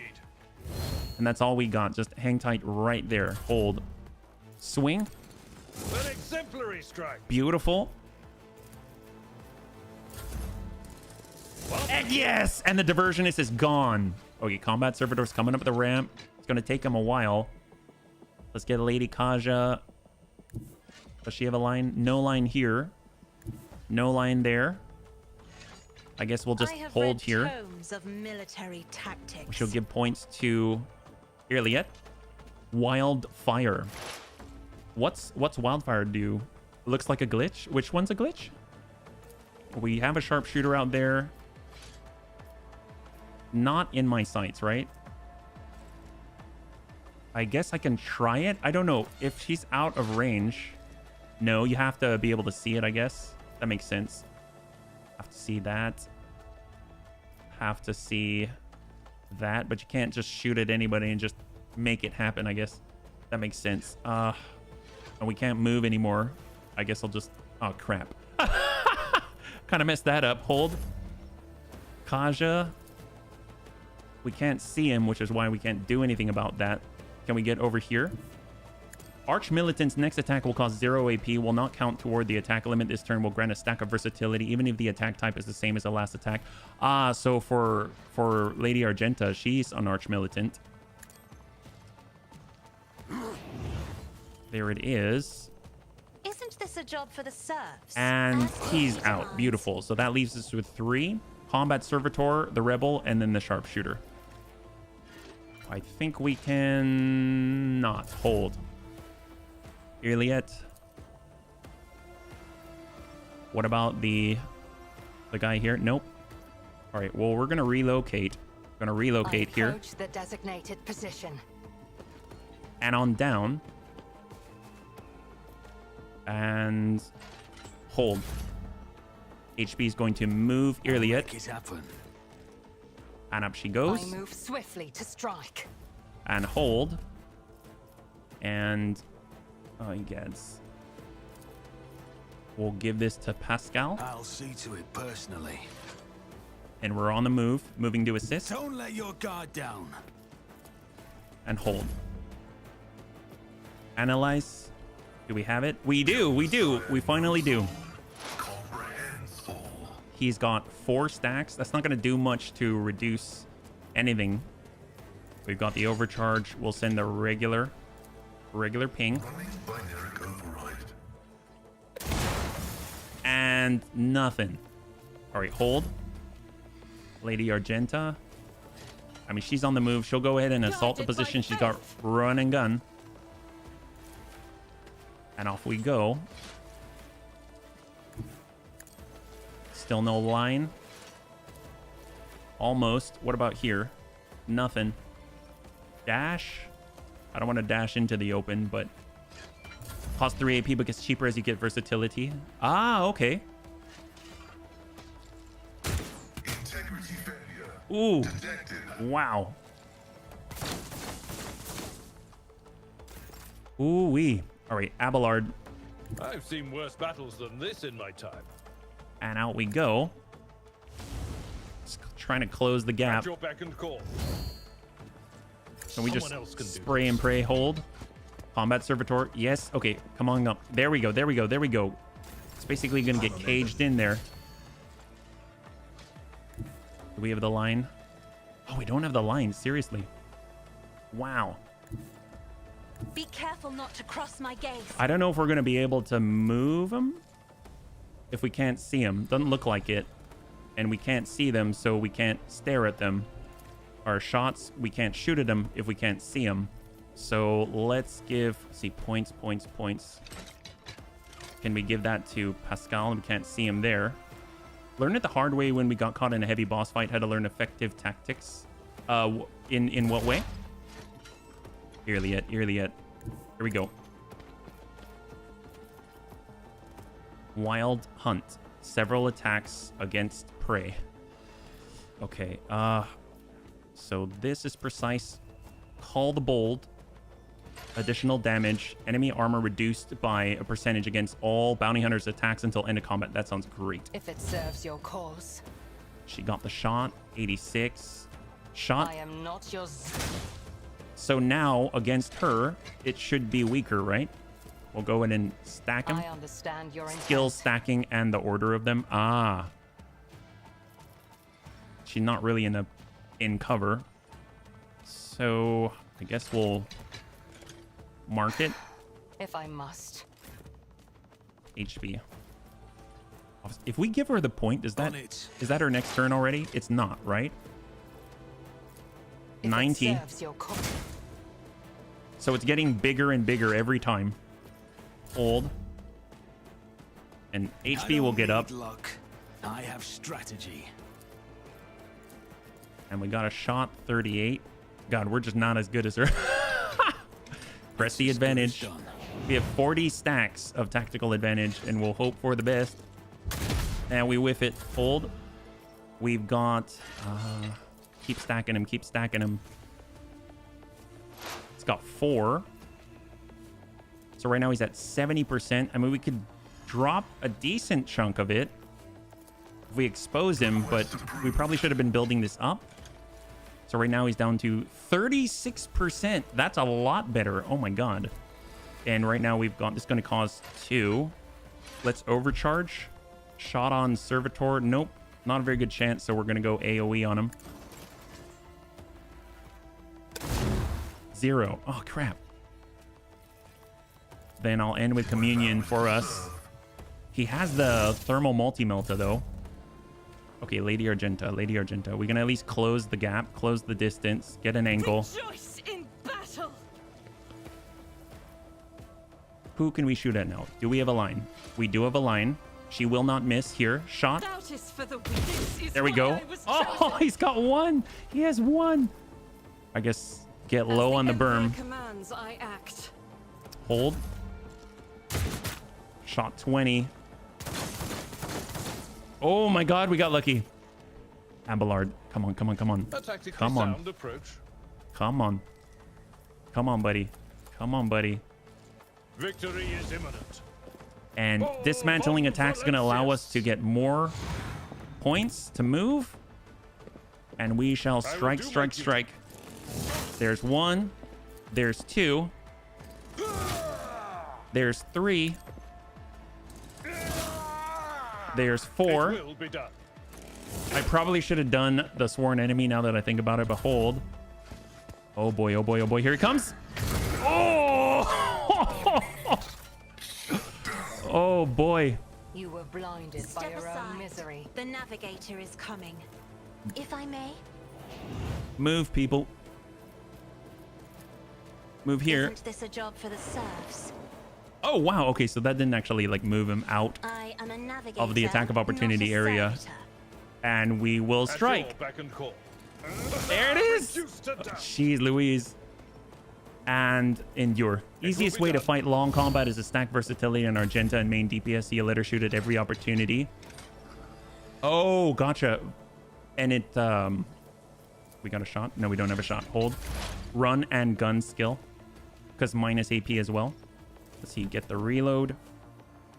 And she's got a singleton shot, so send it. I am not your Xenos pet, monkey. 20. Hold. Who if not me? 2 points. If it Shot. serves your cause. 24. I understand your intent. Hold. And I kind of want to get her out of here. I'll see to it personally. Pull back. Move as if unseen. Then hold. And we can... I guess I'm going to run down so we split a little bit here. Got Argenta. I mean, she can flip over to do a different type of attack, right? And just burn this guy. And then get on up. She can run and gun. Come up the ladder. There's one guy left. The combat servitor. And heal. Injuries will not slow me. Hold. We got Abelard.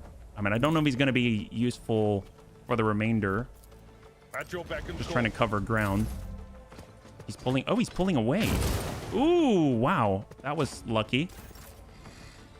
Okay, Kaja. Can we come up? We got to move. A little too close here. I want to pull him up. I want to move him away from us. Ideally, be able to get him in line of sight with Irliet. 12. So we've got the sight. Isn't this a job for the serfs? And we've got the shot. I'm not your Xenos pet. Fortune favors 23's got 43. So let's see. Stack analyze. Is beneath me. He's got stacks. He's got 5 stacks. I'll actually expose him this time. Not your Xenos pet, monkey. And shot. Ancestors 28, 15. Oh, we're just like grinding him. Here, give her more points. And shot. Oh boy. Ooh. So versatility is just every time you're doing a different type of attack than the last one that you did, is that right? Fight long combat has stack versatility in Argenta and main DPS. You let her shoot at every opportunity via officer command, and you keep switching. So if she's doing like a burst, and then she's doing a single, and then she's doing a burst, and then she's doing a single, she's stacking versatility, and then she gets stronger and stronger and stronger as the fight goes. Irliet's usually dispassionate face is contorted in a grimace of pain and rage. Your elucidator activates when she begins speaking in her own language. I swear on Kane's riven heart, Moiran, you will pay for your treachery. May Morai Heg sunder your fate and cast it away. May the blood of Eldanesh flood your throat. Well, well, who knew a tempest was raging beneath the unruffled surface? Calm down, it's already over. I don't know who you're talking about, but I promise I'll gladly help you pour the cup of suffering down their throat. Get a grip. I doubt that will be the last battle we see today, and I need allies with all their wits about them. Irliet closes her eyes, sucks in a breath through her teeth, and quickly murmurs something. When she opens her eyes, her face is once again a mask of cool serenity. She looks at you and begins to speak, this time in low Gothic. Please excuse me, Elantek. I allowed the turmoil in my soul to win out over my reason. A slip like that could cost me more than you can even imagine. My very soul. I must be more careful, even in the face of treachery. Why did Irliet become... I don't know. I'm not very good with accents. Isn't it time you told me what's going on here? I see no other path. You deserve the truth. We call ourselves the Children of Asurian. Eldari is another name of ours. We are the echoes of the great empire that once ruled the galaxy and created new worlds. The planet that you call Janus is one such maiden world, the Lilithan. A haven that our ancestors made for their kin. For many millennia, only the shadows of our predecessors lived among the ruins, until you humans came here. Versatility is switching between single shot, single melee, area shot, or burst shot. Arch militants can turn into walking death, weaving between melee and range. Does it have to be range to melee, or can it be between different types of fire modes? You know, everybody knows that Stouts are the Scotsmen of the 40k universe. Yeah, we are the heirs, and we are entirely within our rights to call the Maiden World our own. However, our arrival is a tragedy, not a homecoming. Sorrow seeps into Irliet's voice. We belonged to craft world Krudarak, which fell on the border of this star region. Only the providence of the merciful gods allowed us to escape the fate that befell those whose souls perished amidst the stardust along with our abode. Destroying an Eldari craft world is a serious achievement. I'd like to shake the hand of whoever did it. Abelard ixnay on the killed Eldari stay.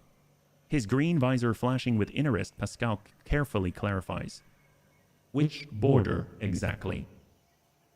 You don't need to know that, Iron Monkey. I am aware of your looting practices. After the calamity, the Lilithan offered my kin a sanctuary, a place of respite in the ruins of our ancestors, under the canopy of the forest created by the wisdom of our world singers, living alongside your kind who reap the fruits of our labor with such vulgarity. You came to Janus along with the rest of the Eldari? No, my path brought me to the Lilithan later. Irliet hesitates. By another route. It was Moiran who welcomed me here. He was one of the surviving Farseers of Krudarak. He was with a handful of Asturiani who had escaped death and found a path here, to the destroyed cradle of our kind. They were outraged when they saw how the Monkey had ravaged our flourishing garden. I gotta run out for dinner, HB and Bunnies. Have a good evening and catch y'all. Surf, thanks so much for swinging on by. I hope you have a great dinner. We'll catch you on the next one, man. Have a good one. As long as it's changing between a single shot, single melee, area shot, or burst shot, could stay melee forever or range forever. Got it. Thank you so much, Geigen. How are your kin connected to the uprising on the planet? The Asuriani do not enter battles they cannot win. However, it is in our power to direct the currents so the elements themselves wash obstacles and enemies from our path. And so it was in this case, Moiran, the Farseer from Krudarak, saw a future without the Monkey, and we followed his lead. We simply used the Monkey's passions against them, their love of freedom and anarchy, their love of domination and violence, Stoking enmity between servants and rulers is easier when your targets are governed by emotion rather than reason. My kin became military advisors to the Monkey, who rose up against the ruler of this world. I had a different mission to become Vistenza's handler, since the rebels would be unable to get to her until both sides were sufficiently weakened. The ruler of the humans had never seen a child of Asurian before, and so she accepted the lie about a degenerate branch of Monkey dwelling far from their own kind. Why did your own kind attack you then? I know not the answer to that question. Iliad lowers her head. Many cycles have passed since I departed these forests and my kin. They cannot have forgotten me. Can they? Why would a handful of Xenos go to war against a whole planet? You can't kill everyone. Wait, why are you telling me all this? Like, what's brought on this candor? Elantak, your arrival has thrown my paths into disarray and lifted the veil on the truth that had been hidden from me. While I was shadowing the humans' ruler, I failed to see the signs. Signs that there was another threat looming over the Lilithan besides the Monkey's deeds. The threat should be familiar to you, as it is to other intelligent species in the galaxy. We call it Silantresh, she who thirsts, goddess of chaos. Oh, great! Silantresh and she who thirsts are the names the Eldari gave to the chaos god Slanesh. Oh, so it's not just Tzinch, but it's all the chaos gods now. We also have to deal with Slanesh, their ultimate enemy. Slanesh is the god of passion, excess, forbidden pleasure, and is known for his fickle and treacherous nature. Disfigurements, it seems you call these mutations, are the surest sign of this threat. By mutilating living forms, this malevolent power subjugates them and bends them to its will. You've seen the deformities in the faces of those who are closer to the Lilithan's body than others, the rebels who hide under the canopy of these forests. The Monkey are weak in spirit. They are susceptible to the propositions of she who thirsts, and in their drive to attain her poisoned gifts, they perform perverse rituals in her name, rituals that require sacrifices, like the Monkey, who were brought to the palace and never seen again. The Lilithan's world spirit senses the threat and resists as much as it is able. The living things that inhabit this world are becoming its weapons, weapons turned against the Monkey. Poisonous plants, rabid beasts. These are all like a blade in the Lilithan's hand as she fights the coming of Silantresh.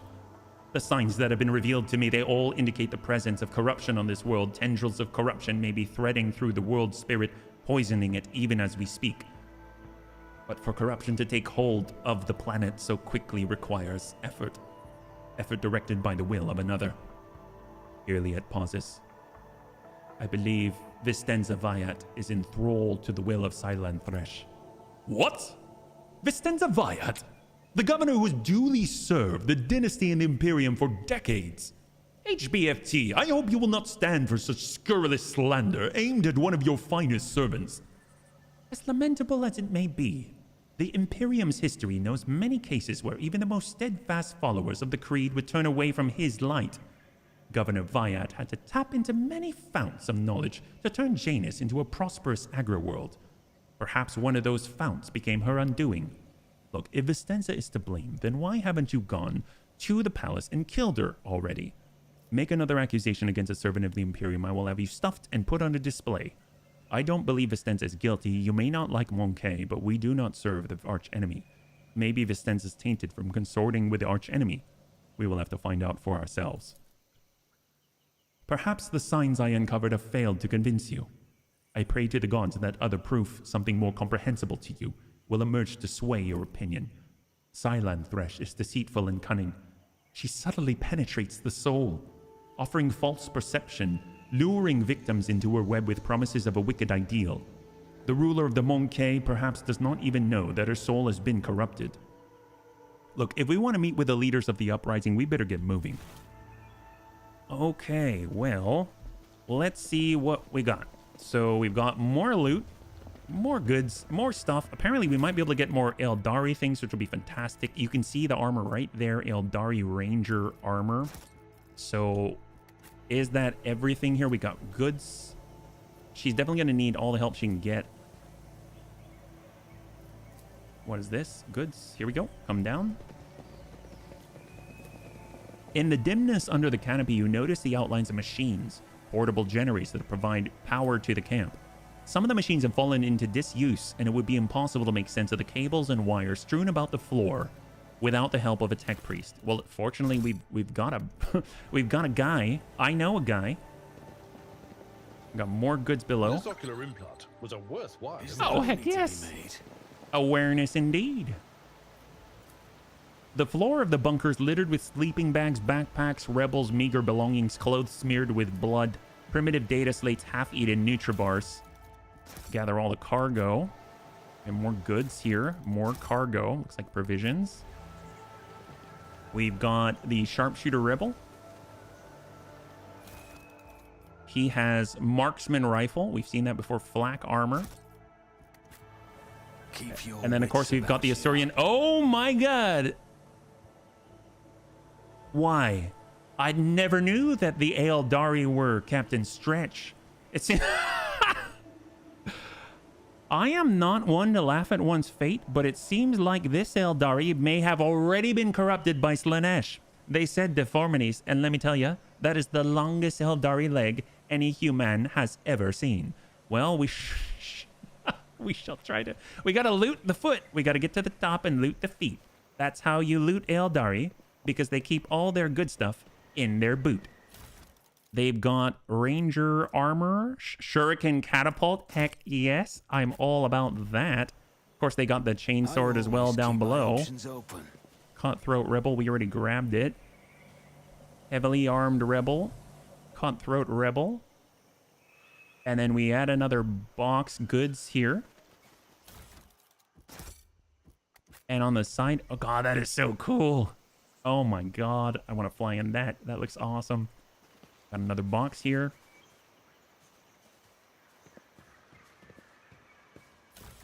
And more goods. Okay, so if we look at the map, oh, we've got additional down below. Is it under athletics here?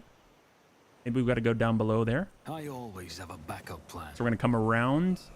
Here we go. We got Lore Zenith below. But before we proceed, I kind of want to take a moment and take a look at the gear because we might have some upgrades. We also have levels. We can also go in this direction, which is down this way. And there's like an island or something. So let's quick save.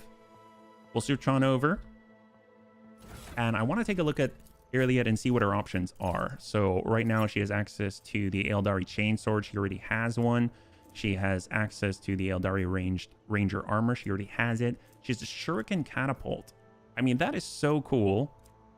Shuriken pistol. This has a range of 9. This is a range of 6. Has a faster rate of fire. Less damage, but obviously she can burst. She has good ballistic skill. That's for sure. 100 ammunition before she has to reload. Holy crap. That's crazy. That's pretty darn potent. So she can kind of have like a security weapon and just lay down incredible volumes of fire. Man, if she had access to rapid fire, holy crap, that'd be terrifying. But she can't really wear anything else. We don't have any headpieces she can use either. So that's okay. If we look over, what do we have access to? So we've got auto guns. We can actually add that to cargo. We'll get that out of here. Regular chain swords, that's out of there. We've got the hot shot lasgun. We'll hang on to it. Regular lasgun. So you can actually see the difference. This 9 to 11 with 40% armor penetration is 5 to 7 with 5%. The range is longer with the lasgun, but it's only 2 shorter with the hot shot lasgun. Other than that, it is the same. So slightly shorter range, much more powerful, much more armor penetration. Marksman rifles, we can add that to cargo. Axis, add that to cargo. Regular old chainmail, add it to cargo.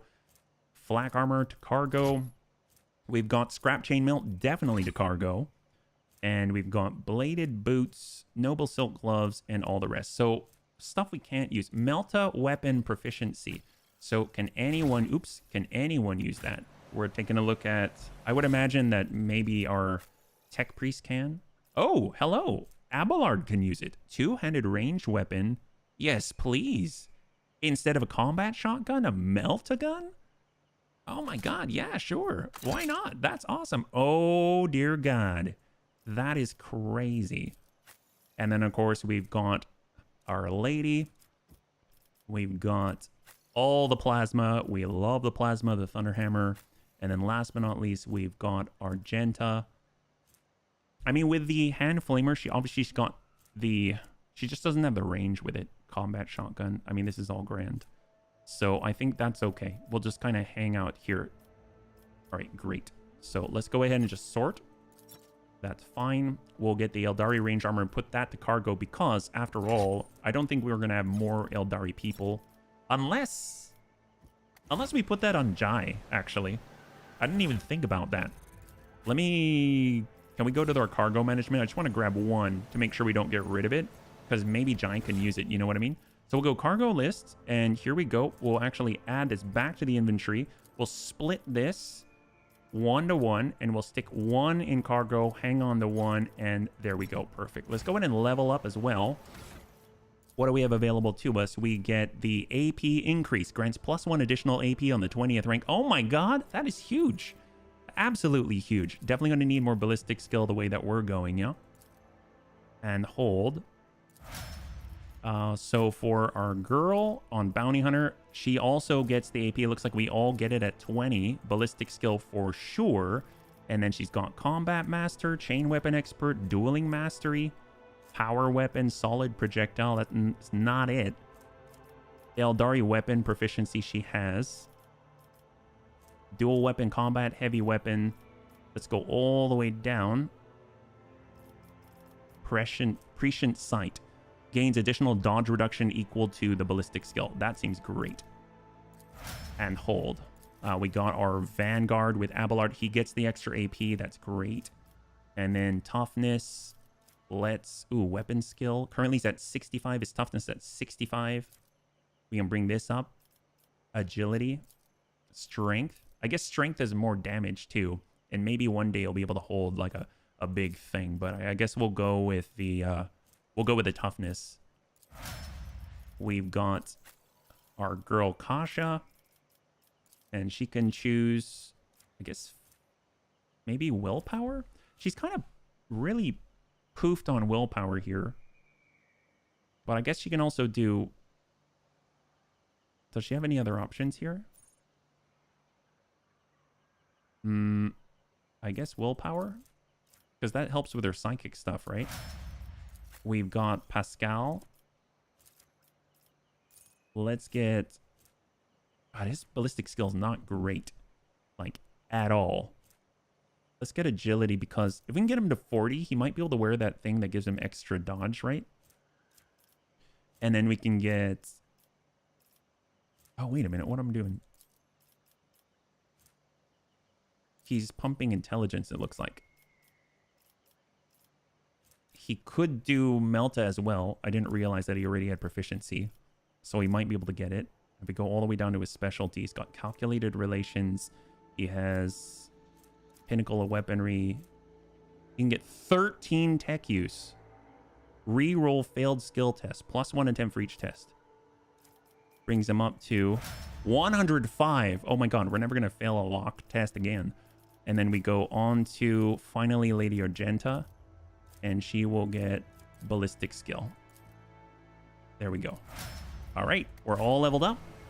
Quick save. We're all set. Always keep your eye on the price. And now we move. No farseer to guide my future. Oh, hello. So she can actually see it, right? So let's just hang tight for a second. Grab them all. Rise to the top. Or get left in the We got Lady Argenta. Demolition, right? Disarm. Oh, it costs Lorzenas. Oh, okay. State your intention. I guess Irliet. Coming around. And go. I have learned much in my exile. Oh my god. Watch your steps. My success The was runes inevitable. form the lines of an ancient Xenopoem that tells of the creation of Lilithon, of turning a lifeless dead world into a blooming garden. That's... Oh! I walk the path less traveled. She needs help. She's bleeding. Suffers damage at the start of each turn. Okay, well, let's get... The Emperor sets my path. Her Lorzenas wasn't high enough. Your technology is limited. Okay, but I well, am grateful. we need to medkit immediately. That was not good at all. Although I guess she can heal herself. I forgot she has got Medicaid. What is it? So can you take care of yourself here? Well, actually, this one has a single charge. Let's do it. You have offered me another chance. There we go. There we go. There we go. Okay, let's replace that too. And right now it looks like we got a crippled arm for weapon skill and ballistic reduced by 20 on Pascal. That would explain his low weapon and ballistic skill. Holy crap. I thought he had like 30.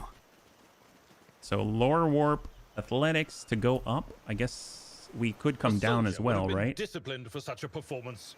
Oh, he didn't make it. Compared to naval service. Oh, there we go. That was barely a challenge. Disarm demolition. That's going to be Lady Kasha or Argenta.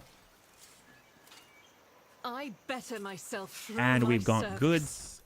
Ooh, hello. M40 autogun again. We've got a special. Ooh, what's this? Data slate with notes. What is this?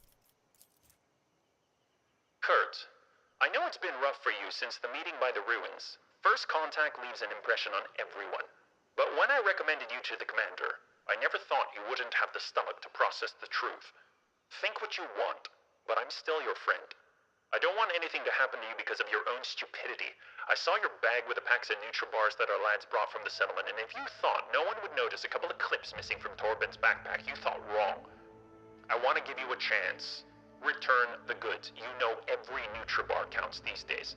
The stuff that grows in the forest is no longer edible, and we're in need of weapons more than ever. I can guess why you need all this. You want to split. Abandon our cause. Go back home. Pretend nothing happened. But I'm not writing this to appeal to your conscience. I want to say that you're a marked man now, Kurt. After meeting the higher-ups, cutting and running is the worst thing you can try to do. You're watching those who've seen them. They won't let you leave. Let's talk. Just talk. You and me. In private. Let me know when you're in camp. Yeah, well, I'm guessing since all his stuff's still here, then maybe he's not, right? Oh, look at that. Diversionist rebel. Oh, can we even get there? Oh, never mind. I guess we'll come back to that. An expected result. I guess we could go all the way up and grab it. Here he is. It's going to be Lady Argenta. We're following her. And then we can actually lead with Irliet, because she's down below, right near where the Lorzenis requirement is. We'll grab it. We've got auto pistol, carapace chestplate, and a gas cloud grenade. That's excellent. So down to Irliet. Let's go and grab everyone. We'll bring everybody back. And it's up to Irliet. Lower warp. Did you hope to see an Azuriani fail? Oh, no, I didn't. The plant is covered in pulsating purple spots that appear to be indications of an unknown disease. The touch of she who thirsts has disfigured the Lilithan down to the smallest of her children. How deep does the corruption run? Okay.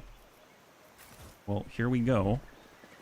And we already went up with the athletics. We've got the shoreline. Maybe they've got more bones down here. In the back of the corpse's head, there's a strange narrow hole that does not look like it came from any conventional Imperial weapon. A hole like that could have been left by a thin blade piercing the skull. Well, monofilament anything, right? A needler. I always have a backup plan. So quick save here. It looks like we're getting closer. You know, up above, we also saw more rebels too. So this is just like one approach. Oh! Your demise is already calculated. The heck is this? These creatures were once so timid, so reticent. Could the seed of evil truly have taken root in them as well? What are they? They've got so many tongues. Holy crap. Were they like cats before or something? You've been ambushed. They are Janician Lacerax. Are they both the same? They are. And it looks like they have natural armor. This creature's armor depends on the amount of its wounds. If it has more than 70%, it has more armor. If it has less armor. Okay. So we have to do damage to it to lower the armor. Okay. Well, let's pull back. We need distance to survive. And we shall try to get Irliet out of there. Pull her back. Swift and silent. A little bit higher if possible. No. Hunt our prey. The white one. And hold. And we shall buff poor Pascal down here. He's going to need the help because after all, he has a much lower, from his trauma, he has a much lower skill right now. Since we're up front. We can probably lidless stare. I don't know if he's affected. He's stunned. He's stunned for the round. Perfect, perfect, perfect. Can we pull them away? Gather them up? If you insist, Lord Captain. Send a singleton. And let us, I guess, to Abelard. I'm not accustomed to being ordered Hold. around. Irliet. Analyze. This is her prey. If it serves your cause. And this is her call the bold is a shot on the next attack. And she's got it. Here we go. I understand your intent. Beautiful. 32. 32. Amazing. And ping on the next. Oh. Oh, he goes prone. He goes prone. All right, flip it over. Pull around the corner. Get out of line of sight. Pump for momentum. Poor guy. He's just getting wrecked. She's got the burst. And shot.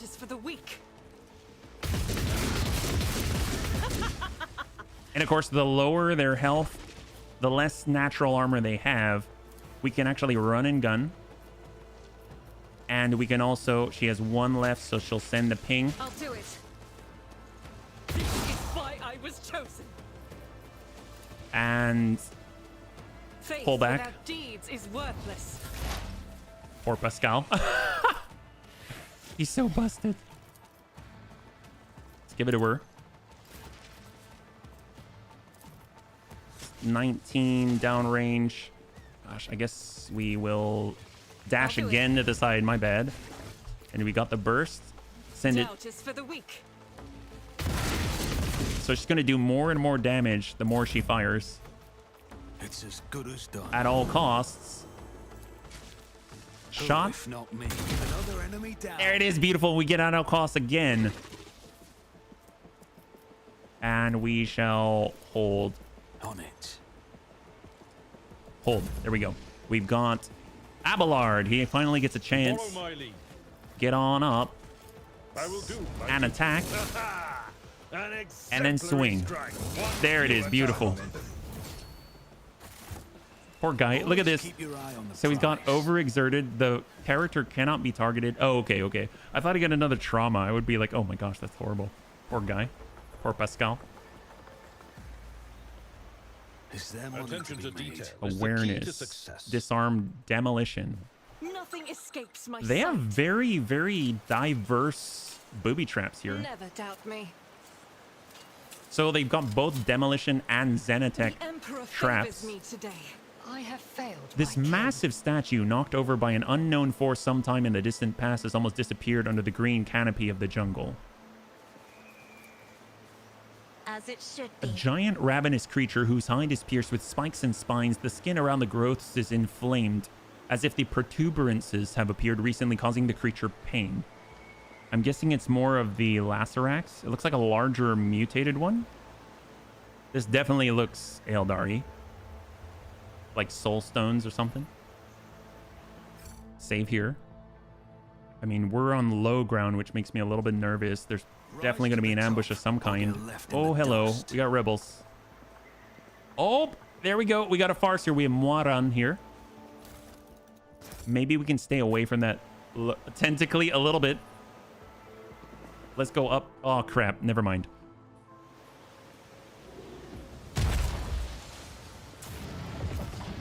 Oh, he's using the gateway?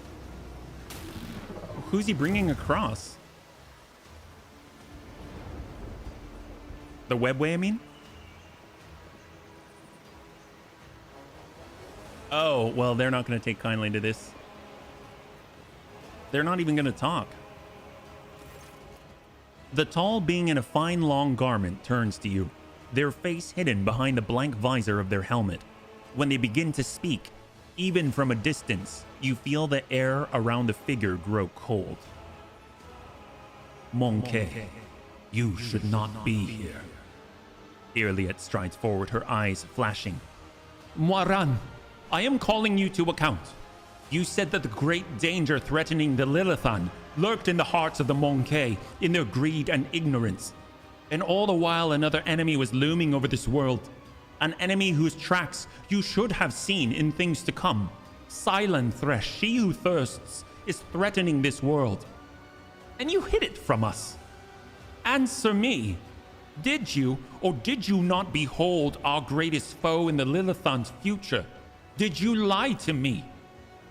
After Iliad's words, the two tall Eldari behind Moiran start moving. One looks around at the leader, while the other lets out a cry muffled under his visor. The rebel beside you cringes as though the Eldari speech causes him pain. He strains to say something, but Moiran makes an imperious gesture, and the soldier meekly straightens up and salutes, staring at the Xenos with slavish devotion. The robed figure inclines their head, and then they begin to speak. Iliad the outcast, you left the path that was set out for you. You brought unknown Monkey to our refuge, and now you speak to me with unseemly anger. Your long wanderings far from Kruderak have altered your mind and tainted your sight. Stop pretending I'm not here. Xenos fallen here will say nothing. My wanderings are the path I have chosen for myself, far from the walls of Kruderak. I have seen and come to know things that no other Eldari could hidden away in a craft world their entire life. Why do you deny my words about Silent Thresh? Is it because you were lying to me and my kin when you showed us the true path?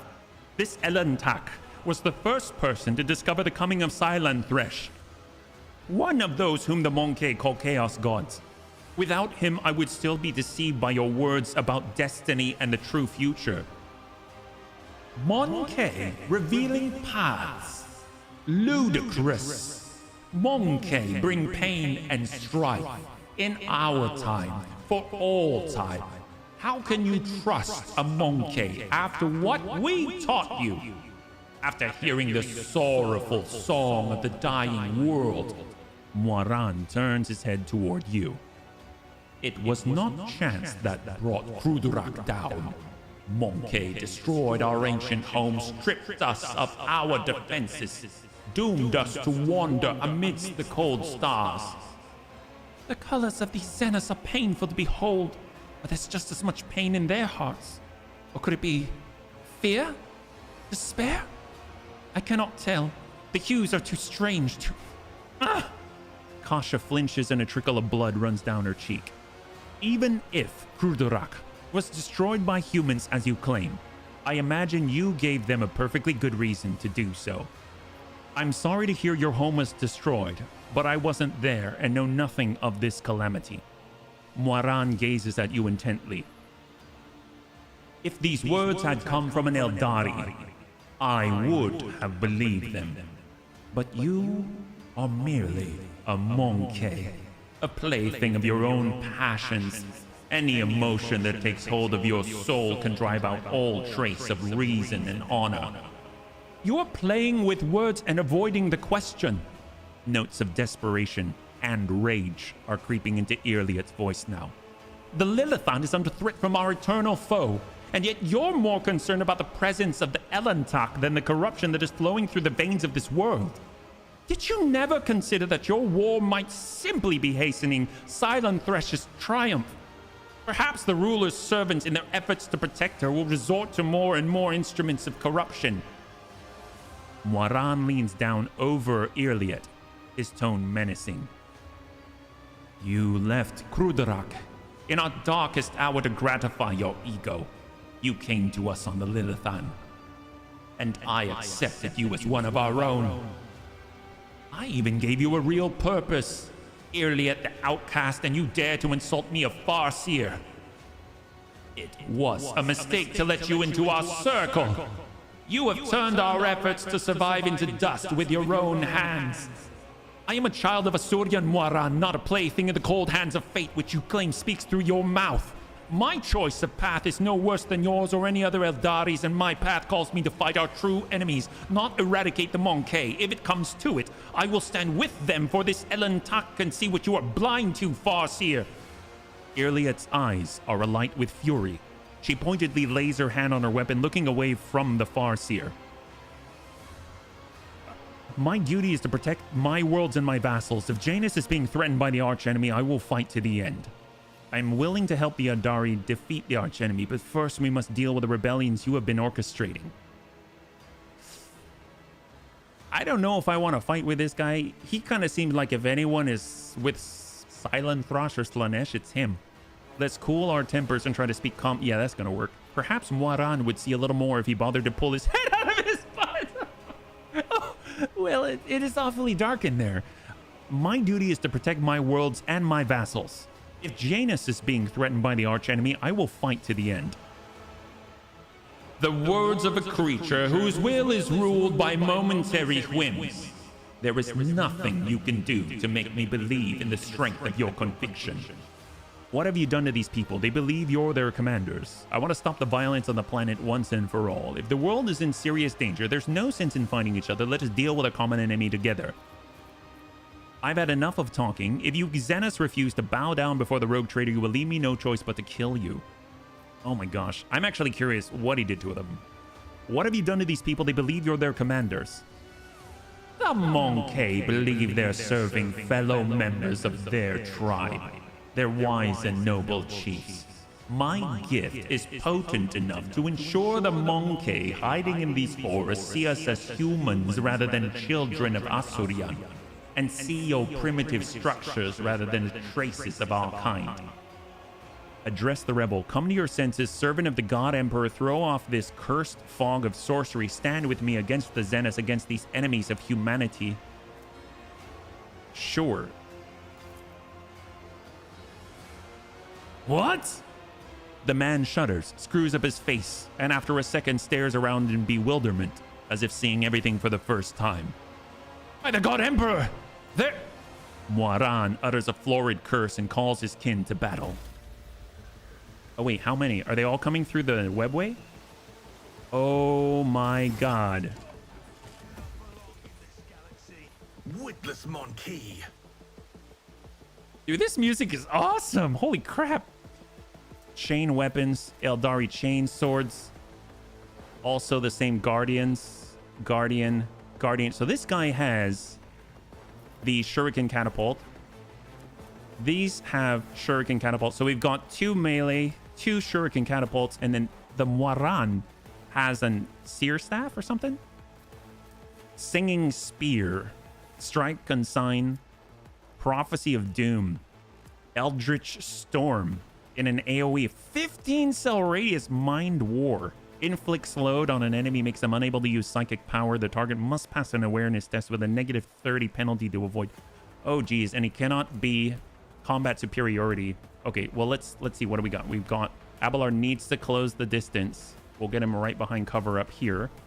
We've got Pascal. Can we get high ground? We can't get up there just yet. What about Irliet? I mean, she definitely could use some high ground if possible. I guess she'll just use whatever cover's available. There we go. We've got Lady Kaja. She kind of wants to be midway up or so. We can move her in with move. We've got Pascal. I mean, mid lane here. And then we've got HB. I guess high cover here. Actually, you know what? We're going to switch this. We'll have Kaja, HB right here. And then we'll get Kaja right on high cover. And I think this is probably the best we're going to do right now. Let's go. So we've got HB. We can definitely... She's already behind cover. That's fine. So let's give it to Abelard. And then we shall move. It's as good as done.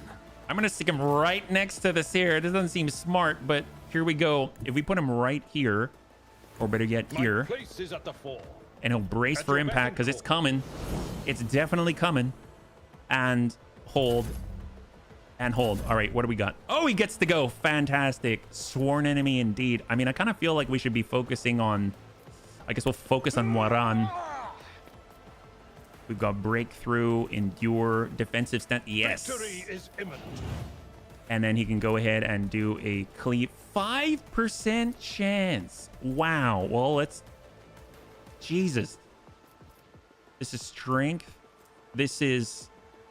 Target cannot attack and is perplexed. Willpower resistance test. I mean, it doesn't have much willpower. Let's just swing and try. Oh, we actually connect there. We got lucky. 15% chance, and he hits it. Oh! Oh my god, he just dropped that guy. Chainsword. Oh, that guy's dead. Wow. God, Raven would be crapping her pants right now. So happy.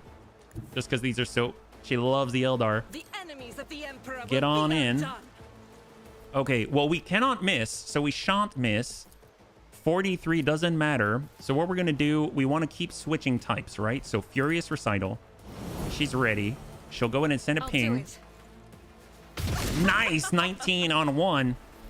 And then we can run and gun and dump in a burst, but obviously we're going to hit allies. So let's come around.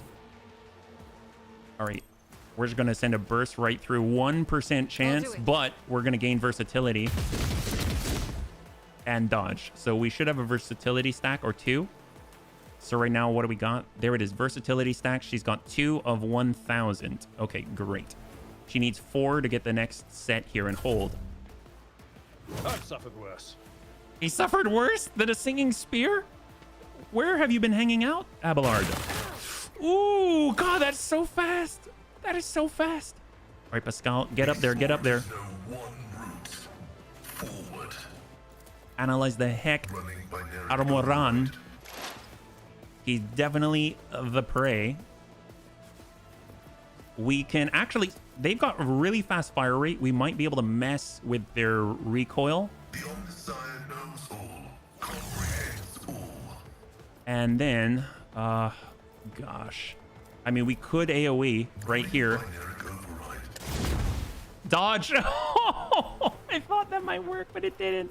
Cool. Hold. Okay, Lady Kaja. Ooh, you can't dodge this. I don't think you can dodge this. All right, we got a little bit of half cover here. Whoops. Where's that building? There we go. There we go. There we go. Come on, Lady Kasha. Perfect. Let's see if they resist this. If I may. Oh, they resisted. Can you resist this? I am a navigator, not a... No, he can. And we drop 1. There's 4 Eldari left. It's very far away here. She can give points to Abelard. Is this a job for the serfs? He's ready to go. He already has his sworn enemy here marked up and ready. We'll go ahead and swing it. Will be done. And oh my god, 5%. I guess that makes sense. I thought it might just be a... No, it's actually 5%. Let's hold. It's got a singleton shot. 40%. If you insist, Lord Pitiful attempt. And actually connects there. Beautiful. Iliad. Okay, okay, okay. Hunt. The nice thing is she can't miss, right? She can't miss. Get a better angle here. She does have a shot on that. We'll keep analyzing. Beneath me. Perfect spot. Serves your cause. Hunt down the prey. No, he's already hunted. And we shall... Ooh, can we mix these two together? Call the bold. And then in my sights. And then hit this guy. Because that guarantees a hit on Waran. That's going to be pretty hard. Pretty hard hit. Oh, yep. They shouldn't stand so close to the Eldar. What the heck? He's a breakdancer. That's amazing. Did you see that? Holy crap. That is awesome. Wow. I'm kind of impressed. That was amazing. See, we've got 23 tactical stacks right here. We could move. We could... He is buffed. She could use the buff. He could use some help. Lady Argenta. And then we'll give her some points. On it. So she can actually send some guaranteed shots, which is amazing. Doubt is for the weak. That's so good. Oh my god. Steady superiority. Well, hang tight, hang tight. And I don't really want to move anybody else, but I will at all costs and kind of take a gamble here. 2 shot. 3%. That's okay. You have to try sometimes. Yeah, good luck. Wow, they're swinging pretty wildly. Oh, actually connects there. It's huge. Wow, the coercion is so helpful that we were able to get all of them on our side. This would have been much more difficult if we weren't be able to coerce the rebels. Heal my wounds. Oh, is he using shuriken pistols as well? When reality says no? Thanks, Tank.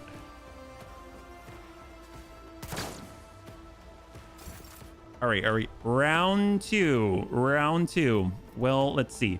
So we switch over. We've got the Meltagun, but we are currently close by. So sworn enemy. At your beck and call. Again.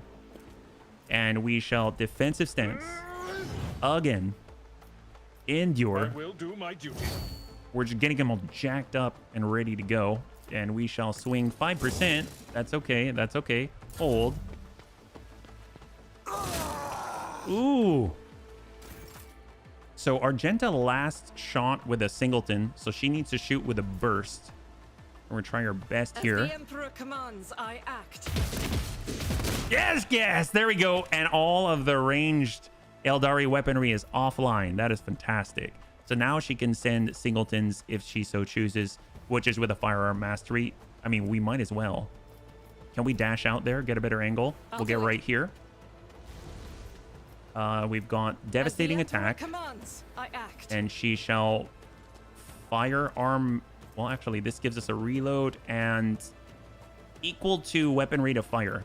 So we'll do rapid fire. Shot to the cockpit. We're taking Eldari. Oh, yes. In the will of the righteous. All right, here we go. So she cannot miss, right? Faith without deeds is worthless.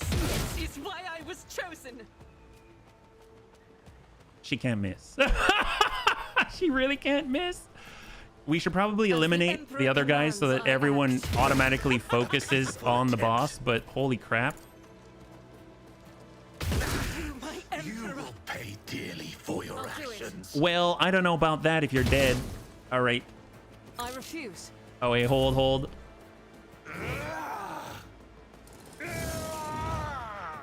Wow. It's just like all effective damage mitigation. All right, let's move. Moving to flank. Block him down. Expose him.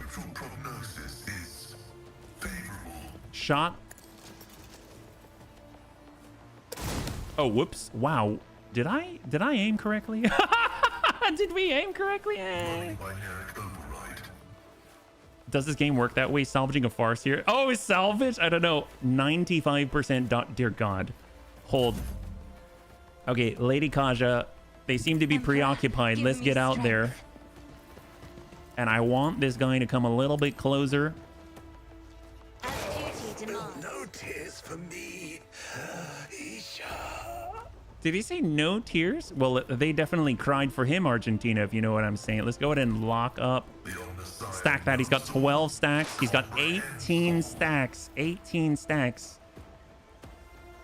And if we expose the heck out of this guy, he's just going to drop. So he's got 95% dodge. He's got 18 stacks of exploit. And if we say expose his weakness, he now has the formerly invincible Moiran. Oh, he still has 94% dodge. Holy crap. Left him in 4. It did. Hey-oh, that's right. Well, oh, that's unfortunate. I guess we'll mark that guy as prey. And hold. Lady Kaja. Here, why don't you come here? Isn't this a job for the serfs? It's like 20% higher chance. More points. Let's give it. Where's Lady Argenta? Here we go. So we can definitely ping at this guy. A pitiful attempt. Yes, we can. And hold. And she gets a shot. We'll try 30% better than anything else. And hold. Guaranteed. Oh, that's a big freaking hit. Oh, geez, Louise. That one hit for what? That was stacked 62 damage on Moiran. Well, let's go and exploit the heck out of that guy again. All Eldar have an item called Isha's Tears that safeguard their souls should they die. So Slanesh doesn't... Oh, gotcha. Those are the soul stones. Is that right? Well, for this perfect spot, and I mean, he is our prey, right? Yeah, he is. So, called bold, and we're going to do our best here. 95% chance to hit that guy? She hit him! I go into the darkness. She hit the heck out of that guy. Holy crap. Wow. The soul stone. Well, so much for that guy. It's sort of a highlight area on every Eldar model. The red stone there with the rays on it. And hold. Oh, yeah, we're not safeguarding you. Bogle. Wow, they're using Eldari weapons too. They don't even notice. They all have Eldari weapon proficiency, apparently. I'm ready for whatever comes. All right, we've got... Well, let's move Abelard. Not me. And he's coming on in. Hold. We shall buff. Give him some points here. I'll see to it personally. Abelard's sworn enemy. At your beck and call. And swing it. That's okay. We'll dismantle this guy and just keep swinging till he dies. I guess we did it. Irliet surveys the field of battle. May the gods guard us against pride and wandering in the vagaries of fate. Hey, are you all right? All right. I am overcome with grief, anger, anguish. But if I give free rein to my emotions, I will be imbibing it. The thing that has already entangled the Lilithan, and it seems befuddled the mind of the one who was called to lead my kin. My kin have trusted in the visions of Farseers for millennia to show us our path through amidst the stars. But throughout my life on the Krudarak, I have too often seen knowledge of things to come as changeable and capricious as deep water currents weave chains around the bodies of those of fear to enter murky waters. That is why I became an outcast, renouncing the traditions of the Krudarash and leaving its confines to seek out my own path. Perhaps the Krudarak's demise filled Moiran with so much sorrow, it poisoned his mind. Or perhaps it was hatred for the Monkey who desecrated the face of the Lilithan that plunged his mind into darkness. Tank, thanks so much for hanging out. I hope you have a great rest, and we'll catch you on the next one, man. Have a good one.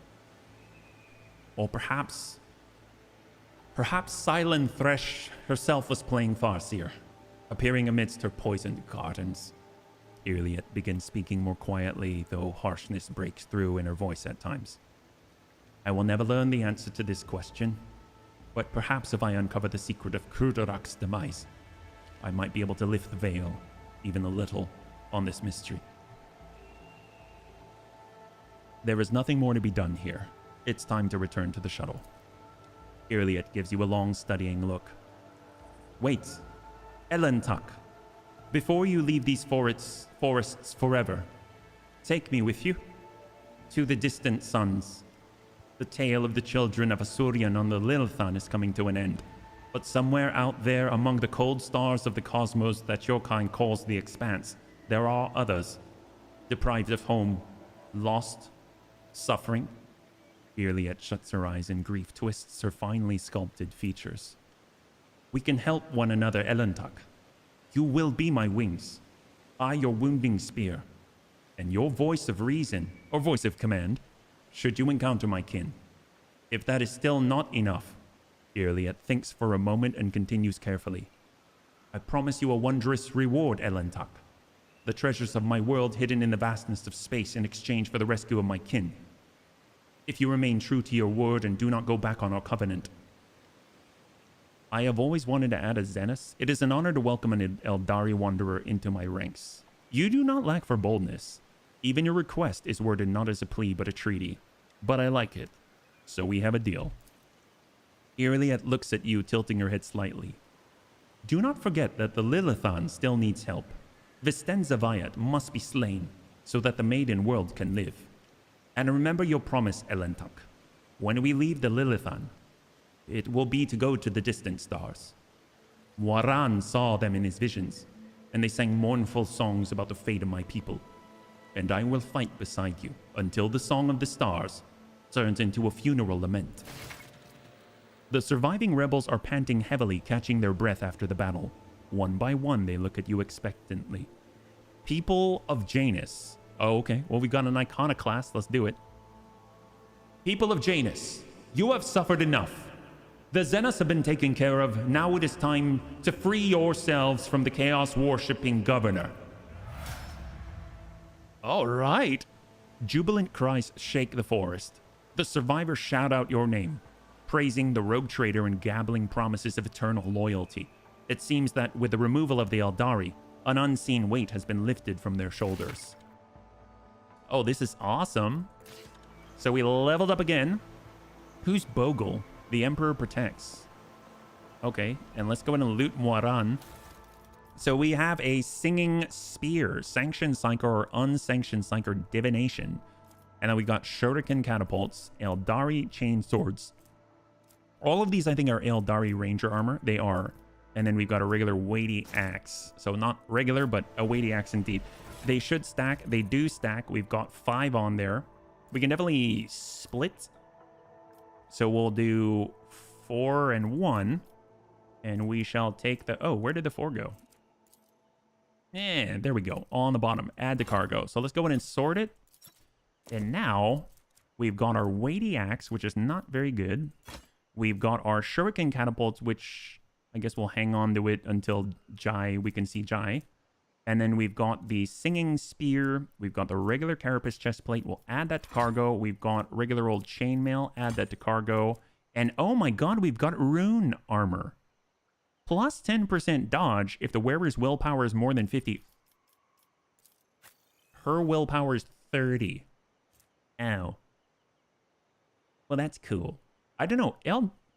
It kind of seems like Jai has some crazy stuff, right? But this is 30% plus 10% dodge of the wearers in any cover. But what's it look like? Oh, that is cool. She's not hiding anywhere anytime soon, though. So let's go and equip this because she's definitely not willpower 50, right? 50. Yeah, that's what it is. That's crazy, though.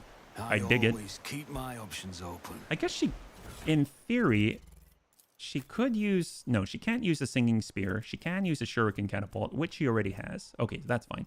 So we can level up again. That's crazy. So we're going to level 21. That is insane. Well, let's see. We've gone available to us ballistic. I mean, I need as much of it as I can. But honestly, Fellowship's kind of our thing. Totally forgot. That's what's giving us all these bonuses and stuff like that. We've got Suppressive Fire. All enemies hit by the Master Tactician have 10% higher chances of hitting a cover when shooting at the Master Tactician's allies. That's kind of cool.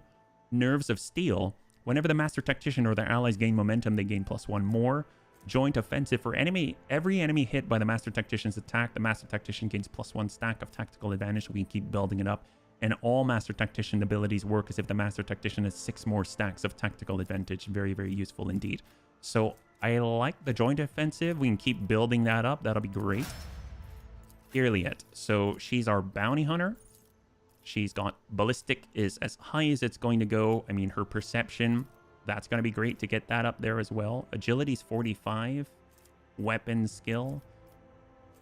I guess the Perception. And then we have... Oh my gosh. Pierce the Armor. Whenever the Bounty Hunter scores a critical hit, the target's armor is reduced by a percentage until end of combat. Oh my god. That's amazing. Whenever an enemy is killed by a critical hit by the Bounty Hunter, the Bounty Hunter gains percentage damage for 2 rounds. Okay. Heightened Concentration. Whenever the Bounty Hunter scores a critical hit, they gain +6% armor penetration until end of combat. My god. Share the Spoils. Whenever an ally kills prey, the Bounty Hunter gains half the bonuses granted by hunt down the prey. I mean, that'll be really useful because honestly, sometimes we end up hunting the prey and then it gets popped by someone else. Gruesome Kill. Whenever prey is killed, there's a radius and reduces enemies' agility and withdraw. Whenever she's attacked by melee for the first time since the end of the turn, they automatically dodge and move 1 cell opposite. Does not provoke attacks of opportunity. That's very powerful, but that's if we get swarmed, I guess. Let's see. So, I mean, honestly, those seem to be where it's at, because Combat Master Chain Weapon Expert Finesse. Whenever the Bounty Hunter kills an enemy whose difficulty tier is 4 or higher, immediately reloads the weapon. Hunter's Ambush. When the bounty hunter performs a single shot attack on an immobilized or stunned once per round, you refund this cost. Critical chain. Whenever the bounty hunter kills an enemy with a critical hit, all allies gain critical hit chance and catch. Whenever the bounty hunter hits an enemy with an attack, they inflict the catch effect on the enemy. At the start of the bounty hunter's turn, the target suffers a stacking percentage penalty to armor and dodge, and once the catch moves or suffers damage, the catch effect and the penalties are removed. You know what? I'm going to go with... Ooh, savor the kill. Whenever they're not being trailed. I'm actually going to go with share the spoils, just because I want to make sure that she's constantly bounding forward. That's going to be super useful. We've got our Vanguard. He did... I mean, he's got his weapon skill. He's got his toughness. I mean, toughness seems to be... He needs a lot of it. Taunting defense. The Vanguard gains parry against enemies and consider the Vanguard a priority target. That kind of goes along with the taunting opportunity. Enduring shield. As long as he has temporary wounds, he gains toughness, percentage, parry, and armor. That sounds really good.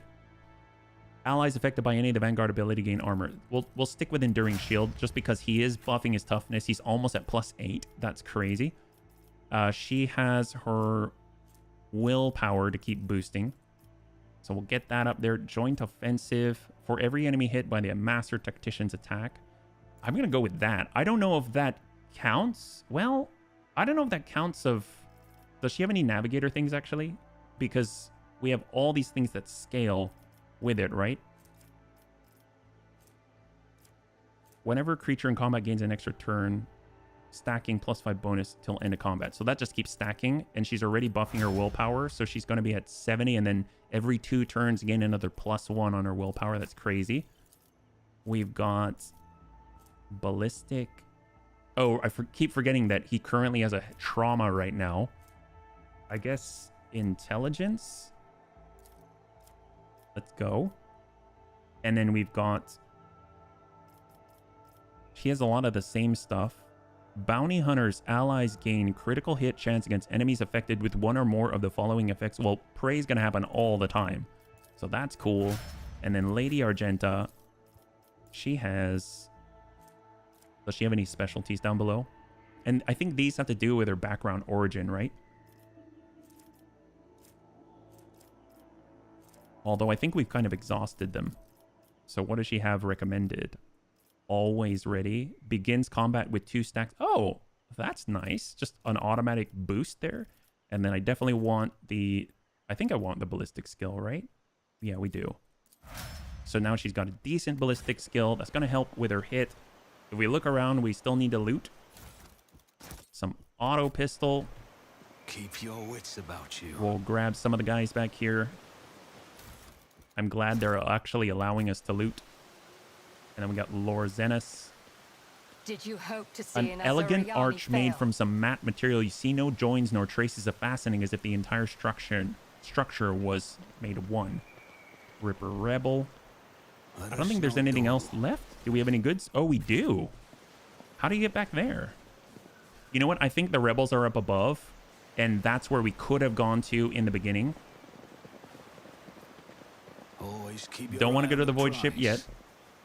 I want to go to the top, because it seems like we missed the whole section up there. I do remember seeing rebels. I wonder if they're going to attack us. I don't think they will if we have broken the spell, so to speak. Sharpshooter rebel, and it's up this way, right? Is there money to be made? I'm seeing... Oh, here we go. Here we go. Lady Argenta. Duty prevails. None are better at searching. All demolition. So these have to be made by the humans. It's almost like you've got human traps and Eldari traps. Never doubt me. There it is. The Emperor Oh, hello. me today. All right. First of all, I'm glad we did advanced tech use for Pascal. He gets Ergo Boots. Increase wearer's agility by +5 and athletics by 10. So, oh my god. Whoops. We're going to go in the void ship soon enough. He's so busted up. So, athletics. So far, our athletics guy has been Abelard. So he has 70. He already has boots, and that's for the bonus for his unyielding beacon being a vanguard. But he can get more agility, bring himself up to 40, which is kind of nice. That's kind of the threshold. My boots right now is just 20% dodge until end of round. If I were to get these, I can then wear the improved stuff. So what I'm talking about, instead of this Enforcer like Carapace, I can actually wear the Sin Skin, which is excellent. So I think right now, you know what? I think it's on Jai. I may have to go and grab it, but I'll definitely wear those for now. And that's going to allow... Oh, I thought... Oh, I keep forgetting. I kept thinking that Irliet might be able to wear the boots instead, I always have a but she cannot. Oh my gosh. Oh my gosh. There's so much here. How would we get over there, actually? So we can't go past this point. We could just try and move here and see what happens. Nope, we're going. We know where to go. Where are we going? Well, let's gather everyone first, so we're not all alone. And we'll go back up. Although, if I'm perfectly honest, it does seem like we'll end up down there, so that's fine. We can go up here. Nothing's impossible for this old officer. And we'll come on over to... I think we're heading the right direction. Oh, no, we're not. Return to Void Ship, that's the way. So we got to flip it around. And this is going to take us in the right direction, right? Off to here. Keep your wits about you. Oh, yeah, up this side path. We saw these guys earlier. Maybe they didn't get the memo. I don't know if they're hostile. They might be gone now. Okay, great. Maybe that's how we got all the extra sort of experience, too, because it counts for the guys up here. The pad is speckled with black tracks and scratches. Judging by the evidence of landing and takeoff flying machines, land here on a regular basis could be one of the local types of shuttles. We got more cargo. Ah, yes. Gotta love the cargo. I'll get left in the dust. The Zena ruins visible from under the green canopy look remarkably intact. It seems time and the elements have no power over this very bright material. We've got standard scrappy las gun. Did look like a gun down below. We can head left, we can go up. Lesson learned. Compared to naval service, all right. That was barely a challenge. This poor sap was clearly mauled by a large predator, but you don't see any signs the creature gorged itself on its flesh afterward. It appears the beast did not kill this man out of hunger. I wonder what this is. That supposed to be the Lacerax that we fought against earlier? And then we've got more lore warp. We should deal with this. Deal with the traps. Never doubt me. Lore warp. The plant's outer tissue is stretched and cracked from the swollen pulp underneath. Murky ichor oozes from within its tears. What a happy green world. Are you sure this isn't Baldur's Gate 3 instead of Warhammer? I know. Seriously, welcome, Shaws. We are currently coming from a garden. Well, we're on a garden world of Janus, or Lilithon, according to the Eldari. We've got an Eldari ranger with us. She's guiding us forward. Hopefully you're doing well. This Vox Tower was assembled from parts clearly not intended for such a use. Among the support beams and plasteel sheets, you see arches from containers and fasteners from agri cisterns. And here are the goods that we were trying to find that we couldn't get to. More cargo, more reputation. Gotta love it. And this guy has recoil gloves. These gloves reduce the recoil of all automatic weapons by negative 50%. That is amazing. Uh-oh. Oh, great. Lacerax. All 4 of them. I'm guessing these are the mutant ones. All right, what do we got back here? Genusian Lacerax. There's 4. Alpha Lacerax. 300. Natural armor. We know how that works. Guttural Howl is different. Reduce target, ballistic skill, and weapon skill by negative 10. All right. Kind of scary, but fine. We shall... Oh, boy. I wonder if they're probably not immune to this. If we move her, is she going to get hit by attacks of opportunity? I don't know how they work. Let's... Oh, I didn't give the recoil gloves to Argenta. Voice of command. Let's move Lady Kaja. We can't really run too well. That's definitely going to trigger the attack of opportunity. Crap. If she moves behind... I have read tomes of military Oh, not smart. Not smart. Okay, Lady Argenta. Lady Argenta. I really want to be in one cell, but I can't. Furious Recital, we're super close to him. And what can we do? What can we do? They probably burn, that's for sure. We can definitely rapid fire. Faith without deeds There's the one. There's the devastating attack. And we shall send a burst down range. Doubt is for the weak. To the Alpha. The more that we drop their health, the better. Oh my god, it knocked him prone. That is absolutely huge. Let's go run and gun. So they cannot provide any sort of bonuses to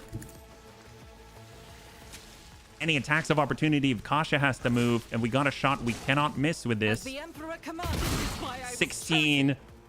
Hold. And Iliad. Oh my god. We're kind of walled in. Okay, can we... If we're here, we kind of have cover from that side. Analyze. Hunt the prey. Although we should probably hunt those that are weaker first. Called bold. And actually, what happens if we use her shuriken catapult? We've never done that before. Shot. That was a waste of a medikit.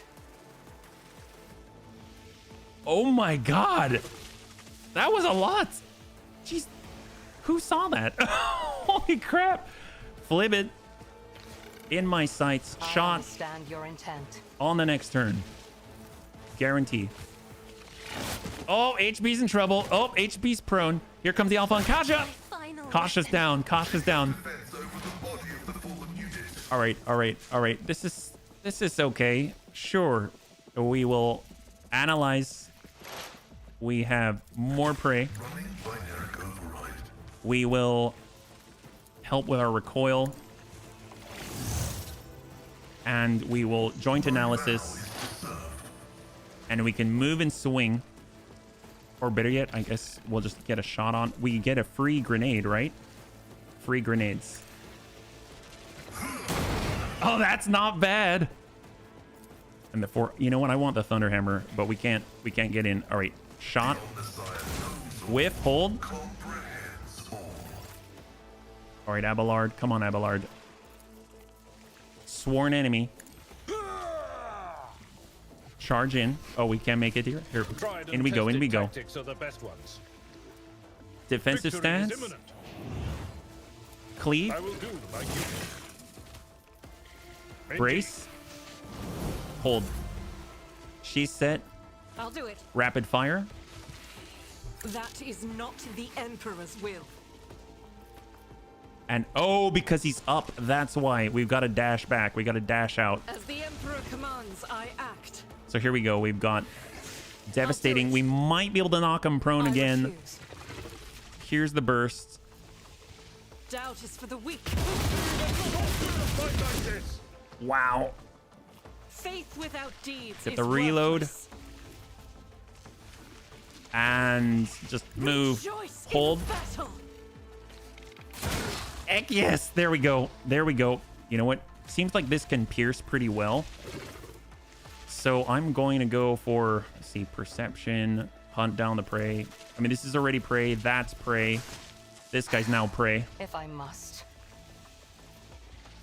Called bold.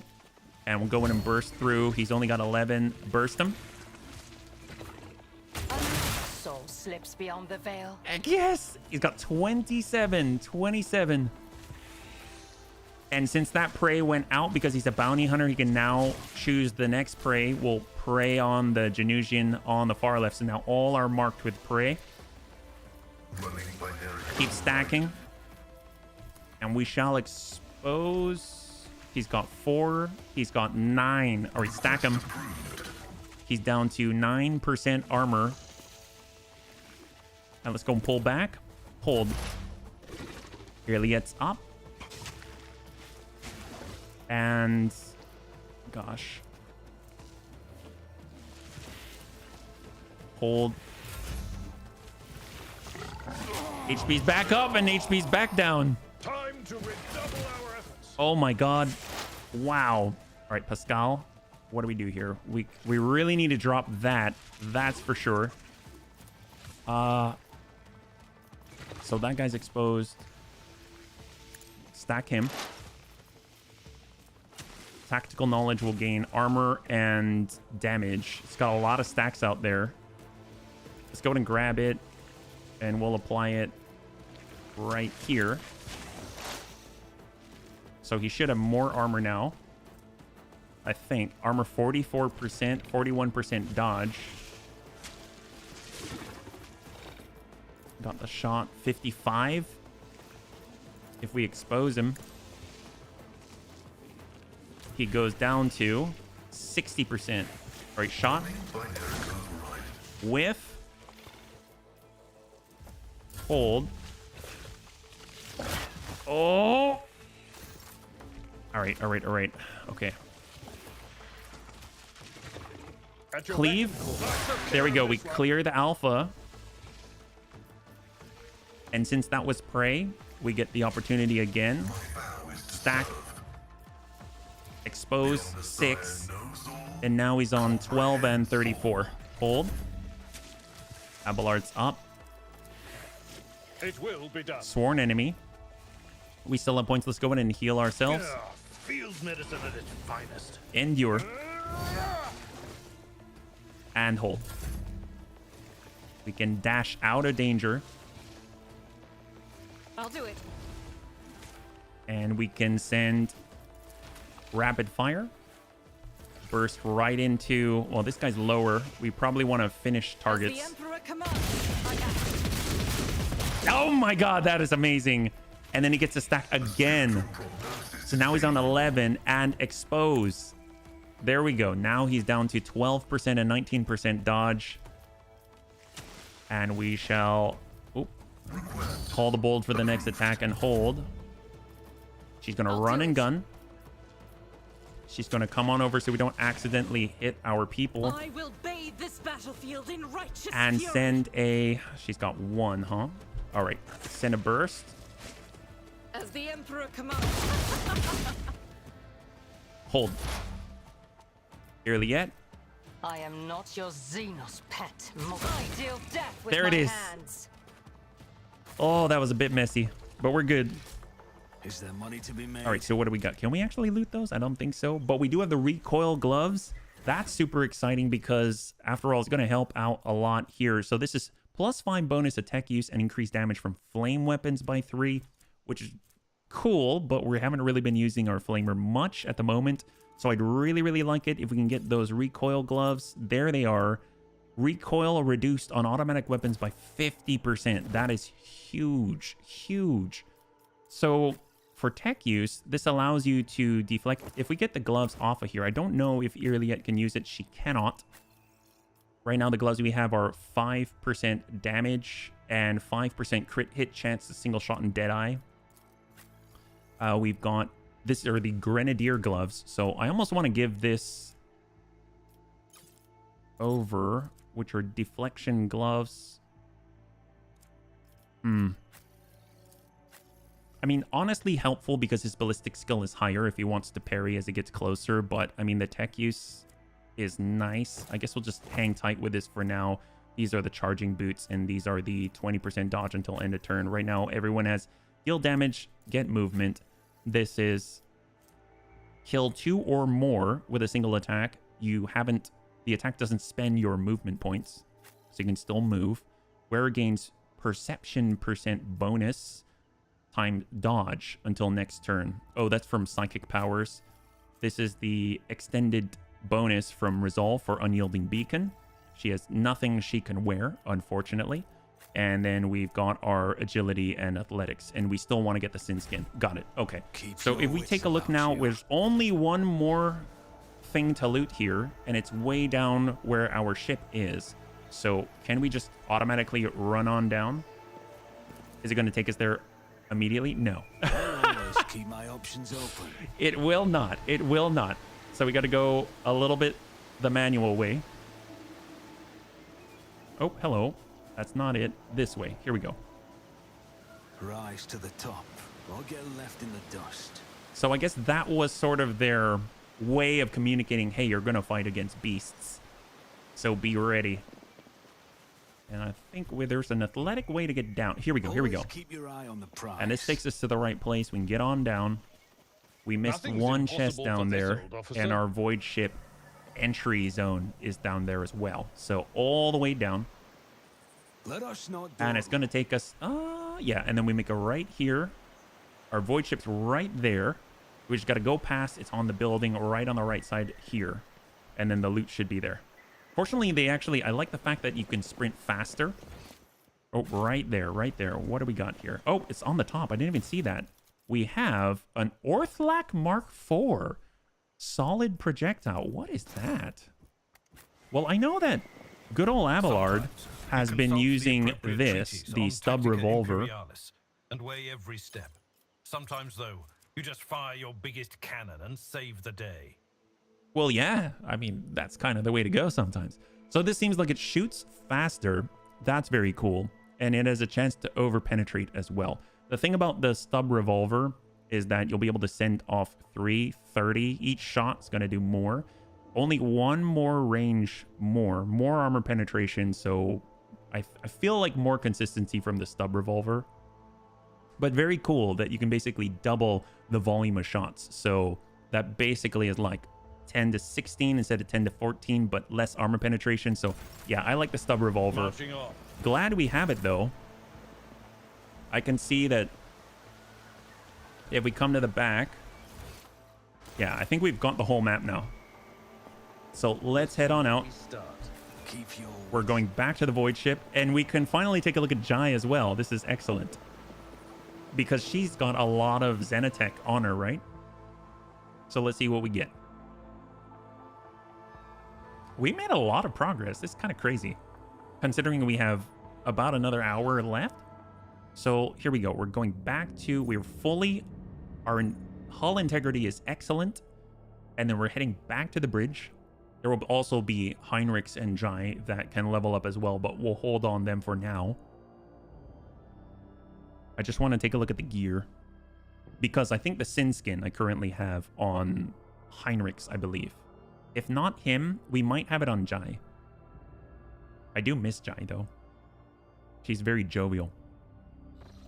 All right, let's take a look. So, yep, here's Jai. She has, yep, she's got the Sin Skin, perfect. So with these boots, that actually makes it so that HB has agility of 40, and we can finally take advantage of the plus 5% dodge as well. So this is the same amount of armor. Oh, does that not work? Hang on. So this is 25% if the wearer's agility is more than 40. Oh, like more? Oh, it didn't change at all. Oh, interesting. Because this increases our agility and our athletics. Okay. So I guess if we have the Sin Skin and we give it to her, she currently has agility 40. If we give this to her, she gets 81% dodge. Doesn't have to be more. So here's what I'm going to try. I'm actually going to take these boots. I'm going to give them to Jai. I'm curious if her dodge will go up. So ergo boots. Here we go. Her dodge does go up. Okay. So... all right. So if I pull the Sin Skin, bring this over, dodge penalty will still apply. I'm just curious like how that all works. I guess it really is over 40. Whereas agility is more than 40. Not like right at 40, you know? Because if we were to pull bladed boots as an example, her agility goes down. We put any other thing, her agility is down. And if we were to take off the Sin Skin and put on the ergo boots, her dodge will not... oh, her dodge goes up a little bit, I guess, because of the agility. Tell you what. Well, bunnies, I'm going to be right back. I'm just going to... I'll be right back, okay?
Oh, Zenith, thank you so much.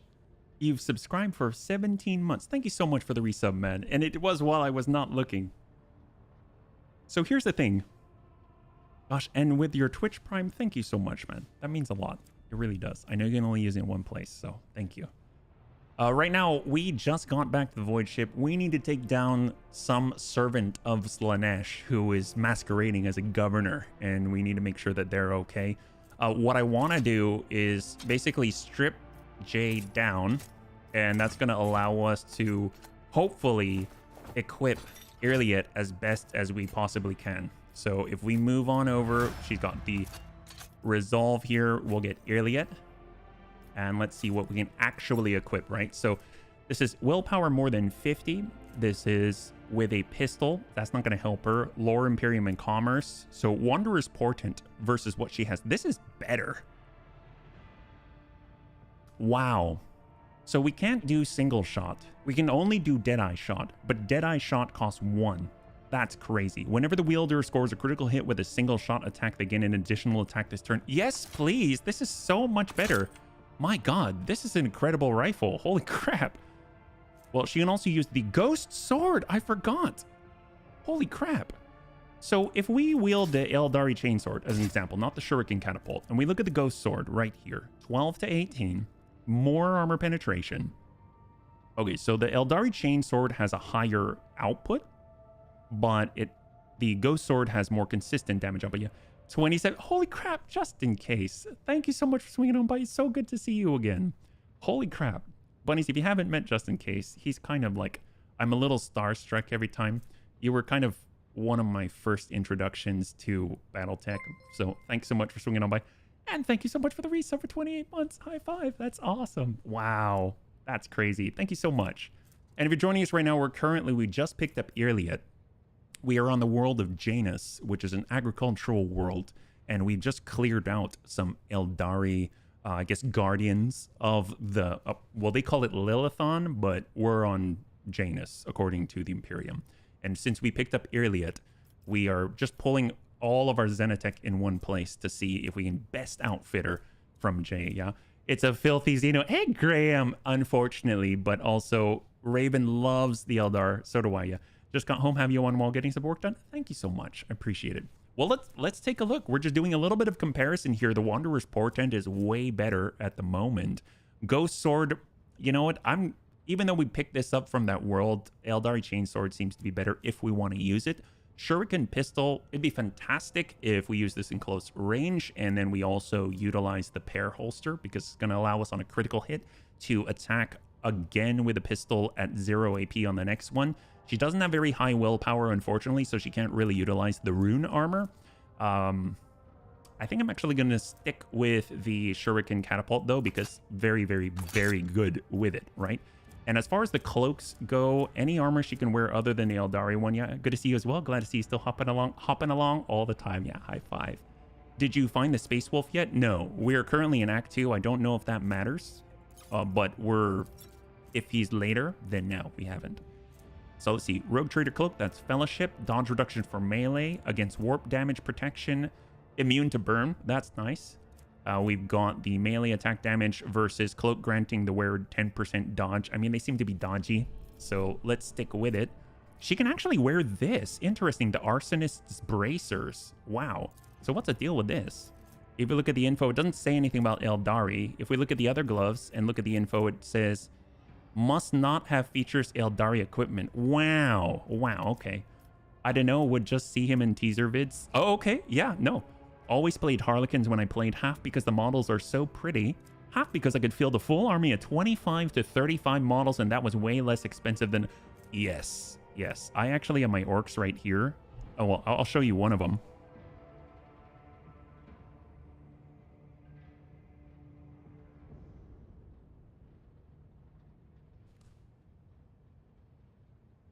This is what I got from the box set when I first had the new one. And I really like what I've done. It's just very understated, but has attention to detail. So a lot of the wires are different colors and things like that. It looks super cool. So I'm stoked. But I couldn't bring myself to paint more of them because it took me so long. So, yeah. But I love their look. I love what they've got, and just kind of their weirdness, right? Yeah. Oh no, not at all. I was just painting the highlights. Yeah. Let's see what we got. You have a 3,500 point Tau army. My goodness, that's a lot of Daka from downrange. Yeah. So let's see what we got. I think with the Eldari Plasma Grenade, that only seems fitting. She can't really outfit any of this. The only gloves she can wear are the tech use ones, and she's got really low tech use, doesn't really use flames, so that doesn't really help her much. If you go to Abelard right here, we got regular auto pistols. We'll add it to cargo. Hotshot las gun. I mean, we already looked at that. The Orthlak isn't where we need to go. Scrappy las gun. We're sort of consolidating, get this axe in there, which is fantastic. I mean, obviously he could hit with a pistol, so that'll be great. Curious if, are these Eldari only? Like, can she use these things too? Like accessories, yeah? They may suck in close combat, but nothing gets close. Yeah, if you've got enough of a wall out there, dear God, it's definitely going to be a wall of Daka, and getting through is going to be horrible. Whenever the wearer hits an enemy with a Deadeye shot, it reduces the enemy's deflection by -1. You know what? I'm going to stick it on her, because she only has Deadeye shot. Look at that. The only attack is Deadeye shot. And whenever you hit an enemy with Deadeye shot, you reduce deflection by -1 and apply an exploit until end of combat. That synergizes so well with her current kit. We've got bonus to awareness that's 95. Her awareness is 85. I mean, honestly, if we pulled this off of Lady Kaja, it puts her at 85, and right now we're at 85. So we might as well get that on her, and she can be our detector of things. Yeah. We got Abelard Knuckle Guards, Carouse, he's the tank. That makes sense. We got Mr. Holy Vestment. We've got Grant's Medicaid. We've got 70 here, and if she's super close, she's got a bayonet to cause bleeding, which is awesome. We got Heinrichs. He has no accessories at all. We've got Jai. I don't know the current rules. Fun fact, the Tau engineer their own Space Marine. Say what now? I don't know the current rules, but Harlequins were the exact opposite back in the day. Awful at range, but just ended anything they could close with. They're so difficult to hit, and they've got the really, really gaudy, amazing camouflage, yeah? That's pretty darn awesome. Since they're really bad at genetic manipulation, they end up using them as practice targets. Oh, the Space Marines? Seriously? Did they come out as kind of like janky Space Marines? Is that how that works? So right now we got 25. I'm thinking...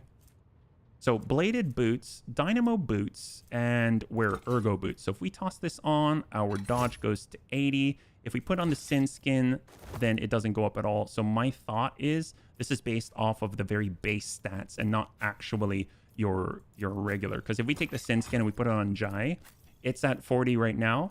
And we stick this on, she does not go up in dodge. If we get the... Oh, let's see, we had it on here. Bring this off. We'll go over to Jai. We get... Now we're over a 45. We're at 86 dodge. We should get another 5. And we do. So it is, in fact, greater than 40. So this says plus 5% dodge if the wearer's agility is more than 40. HB is only at 40, not more than 40. So it actually works the way it's supposed to. And the only way that she will get that bonus is if she's wearing the agility boots. So... Not too curious if there's anyone else that's close like that. Obviously, he's got sin skin. He's naturally high agility. She naturally has high agility. So she could get even more dodge, but she is a specialist with medium armor, meaning she doesn't take that dodge penalty, and she just has a ton of survivability, which is crazy. Everyone else is pretty low agility, I think, right? Abelard, 35. She's high, but she can't wear sin skin, I don't think. So if we were to take this off of Jai, like so... Your tune pick needs to be holding another rabbit. Hairless? Wait, hairless? What are you talking about? If you haven't seen it before, this is the pick. That's the full one, yeah? They had issues with gene seeds. There's always issues with gene seeds, it seems, yeah? Okay, so I'm curious. Can she wear sin skin? I should probably level them up just so it stops doing that. She cannot. So I guess the only one who's going to be able to take advantage of that, honestly, is someone who already has 40. And it's not going to be her, and it's not going to be this. So it's really only Jai. Jai's the only one if she's wearing these boots. So I'll let her wear that. That seems great, yeah. playing Total Warhammer 3 as Skaven. Ooh, all the rats. Gotta love it. We got our arc rifle. Item reduces wounds, but increases critical hit chance. Gosh, I want that on. You know what I'm going to do? I'm going to take this off. I'm going to grab the Rosarius, get Commerce and Lore. So our Lore Imperium's now to 92. And if we head over to Iliad, she can actually swap out the awareness. And we'll go ahead and grab the Injector, giving her more critical hit chance. So she gets less wounds, less HP, but now she's a crit machine, yeah? Ikit's Claw? What's Ikit's Claw? Is that the Skaven?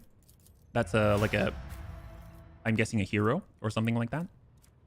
And then that allows us, we got our awareness. I guess we'll give it back to Lady Kaja right there. So she's now our awareness bot. We got chainmail. We'll go and add that to cargo. We've got the 25%, which I think is what HB is supposed to be using right here. So he gets that armor.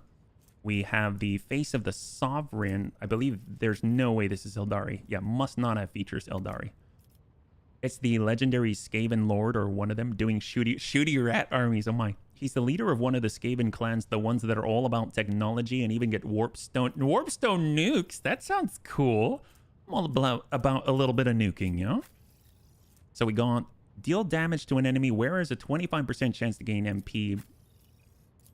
Out of all the boots that we have, Dynamo increased movement. I know that's great for him.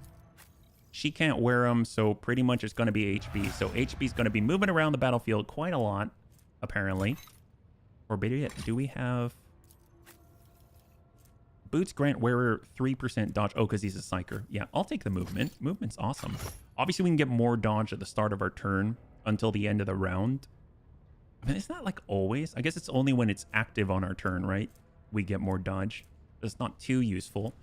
We've got Persuasion. We've got Tech use. That's all good. And then Lore Imperium using the Fellowship bonus instead, right? Folks, I'm done for tonight. My bed's calling me loudly. Dex, thanks so much for hanging out. I hope you have a great rest, and we'll catch you tomorrow. Yeah, have a good one. Hot shot lasgun. I think that's it. I think that's all we can do. So let's just re-equip Jai.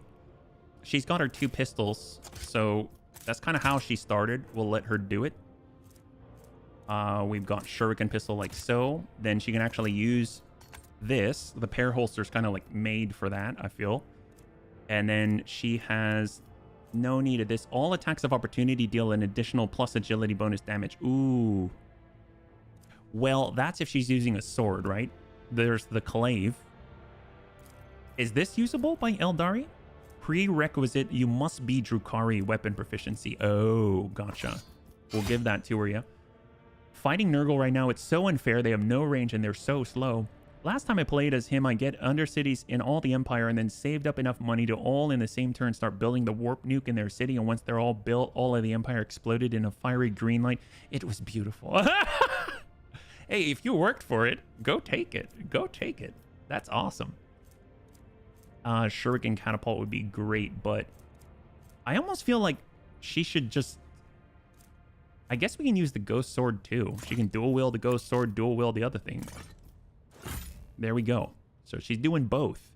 And as far as a cloak goes, melee attack damage against daemon enemies. We've got immune to burning, which is always great. And then we got dodge reduction to her melee attacks. And then we've got fellowship. Well, I mean, she's definitely a fellowship person for each enemy close by. Coercion. She's great at it. Minus to awareness, but she's not the person for it. She looks like a pirate lord, which is great.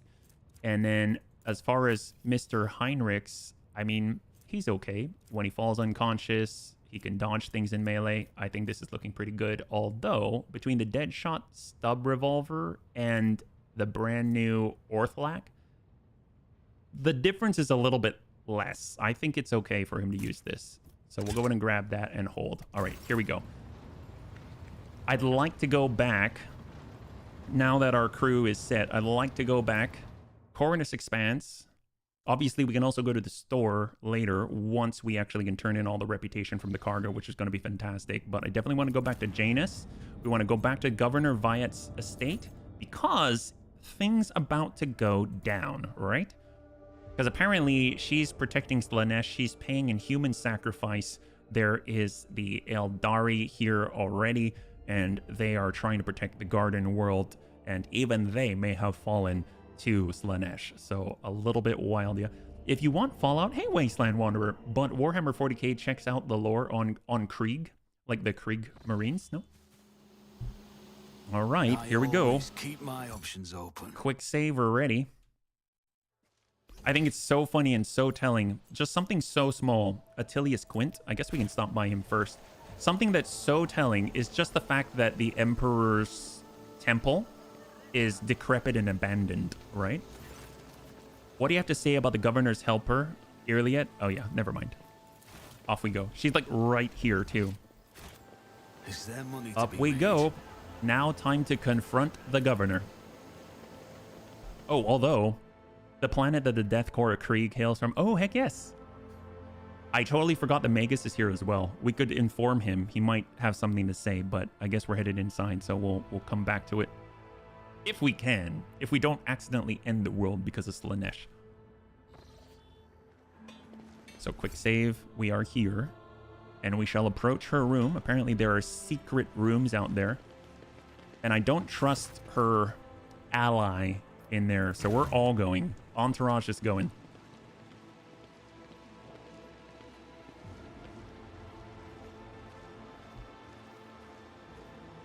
She knows something's up. Irliet's here. Your lordship has deigned to pay me a visit. To what do I owe the pleasure? Well, I found the rebels' nest, Vistenza. Have you really, your lordship? And what have you learned? Everything. I know everything. And now you have one chance to beg for mercy. Well, what else do we have? Xenos were the one behind the rebellions. They're dead now. Ooh! The rebels were being manipulated by Xenos. I wiped out the foul aliens, but I let the humans live. That is not your concern, Vistenza. You have a far worse problem to deal with. What are you talking about, your lordship? You have woven your web of deceit in vain. You can no longer hide behind the veil of ignorance. HBFT has seen the evidence of your deeds, heard the cries of the tormented Lilithan, walked amidst the decay that you brought to the Maiden World. Enough of your lies, Chaos Wretch. Iliad! Vistenza exclaims breathlessly. How dare you, you filthy vermin! I will have you flayed for that outburst. Your lordship, what is going on? The colors are darting to and fro like startled shadows. The colors know that they are the veil that stands between the soul and the truth. If the veil falls, all will turn red and purple. Even now, I can already see the muted purple seeping through. Look, we've already heard enough, Vistenza. But if you wish me to repeat myself, we know your loyalty lies with the ruinous powers. Vistenza clenches her teeth so hard you hear a crack. I, daughter of House Viat, governor of Janus, and citizen of the Imperium, serve no one other than the Emperor and the von Valancius dynasty. And what you're accusing me of is merely a tool at my disposal, a tool I have the power and courage to use. Do you think ordinary methods would have been enough to tame this demented planet? No. My family struggled for decades to subdue Janus once and for all, and it was all in vain. But loyal servants of those families who've resided on Janus for centuries helped me to unlock a new source of power. Ancient knowledge secretly passed down from generation to generation, accessible to a select few, and which grants power over nature itself. How could I reject it?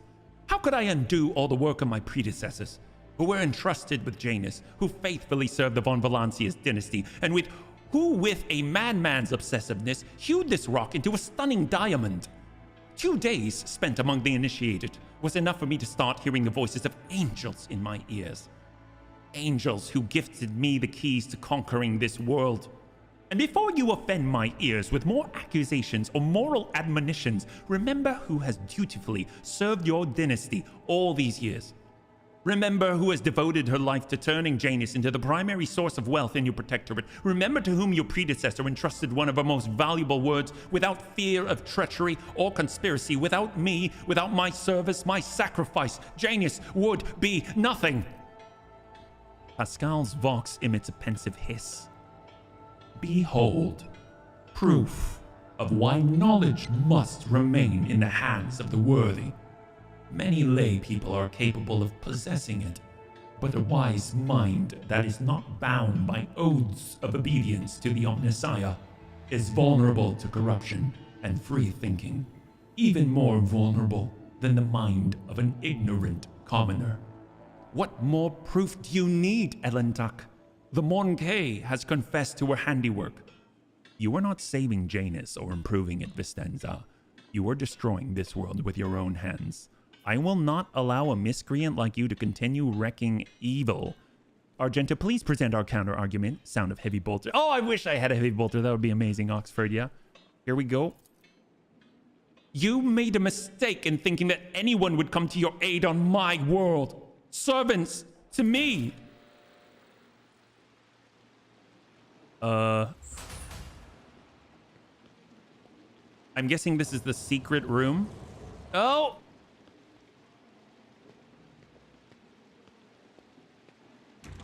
Well, that was rather calm. Can we like fly over the top or something? Remove the obstacle. My success is That's so easy for him. I feel like if we leave and talk to the guards, are they going to help us?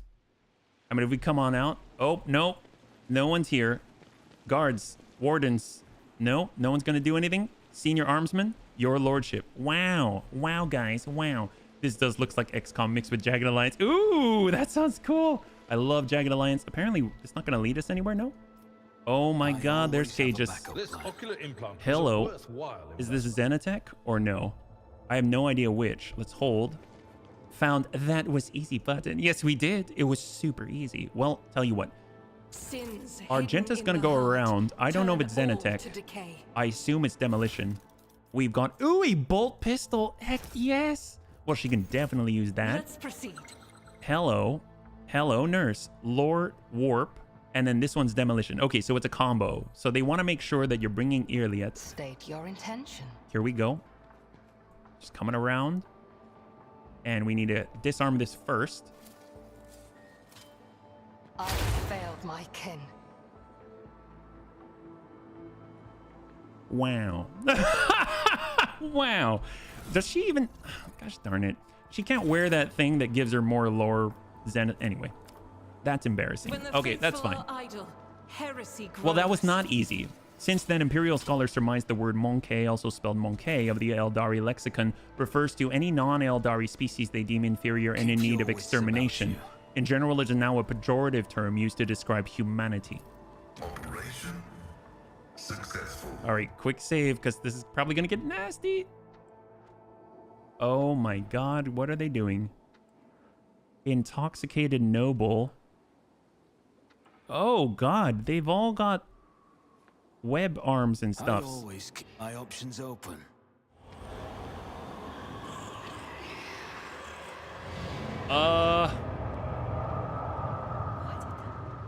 Oh, you're kidding me. Oh, great. Yeah, what have you done, lady? Oh, well, they're corrupted. Let's just look at what we can first while we can. Oh, that's lovely to have on the wall. Slanesh called Exterminatus is the way. Meanwhile, the town called us gorillas. Yeah, I mean, these guys are definitely gorillas. Wow, this is pretty deep in there. And there's another room here. And so, okay, so at least this is a choke point. That's a choke point. That's a choke point. Is there anywhere we can position our... God, this is like Vampire City. Oh my god. Ugh. How is this pleasure? No, well, I guess it's pain. Ugh. Jeez, these people are weird. Daemonettes are famously not safe for work. We're packing a flamer, right? Gila. Oh god. Okay, well, let's go here-ish. Hope for the best. Or I guess, actually, we can always pull back and engage from this. This is the ultimate choke point right here. So tell you what we're going to do. We're going to get back here. Money to be made. I have a feeling we're going to trigger, right? So we'll get Argenta ready to shoot. We got Abelard ready to pull. We've got Irliet ready to shoot. So we can always fall back. We've got Kaja mid-range. Pascal to exploit and handle Thunderhammers. And we shall hang back on the rear line, and we shall get Abelard by himself. Look closer at the harp. At the harp? Oh, here? It's very intricate. Oh, it's a guy! Oh, jeez Louise, man. Oh, that's... Well, he's definitely not Atlas, and he's definitely not holding the world. But he's decided to become a musical instrument. Well, that's cool. He must be a dedicated musician. Start the battle. Yep. All right, Abelard. Hang tight here. Start. Let's go. Daemonette. Okay, so what we're going to do... There are nine enemies. We have a secret chamber guard. We have... Oh, the intoxicated nobles, I guess, are not getting involved. We've got the Maid of Honor. She was the servant. Daemonette, and then Vistenza Viat. Horrors of the Warp. And she's got a needle pistol. Oh, great. Needle pistols. This is fantastic. Okay. Let's go ahead and... I'm actually just going to sit. We'll pull back behind cover if we can. Can I get in there? Don't let your guard down. Oh, maybe we can't. All right. Well, in that case, hold. We shall. She's already moving. She's good. We'll hold here. Yeah, we'll let them funnel through. I'm guessing that's like the Ripper, like the M40 auto gun. What did that guy have? He is right here. Secret Chamber Guard has M40 auto gun. I wanted to use that thing, but no one to really take full advantage. Okay, we're just going to hold. I don't think there's any reason to push up into that. Daemonette. Ooh, there's two. All right, so Abelard can actually refuse, pull back, force them to come around. Endure and hold. Oh, I realized we didn't replenish his medikit. Run and gun. Ooh, Secret Chamber Lieutenant is obviously a soldier or arch militant or something. Stun grenade. Okay. Ping 2 bangs. Maid of Honor summons... Oh, she summons daemons? Oh, that's peachy keen. I guess we can't just sit here for forever. I thought we might be able to. I didn't know that she's going to continue to produce them. Well, that's fantastic. All right. In that case, we can shoot and move. Let's hold for a second. It's going to be the main lady. She's coming through. Tell me she doesn't... Demonic regeneration? The heck is that? That might be on the summoner. Because demonic regeneration... regenerates the wounds of allied demonic creatures. Maid of Honor. Did she take wounds from summoning? Summon Daemonette. Oh, great. And it has a cooldown of what? Cooldown 1 round. Okay, well, okay, we need to deal with her. I guess Abelard is going to charge in. Pascal. Got the line. Heavy is the tread of his faithful. We'll analyze. Running binary override. We shall spread the hunt the prey. And we've got the AoE. Downrange. Heck yes! A little bit of damage there. Beautiful. And we can go ahead and hunt the prey on the next. So we mark 2. Communion will hold, and we shall... Joint analysis. It'll remove exploits, but deal extra damage for the allies. Hold. I mean, technically, you can sit there in one spot all day if you want, but the dead bodies might eventually stack up too much at the door. Well, the thing is, we can probably... You know what? Let's get Kaja in there. Careful not to cross my She can definitely force them to move, right? Here we go. Get on out. And they take damage while doing it, so fantastic. We've got 2. Can we hit these 2? I guess we have to choose. I'd rather get the kill. If I may. So there's 1. Oh, almost. We went a little wide. We'll do this. I am a navigator, not a servitor. Almost. He's got 1. I think he's got 1. Yeah, he's got 1 health. 1 health. Let's go ahead and buff Abelard. Isn't this a job for the serfs? Oh, apparently he's debuffed to like crazy. Oh, because he's stunned and everything. Hold. HB's got to move. Everyone's got to move. I don't need luck. I have strategy. Of course we've got strategy. The bunnies would always believe that. All right, we got a kill now. Back down to 9. And since that guy died, that refreshes from Hunt the Prey. And we'll walk on up with Pascal. I don't think we can see anybody else. We'll hold. HB is ready. We will do Air of Authority on Abelard. He'll get extra action points. We'll move him on move. Strategy, yes. Fiscal discipline, not so much. Yes, that's true. You're not wrong. I guess we'll give points to Kaja. And she might be able to move even more people. Actually, we'll just send this one here. There we go. I'm not accustomed to being ordered around. That guy's running himself to death. He's running himself ragged and shot. If you insist. Heck yes, there we go. We were down to 8. I don't think we can mark these. Yeah, so we'll hold here, and we shall hold. Multiple daemonettes, 3 daemonettes. God, they're 122 each. Does Kaja have the Mend the Veil? Oh, that I don't know. Is that something that you can get? I don't think I have that on Kaja. Okay, Lady Argenta. I didn't see that, sorry. Well, she is ready. She's close to the enemy. She's jazzing up. A little bit of momentum. We've got a devastating attack. Is worthless. Rapid fire. And she shall just send everything down range and hope for the best. Doesn't matter. Just burst fire. Accuracy through volumes of fire. These guys aren't going to come back, right? I'll do it. She can run and gun. Get behind some couches or something. Oh, never. She's actually behind high cover already, so that's fine. And we'll take a singleton shot. 95, 95. I guess this guy's already hurt, but she's closest. I'll do it. You, my emperor. If we want to dash back, we can. Forcing them to come in. It is a skill that lets you lower the warp. Oh, wow. That seems powerful. Holy crap. I haven't really been paying attention to her veil degradation, if I'm perfectly honest. Oh my god. Does she have bolters? Is that a bolter? That sure seems like a bolter. Oh my god. Summon daemonettes. There's so many. Secret Chamber Lieutenant has... He does have a bolter. It's got the same bolter. Okay, Irliet. Up she goes. We can stack that guy. Beneath me. Hey, Honor, welcome. I am new to the game as well, yeah? Hopefully you're doing well.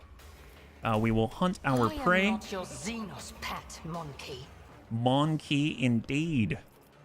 And this guy's got 2 stacks. That's not a lot.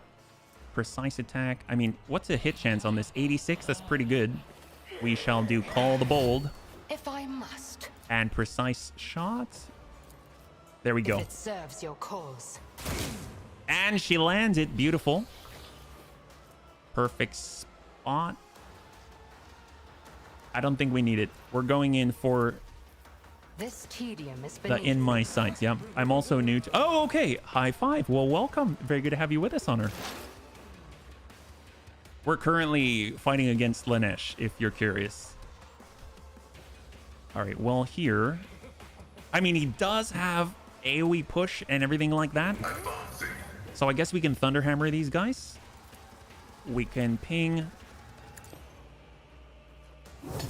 Heck yes. Well, let's see. We'll just keep... You can see a lot of people, so we're just going to go ahead and exploit and analyze everybody. We'll analyze the next one, or hunt the prey on the next one. And then, joint analysis, Call the Bold. They don't really have... I guess he definitely has recoil, that's for sure. So we'll actually place this here. He's the only one that I care about to get the Communion on. And we're going to do Machine Spirit Banishment. And let us hold.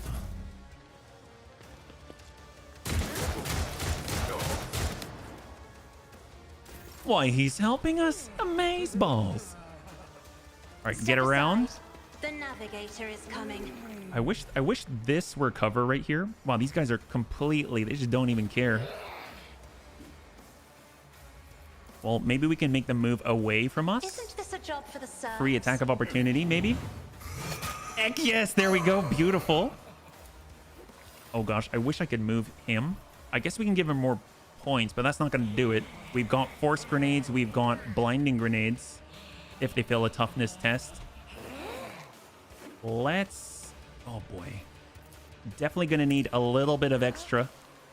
Get some points there. We can also adjust their toughness and everything. I am a navigator, not a servitor. Toughness and will. And then we're going to go in and move. Do not dare ask. I guess that's a 2. Here. Isn't this a job for the serfs? My soul sings in ecstasy. If we can move here, we probably have a nice line of sight. There we go. I want to avoid hitting our guy. I don't want to hit Magus Hanuman. There it is. There it is. Oh! And of course, the big part of that is the potential for stun. That is huge. Oh, that is amazing. All right, let's go ahead and keep stacking. That is huge. God, lidless there is amazing. I can tell that you like straight. Oh, well, I definitely do. It looks like you're destroying them. I don't know if I necessarily am, but it is. I'm hoping that we will continue to do so. Maybe we should pull around the corner, even though that turns Lady Kasha into a complete and utter, well, she definitely needs to move. Is there any cover over here? I guess we can hide behind torture devices. That's something. All right, HB. Well, we can do extra turns are going to be fantastic, and we cannot miss with Lady Argenta. Or better yet, we need to get Abelard into combat, right? So here we go. We shall allow Abelard to move. He's got to get around the corner as far as he can go. He's the one who's going to cleave through. Hold. And we can see, oh boy, Pascal. Argenta's going to need a lot of help too. And we can give points to... I guess we'll give her an extra action point on the next turn. And I don't know if we can target this. We can on Abelard. Let's do it. Here we go. I do too. Some of my favorites are Ready or Not, Door Kickers. Oh, Door Kickers and XCOM. XCOM's fantastic. I have not played Ready or Not, but Door Kickers I really, really enjoy. That is a fantastic game. If you... I don't know if you've played... I'm drawing a blank. There's one that's called... Let's do Sworn Enemy on her. It will be done. There's one which is like a deck building game. Tainted Grail. That one's awesome too. If you enjoy stuff. 3328. Just keep striking. Keep going. Let's go. The attack windows are off. We'll go ahead and stack on the next day minute. Oh my god, we moved all the way out. And expose. Hold. He's ready to go. Can we charge into this? Doesn't look like it. I guess we'll just walk it. Oh, we got to go to the side here. And we got the swing. It will be done. That takes up the last of it. Hold. Got HB. Get on the angle. Calculated risk is my second. And we're going to give him another set of It's 2. as good as done. Abelard can strike and go. 20. Again. There it is. Rat mortar teams. Oh, I don't... See, I've never played as a Skaven, so I wouldn't know. Yeah. I've heard of that, and I'm glad someone else played Door Kickers. That is such a great game. I love... There's a certain beauty in all of the...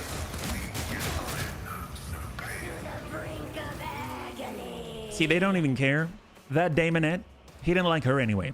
I think the big thing... I think the big thing is that they can always get more, right? So, oof. Oh, that kind of blows. Let's go. We've got the singleton. We won't miss shot. There we go. We can run and gun, but we already utilized that. Let's get forward. We've got the dash. I mean, we got to get over to the edge. Make sure we're okay. And let's hold here.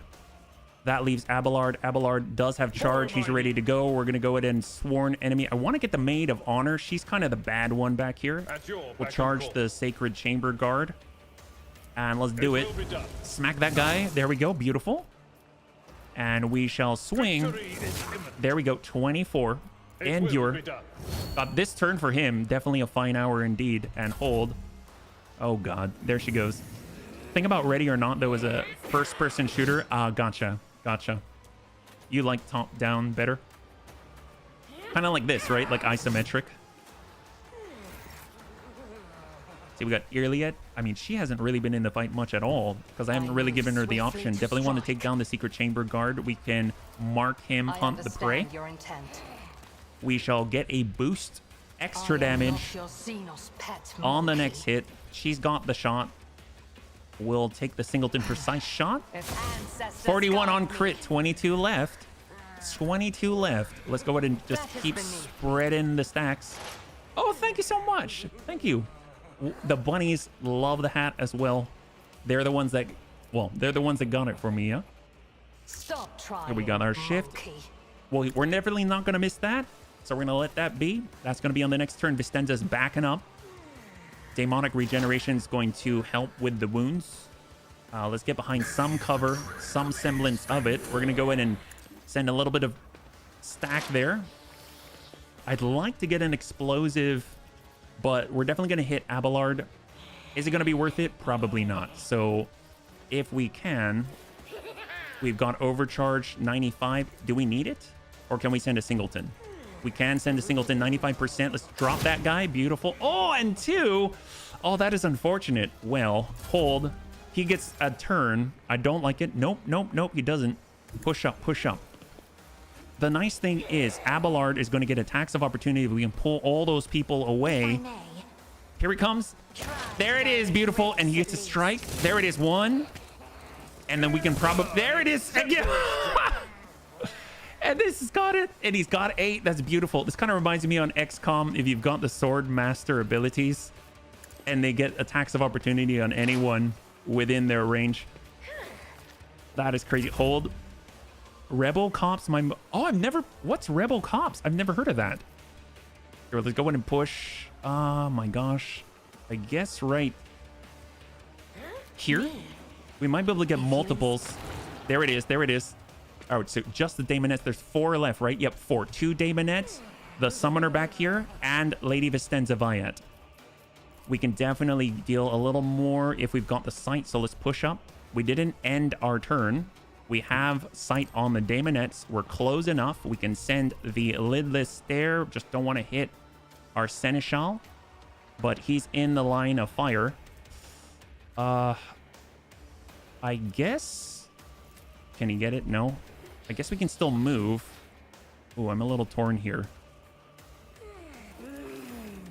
Can we get shots? No, we can't. Okay, well, press the advantage. Will definitely push it farther, but let's go like... There we go, there we go, there we go. Hopefully we can stun him. That did not do what I meant to. Okay, that's fine. Hold. It's a game like this, but really realistic and really tactical. Is it... Do you know if it's on Steam? I've never heard of it before, so I'm very interested. Let's get behind cover. Here we go. We've got a line on the lady back there. At all costs, she has to go. So we're going to, at all costs... See to it personally. We've got a shot. 16%. Oof, that's rough. All right, I guess we'll just deal a shot close. 52. So she's marked now. Give him a buff. Give him some temporary HP. And then we'll give him, we'll bring it down, bring it down, bring it down here. I'll make it happen. Argenta, she's got the shot she cannot miss. So she'll just take the ping. God, I guess we can dash closer. Use this moment to dash. Send the burst. That's 6. That might kill HP. So actually, we're gonna heal HP. I'll make sure there we go. The favor one day. And hold. And then from here, we can move Abelard closer. It's on Steam and on mobile. Oh, heck yes. That sounds cool. My place is at the fort. It's called Rebel Cops. Okay. I will type that in on the side as soon as it's not my turn. Let's hold. And we got Lady Argenta. She's on the move. If anything, we can just dump into these guys. Rapid fire. Give him the burst. Send it. Heck yes. We got one. Fantastic. Get the reload. $2.35. That's it? Holy crap. That's crazy. All right. Burst her down. And we can dash on out. Do we have a line here? If we do firearm mastery, this is not going to miss, yeah? Mag dump for sure. All right, shot. These will all hit. This is so good. It's so good. We need to give her something with higher rapid fire. If only there's a bolter with a higher rate of fire, yeah. This only has 3, I think. And we get another. Dear God. God, that is so good. And let's get behind cover. But it's worth it. I spent more than 14 hours in 2 days. I mean, sounds like a good game. Sounds amazing, man. Here, we're moving. We're moving. Up, up, up. We need to get a better line. We're going to go ahead and dash it in. Dash it in. There we go. We're getting closer and closer. We've got the burst 93. Let's go ahead and rapid fire. We're going to be able to send in a full burst on 60. Maid of honor. Oh, did that not work? Oh, we only have the singleton. All right, single shot. There we go. Ping. Hold. Abelard. We're going to try and charge into there. I'm not interested. Charge forward. Stand on the sacrificial area. Sworn enemy. It's like certain chat posts aren't showing up. What's that crossbow? It will be done. Target well struck. Are you talking about what I'm responding to right now? Is that what you mean? 3, engage close range, but it will crash a couple of times, then it will work fine. Oh, okay. Is it originally a mobile? So we're actually multi-streaming. So there's YouTube chat and then there's Twitch chat. Twitch chat appears on the overlay. And then YouTube chat does not, unfortunately, because of some of the limitations there. Yeah, no, I'm talking to 2 different groups. We've got Irliet. I mean, she can definitely land this. I'm not too worried about this. She can tuck on up. She's got the line. Obviously, we might be able to hit someone downrange.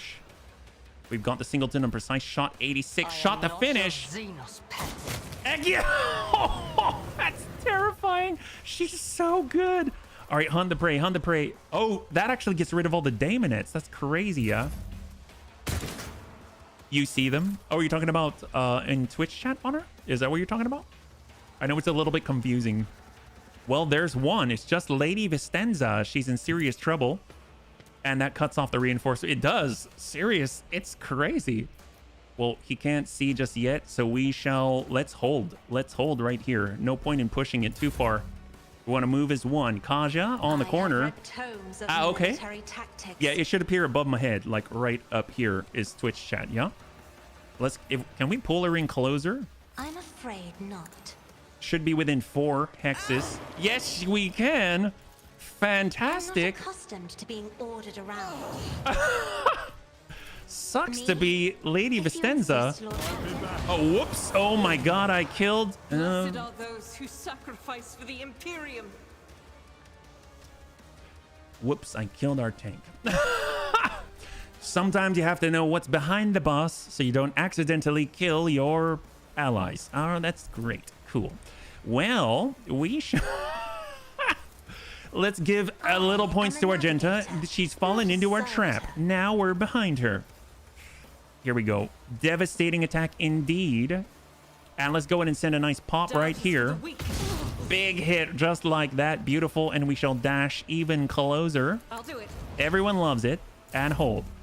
And another good one of a tactical game is Police's Story, but it's a fast-paced game, but it's top-down. So there was a game...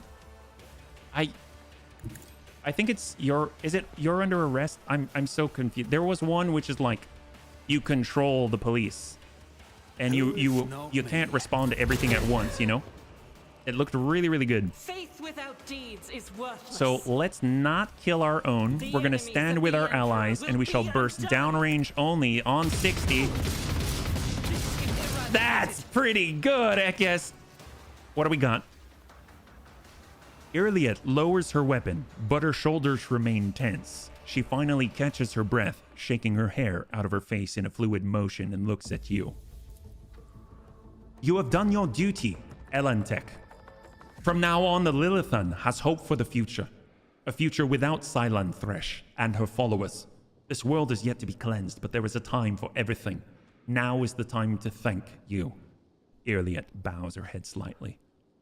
Well, I hope that's the last I'll hear about cultists on Janus. So the heretic is dead. Now what? There is no doubt that our visit has, stirred up the inhabitants of this place. But it is unlikely that the devotion to she who thirsts will outweigh their fear of your authority. Whatever it is based on in your society, you have nothing to fear. She turns her gaze on you. What about you, Elantak? Will you return to the skies? To the blackness amidst the stars? To seek a way through the gloom and tread the paths of more and more new worlds? Will we ever meet again? I hear yearning in your words. Why don't you come with me on my travels? I could use a good markswoman. Irliet straightens up to her full height. Go with you. She purses her lips, considering something. Perhaps that way I could search for traces of my kin, who survived the destruction of our world. Or even find out the cause of their deaths. Well, Elentak, since your will supersedes human laws on Zenith, and I will face no reprisals while I am by your side, I accept your offer. All right, we got a permanent companion now. Fantastic. You know what is so strange is these guys decided that they just don't care about anything. They're so intoxicated. Oh my god. That's the Rebel Cops Part 1, but Rebel Cop is a game where you control more of a vigilante group. Oh, okay. This is starting to sound familiar now that you mention it. We've got Tome of Excess, grants plus 10 to Lore Warp, but the wielder suffers percentage more damage from Psychic and Navigator powers. Do we need lore that badly? It's almost like when we need it, we should put it on. I don't think we should wear it all the time. That seems devastating. Armored body gloves, standard stuff, 15%, not the full 25. We're looking at the Sin Skin. This guy's got a bolter. I think it's just a standard stuff. Regular bolter, but he's got improved flak vest. Oh, hello, nurse. That is amazing. Well, I'm definitely liking that. That is unique and improved. Gotta love it. We have more secret chamber guards. They seem to be well outfitted. They got M40 auto guns and regular old flak armor. All right, and we'll take a look at Vistenza herself. Does she have any Slaneshi things? She's got Enforcer like Carapace. She's got her Needle Pistol, and most of all, her Signet Ring, 10 to Persuasion. That's fantastic as well. We also have Persuasive Gloves. And then the Maid of Honor seems to be the one who can do all the stuff. She's got Sinister Diary, grants a plus 20 bonus to Lore Warp and a negative penalty to willpower resistance tests. And of course, a knife. Every Slaneshi worshippers, well, it's all that they need is a little knife, yeah? It's 20 times harder. Oh, Rebel Cop is? I think I have heard of Rebel Cop now that I think about it. There was a game, you took you saying Vigilante to remind me.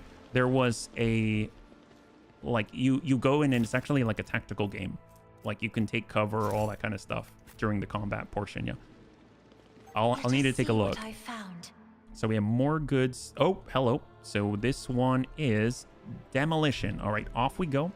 Lady Argenta is inbound. The Emperor favors me. We have additional, that's tech use. Let's get inside. We'll take a look at the books. We've got Ophelius Delanor, Notes on the Nature of Aristocracy. To be an aristocrat is to exist in a higher state of being, without a doubt. Each of us is born to realize one supreme purpose, to lead humanity to perfection through our example. Perfection which the lesser beings have forgotten in the endless cycle of war and service. Only by attending to their physical, intellectual, and spiritual needs can an aristocrat fully devote themselves to that for which they were born. Creative passions, whether that be the fine arts, the written word, government, or other more refined spheres of worldly knowledge. An aristocrat's passion is in itself a virtue and the highest good. An aristocrat must satisfy these needs by any means open to them. Nothing stimulates a weary mind like fine amasec, a good flogging, or enjoyment of carnal pleasures with women, men, and animals. You know, he kind of lost me. I see why they have taken to Slanesh. I understand now. In the thrill of passion, an aristocrat is at liberty to torture or maim the object of their desire. If the clergy frown upon such an act, repent, atone for the apostasy with jewels, and forgive them their closed minds, for only an aristocrat is given to understand that such acts are in service of a grand purpose. And what, pray thee, is that? Should an aristocrat deliberately curtail their own desires in some way and fail to appreciate the gifts granted them as one of nature's higher beings, then in what way do they differ from the dust beneath one's feet? From the mindless beast, or from the crude, deceitful, useless rabble? Such a pretender is an agonizing stain on our noble society, and it behooves every true aristocrat to return our lost brother to the fold, or to stamp out his contemptible life as gladly as we might crush a vexatious bug beneath our boot. Wow. Wow. I don't know. I don't like these aristocrats. They definitely have not seen the movie Aristocats. We've got power grips, 10 strength. That's huge. My God, man. Well, he can definitely take a grip. Augmented, he gets 10 weapon skill and 5 strength. I mean, obviously, that's very, very, very useful. We've got here the deflection gloves, but, I mean, if he wants to smack even harder with a Thunderhammer, then why not, right? I mean, is there anyone else that needs the strength? Not really. So we could definitely use it. Why not? I mean, he's going to parry. He doesn't seem like the defensive type. He seems to go all offensive. And finally, we've got this tech usage. Wait, 5%? Oh my God. Well, let's use a multi-key. Who thought that was a good idea? I did. Well, apparently we need to... Oh, there we go. I was holding on to Abelard there. We'll grab all the cargo. Fantastic. And there we go. If we take a look, we are not missing any loot. This is fantastic. We can head on out, and it looks like we've cleared Janus. I'm curious who we can work with in order to provide for our agricultural needs. You know what I mean? You play Watchdog? Yes! I played that for a little bit. You know what? Actually, now that I think about it, I'm actually thinking of the wrong one. Oh, wait. The one I really like is Sleeping Dogs. I love that one with the Kung Fu. The secretary is shaking in terror, looking around at the devastation. Your lordship, what's happened? Where is Lady Viat? The secretary stares at Irliot in horror. His face twists, but he cannot seem to get out a single word. Janus was under two distinct threats: the corruption of chaos in the form of Vistenza Viat and her associates, and the Zeniths who had manipulated the servants of the Imperium. I dealt with both. Heresy? Zeniths? The secretary makes a protective gesture in the air. God Emperor preserve us. Your lordship, you've surely saved us from our doom. We will immediately begin scouring the planet to root out any remaining conspirators and traitors. The secretary begins to speak, but thinks better of it, instead choosing to step aside and bow his head as you pass. Well, we probably need to talk to him so that he can provide support to Footfall. I'm curious if he's still around here. If we look around, we've got Janus Nobles. It looks all the same to me, so I guess out we go. Hopefully standing outside. Yeah. How I was just playing that. Oh, you were? You were just playing Sleeping Dogs? That's awesome. Sleeping Dogs is great. Oh, we are at time. So let's go ahead and see if we can establish that connection to Footfall, and then we'll wrap up here. We've done so much today. It's crazy. I can't believe it. And we've got the two people I know that Raven really wanted to see in the party as well, and I was pretty excited about, and that's Irliet and, of course, Pascal. So I feel like our party is like kind of where it needs to be. If we take a look, here is... Okay, there's Attilius Quint. I would like to stop by first, though, and see if the Magus has anything to say. I kind of doubt it, because we've kind of wrapped everything up. He's, like, completely gone now. That's... I wonder why. Let's head out. Looks like Attilius Quint is here. There he is. And here we go. Attilius Quint offers a friendly smile and a bow. Your lordship, speaking with you is always an honor. What do you have to say about the governor's help?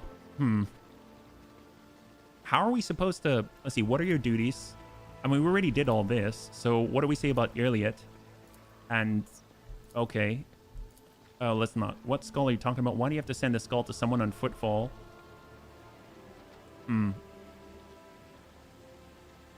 Actually...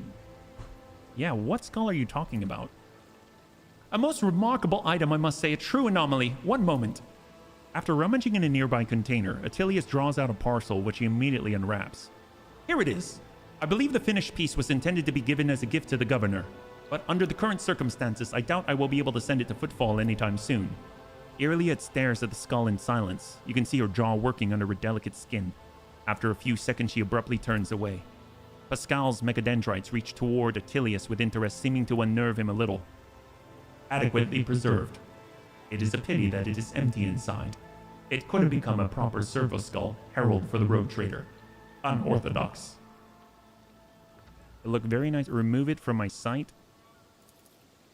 Yes, of course. And let's go.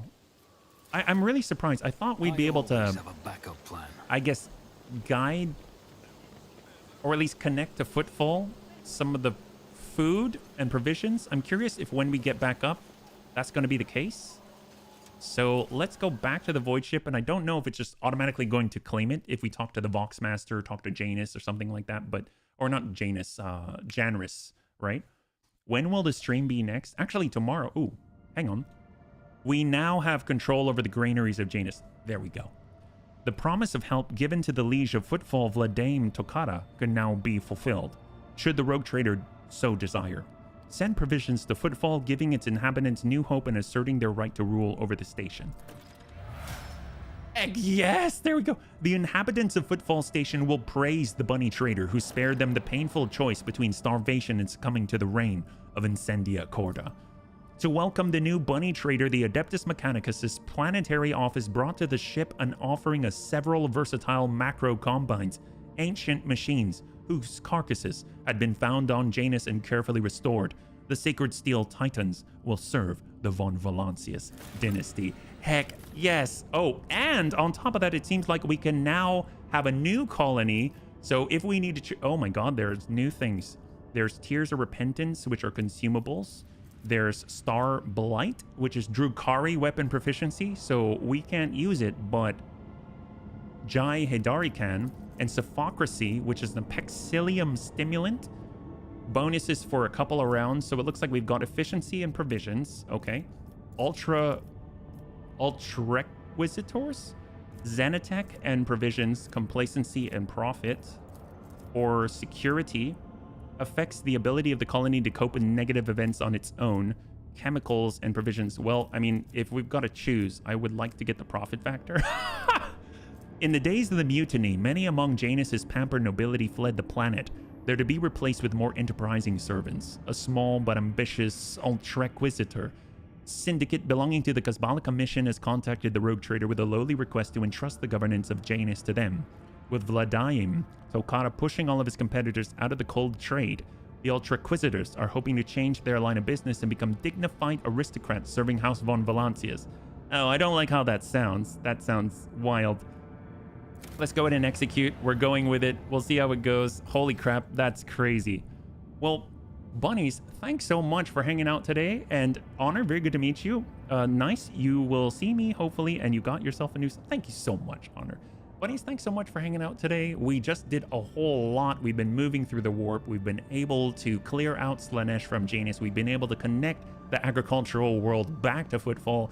Absolutely fantastic. We have a brand new for life companion, hopefully, if she doesn't die and nothing untoward happens. So that'll be great. The next time we'll be streaming is tomorrow at 12 p.m. Pacific Standard Time, same bun time, same bun channel. We'll be multi-streaming with Battletech. We're going to continue our campaign. I'm very excited about that. We get a full 6 hours to slam into that thing. That's going to be great.